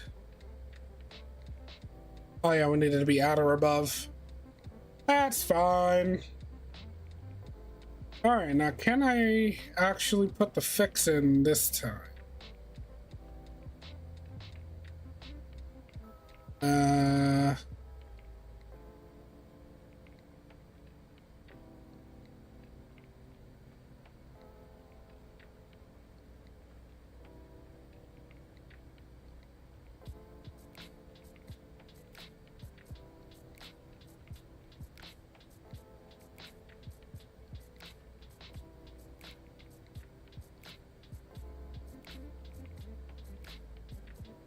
Because I know in other Airbuses, if you go to your next up waypoint, you can put the fix in. Why do your streams gotta be so comfy and nap is threatening to take over again? When the fuel's gone is when we land. You land with your picking sand out of your minge after hitting the sand dunes. God. Yeah, I'm gonna have to consult the whatchamacallit, the fuck, I can't think. The SOP, that's it. Fly-by-wire's SOP that they gave with this plane to see how to do the fix. It'd be weird if we managed to get into a field in Nebraska, considering we're in Iceland. We're over Iceland. Oh, real quick, let's just 110 for 10. Temperature 2, altimeter 1018, not 1019. Fix that real quick.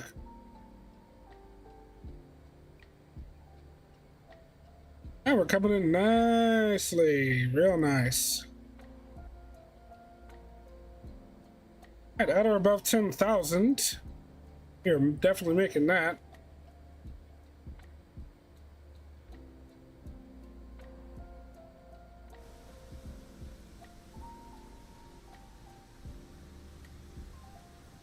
Oh, I meant the dry landing. Got you.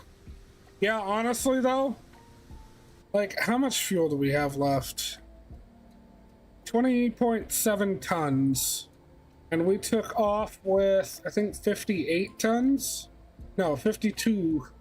Just under 52 tons. We could honestly probably make it to the US with the amount of fuel we have left. Alright, so we might have to give it some speed brake here.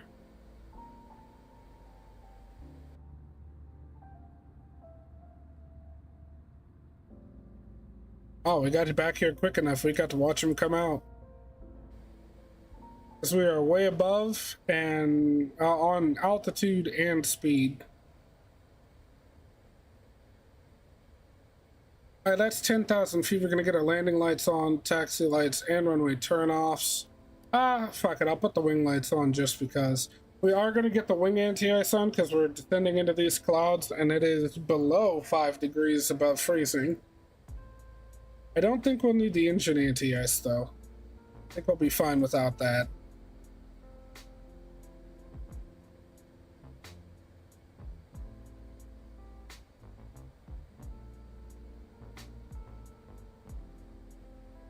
Alright, for this point, at or above 7,000 feet.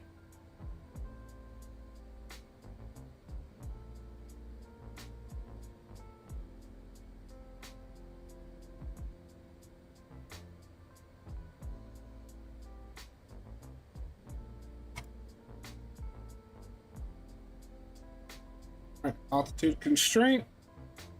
I need to get the replay recording going.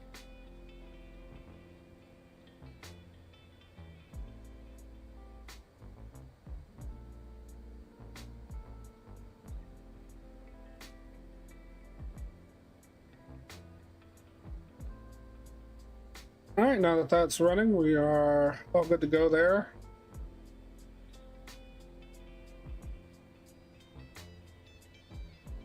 Okay, things are going to start happening fast, so I'm going to take over our speed and drop us to 200 knots. No, we'll go to 10.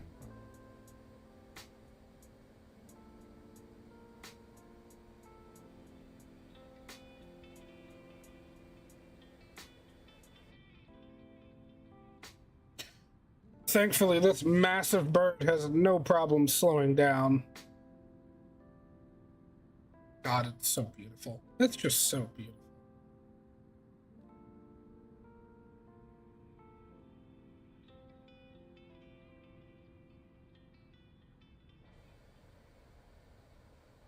By the way, Chad, I just want to say I am pleasantly surprised. Last night, I switched from Windows 10, upgraded to Windows 11, and got on the 24H2 update for Windows 11, and I've had no problems at all. Completely switched to a new operating system, and I'm not running into any issues today. I love it. Today is a good day. Oh God. the same sound as the A320's wiper. Oh, come on. I'm about to land and there's almost no one here. Where'd everybody go?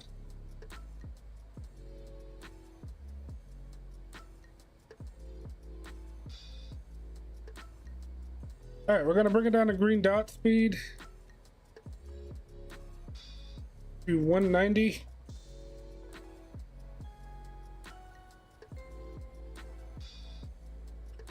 And I just remembered we're under 10,000. So let's go ahead and we're going to kill the music for now. I'm going to bring the sim sounds back up.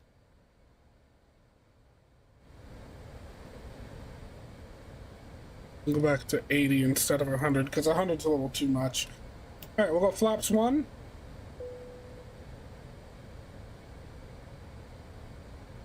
Time to become one with the clouds. Slow down to 180 knots.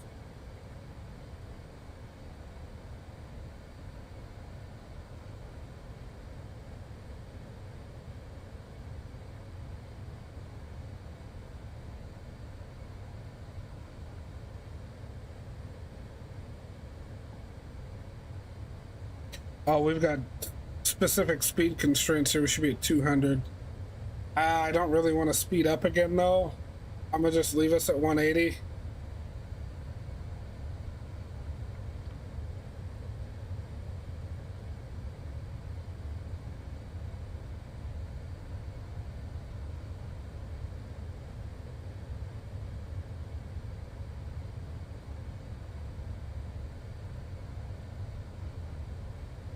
She had no problem slowing down, but the trade-off was altitude. We're not as low as we need to be.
I will arm localizer. 2,500. All right, 2,500 flaps 2.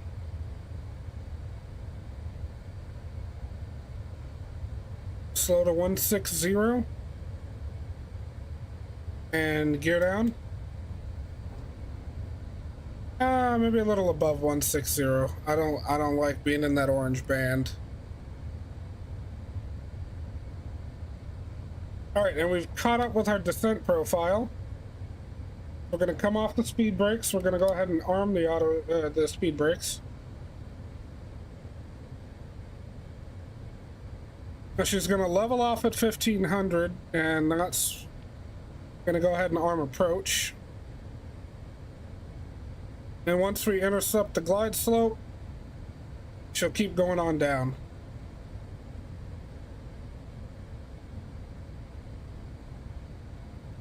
The approach speed is going to be 135 knots. We got a 5 knot headwind, or 10 knot headwind, so we're going to add 5 to that. So we'll go to 140 once we get flaps 4 out.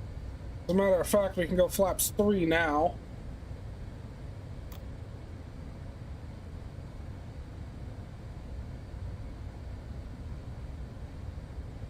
I will also extinguish the wing anti-ice.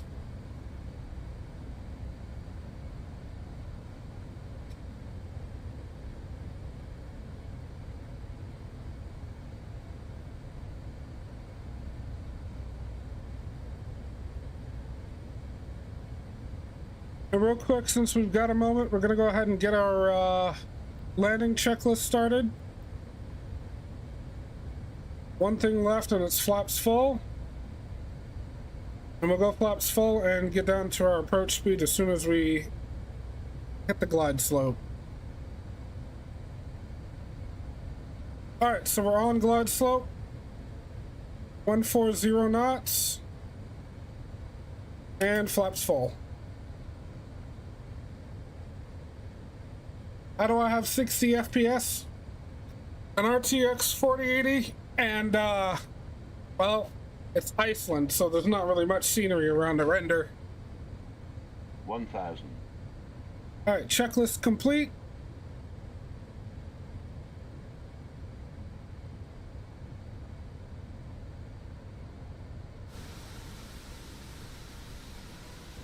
Oh, hell yes.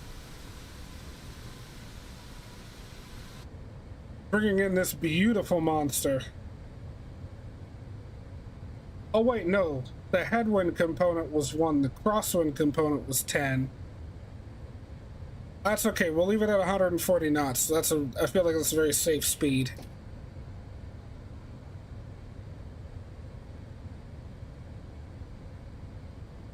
$500.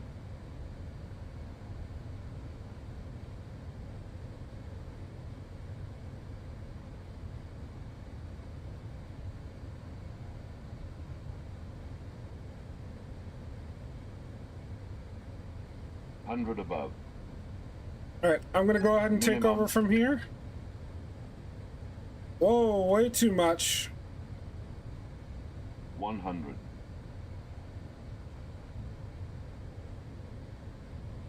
50, 40, 30, 20, retard. 10, 5. 288, not bad. We got 2 in reverse. Let's get back to that center line and hold it.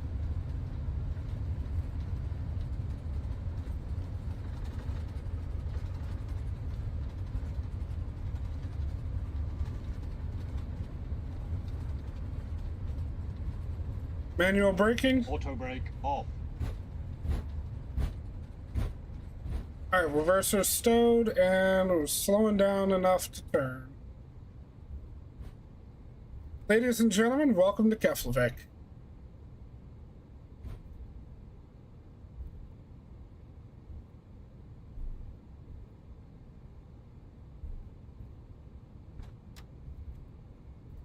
Ooh! 288 feet per minute. Not bad for only my 3rd landing in this plane.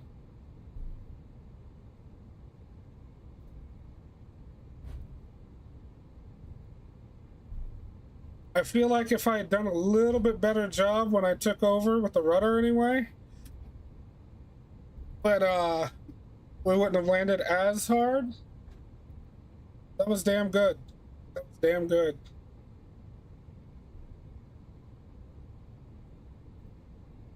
Thank you, witches. Thank you, Paul.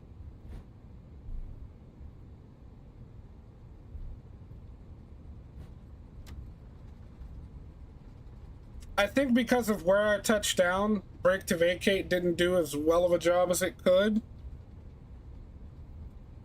I think I touched down a little bit late.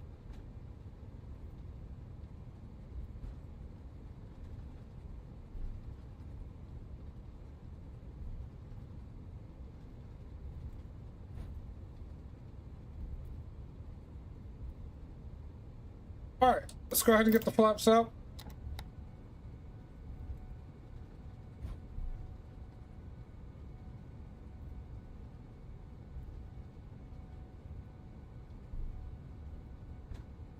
Still waiting on the 777 picks? What are you talking about, Paul?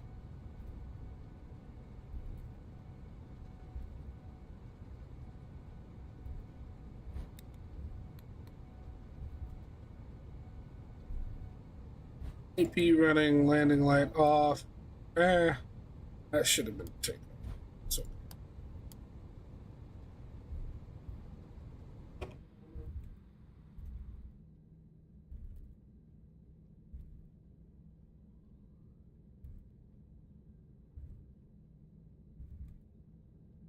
Oh, what 777 picks are you talking about?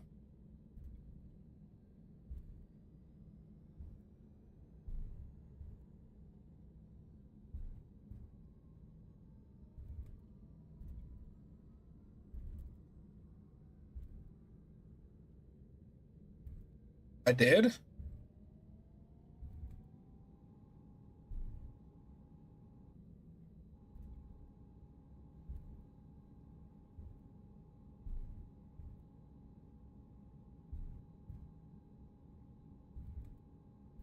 Was it from my flight last weekend? I don't remember that.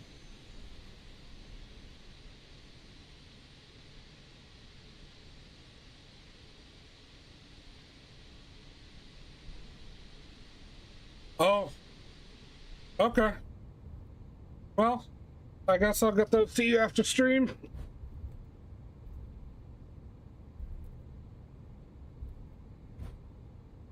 Alright, I'm gonna go ahead and... Oh. I'm gonna stop the recording.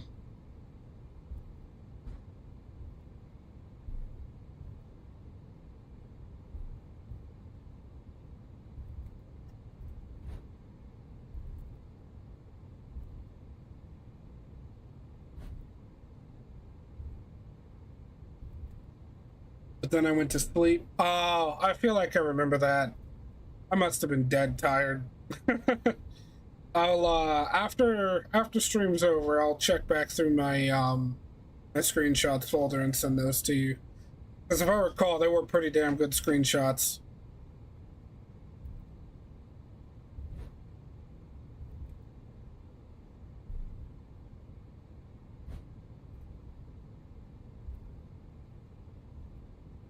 That was a really goddamn good landing. I'm very proud of that. Alright, let's not neglect our checklists. Let's go down. Parking is next. We're not quite at that point yet. And I do want to run back that replay. Water, you got it. Or what? You got it.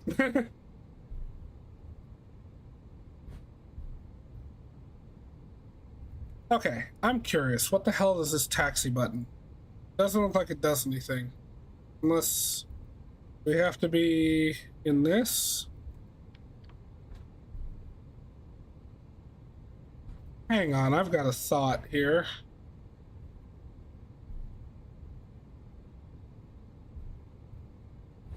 Oh, hang on, we gotta make this turn first.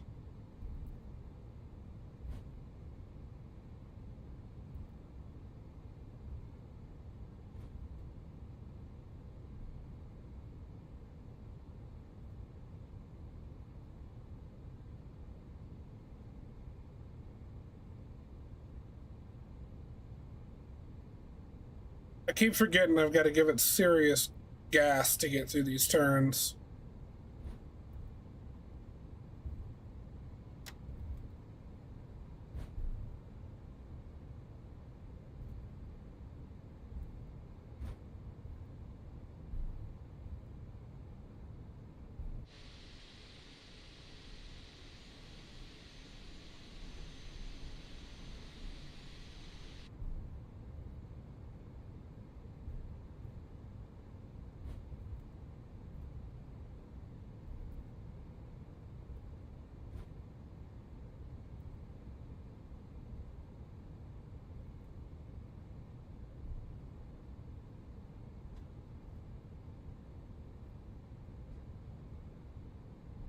Oh, maybe if I were to choose like a gate or something, it'd give me a taxi line to it. Let's see. If I choose runway 28, right? And then I hit taxi button. No? Okay.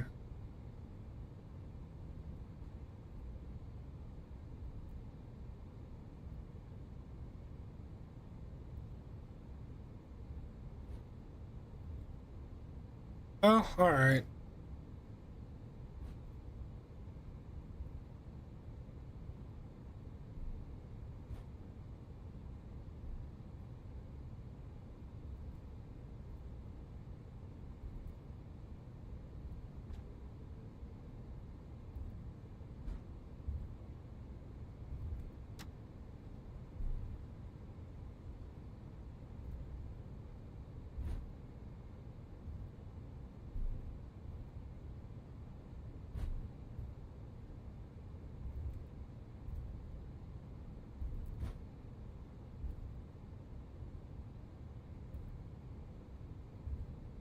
Just so you all know, guys, I am deliberately taxiing slow. This is a big-ass plane.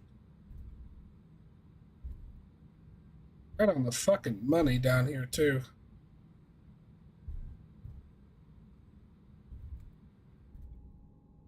I still can't believe you can actually bring something this big into Keflavik.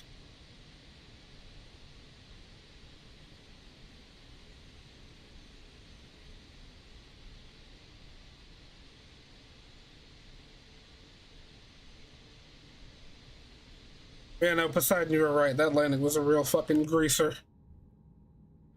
And I'm proud of it.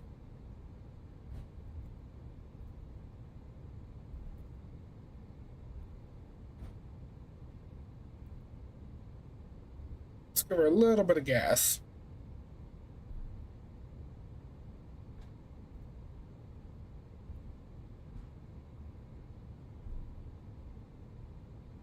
Southwest doesn't fly him, you're fine. I go fast as fuck. Put some hackers in there. God, I love you guys. I gotta be honest, I'm half tempted to do the return flight. That is how excited I am to have my hands on this plane. I almost want to fly back to Frankfurt. I'm not, but I almost want to.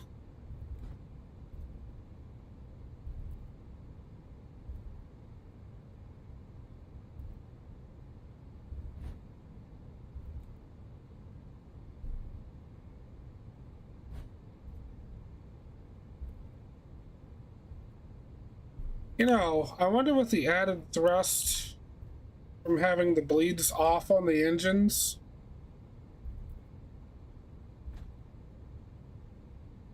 If I just would naturally be able to use idle thrust to taxi. Do it no balls? No, I'm not flying back to Frankfurt. Not on stream, at least. I'm pooped. We've been streaming since noon and it's already 5:20. Boss, we've got a long haul tomorrow. It's okay. You guys will be getting more of me tomorrow. And more of this gorgeous bird. I really hope Fly-by-Wire ends up pushing another update by then. That'd be cool. I'm gonna send an email to push for an RCAF A380. Goddamn, Poseidon.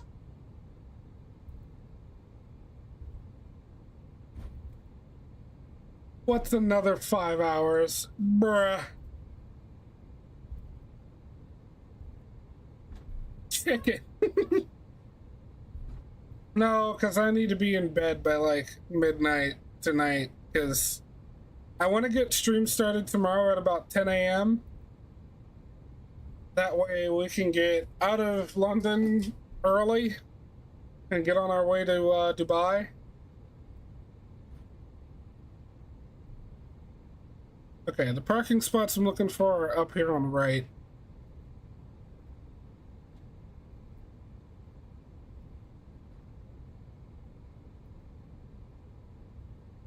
$3,110 nautical miles left, Poseidon. Goddamn.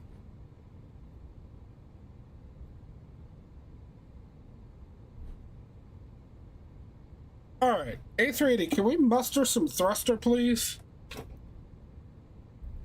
Fine, be a responsible pilot. Seems legit. Thank you. 20 knots. That's what I'm talking about.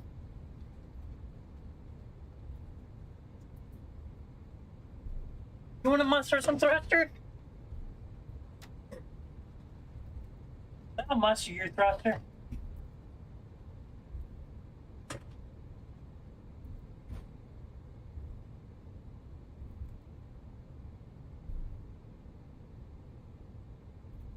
Alright, let's slow her back down and pull in right here.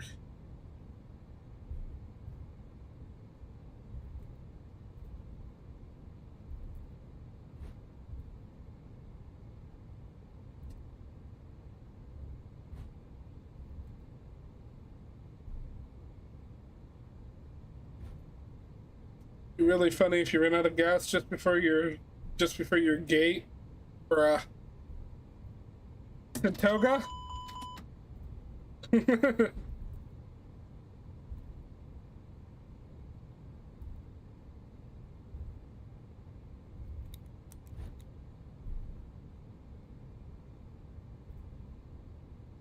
Just fucking slammed her into full takeoff thrust. That's not the camera I mean to go to. I hit it every goddamn time. Slow her down a bit. And do this parking job right.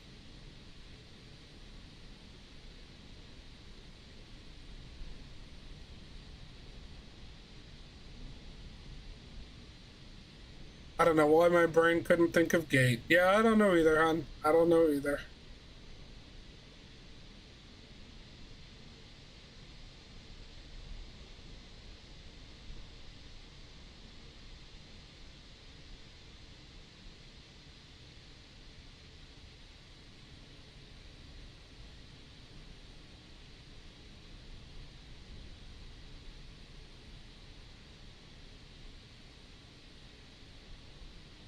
All right. And we are in our spot and ready to shut down. However, I was going to check mark that. Okay, we're going to clear both of those. Here's what we're going to do. Instead of just killing it here, we're going to watch the replay.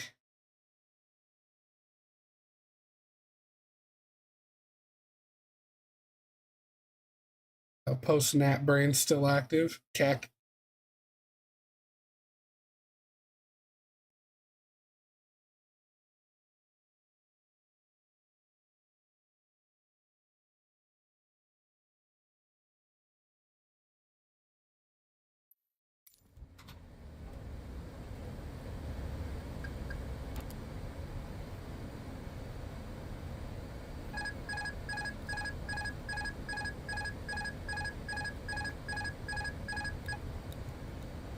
Okay, calm down, plane. It's just a replay.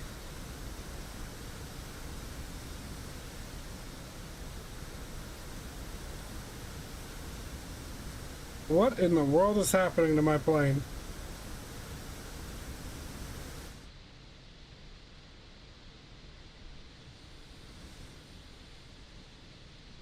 Why is the rat out?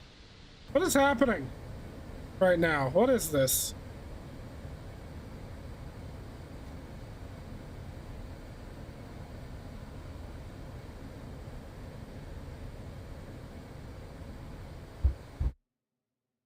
Okay. Where is...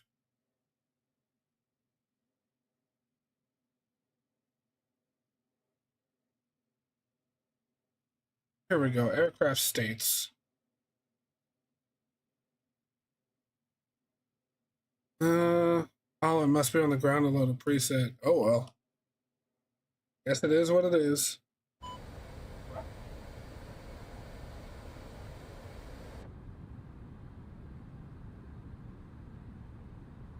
I don't know why the rat is out, but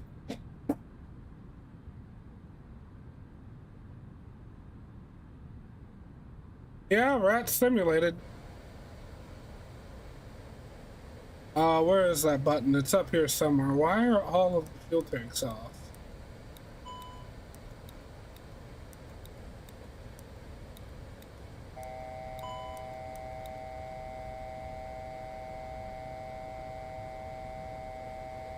What now? Shut up! Okay, out of the cockpit.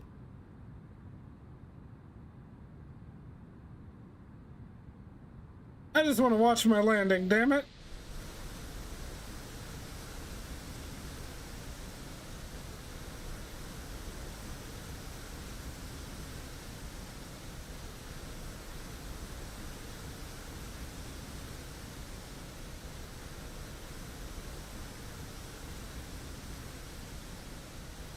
Note to self, flight control replay does not play nice with the A380.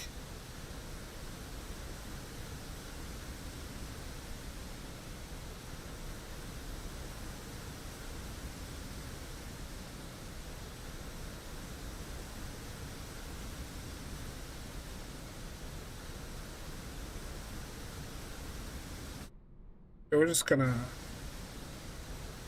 speed things up here.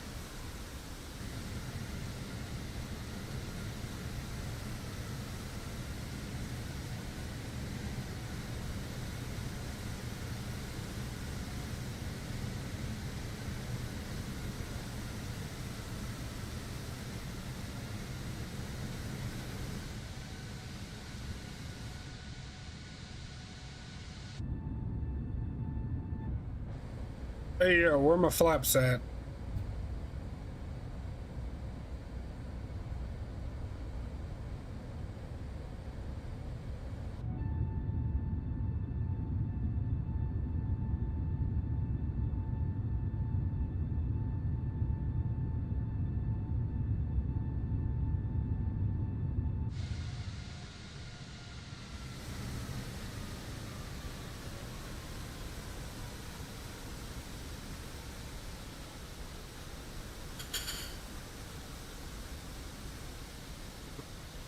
Oh my god, I just realized a couple of older messages.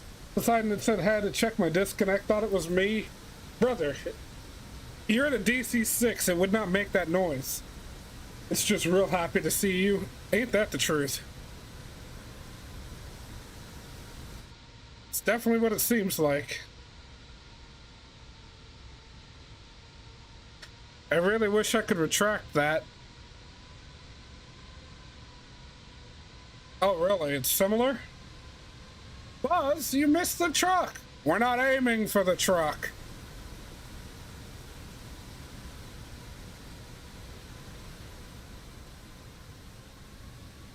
Just gonna turn that down.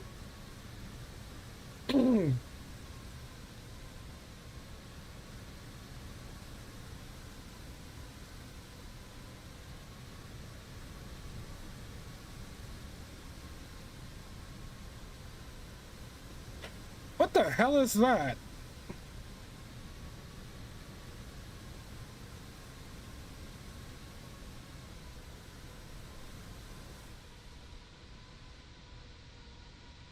I think when Bing took the images for this area, they had managed to catch a plane taking off. Oh yeah, that was when I gave it way too much rudder input.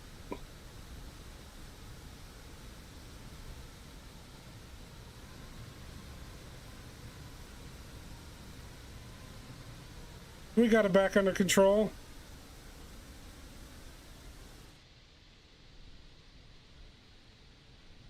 Oh yeah.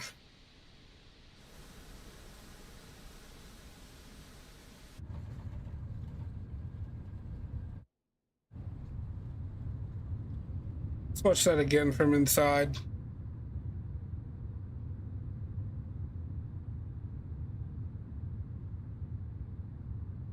How do you use autopilot on the new A380? Same way you would use it on an A320. I mean, the panels have extra stuff that the A320 doesn't, but it's pretty much the same systems. They all work in the same way. At 20 feet per minute. Okay, sure.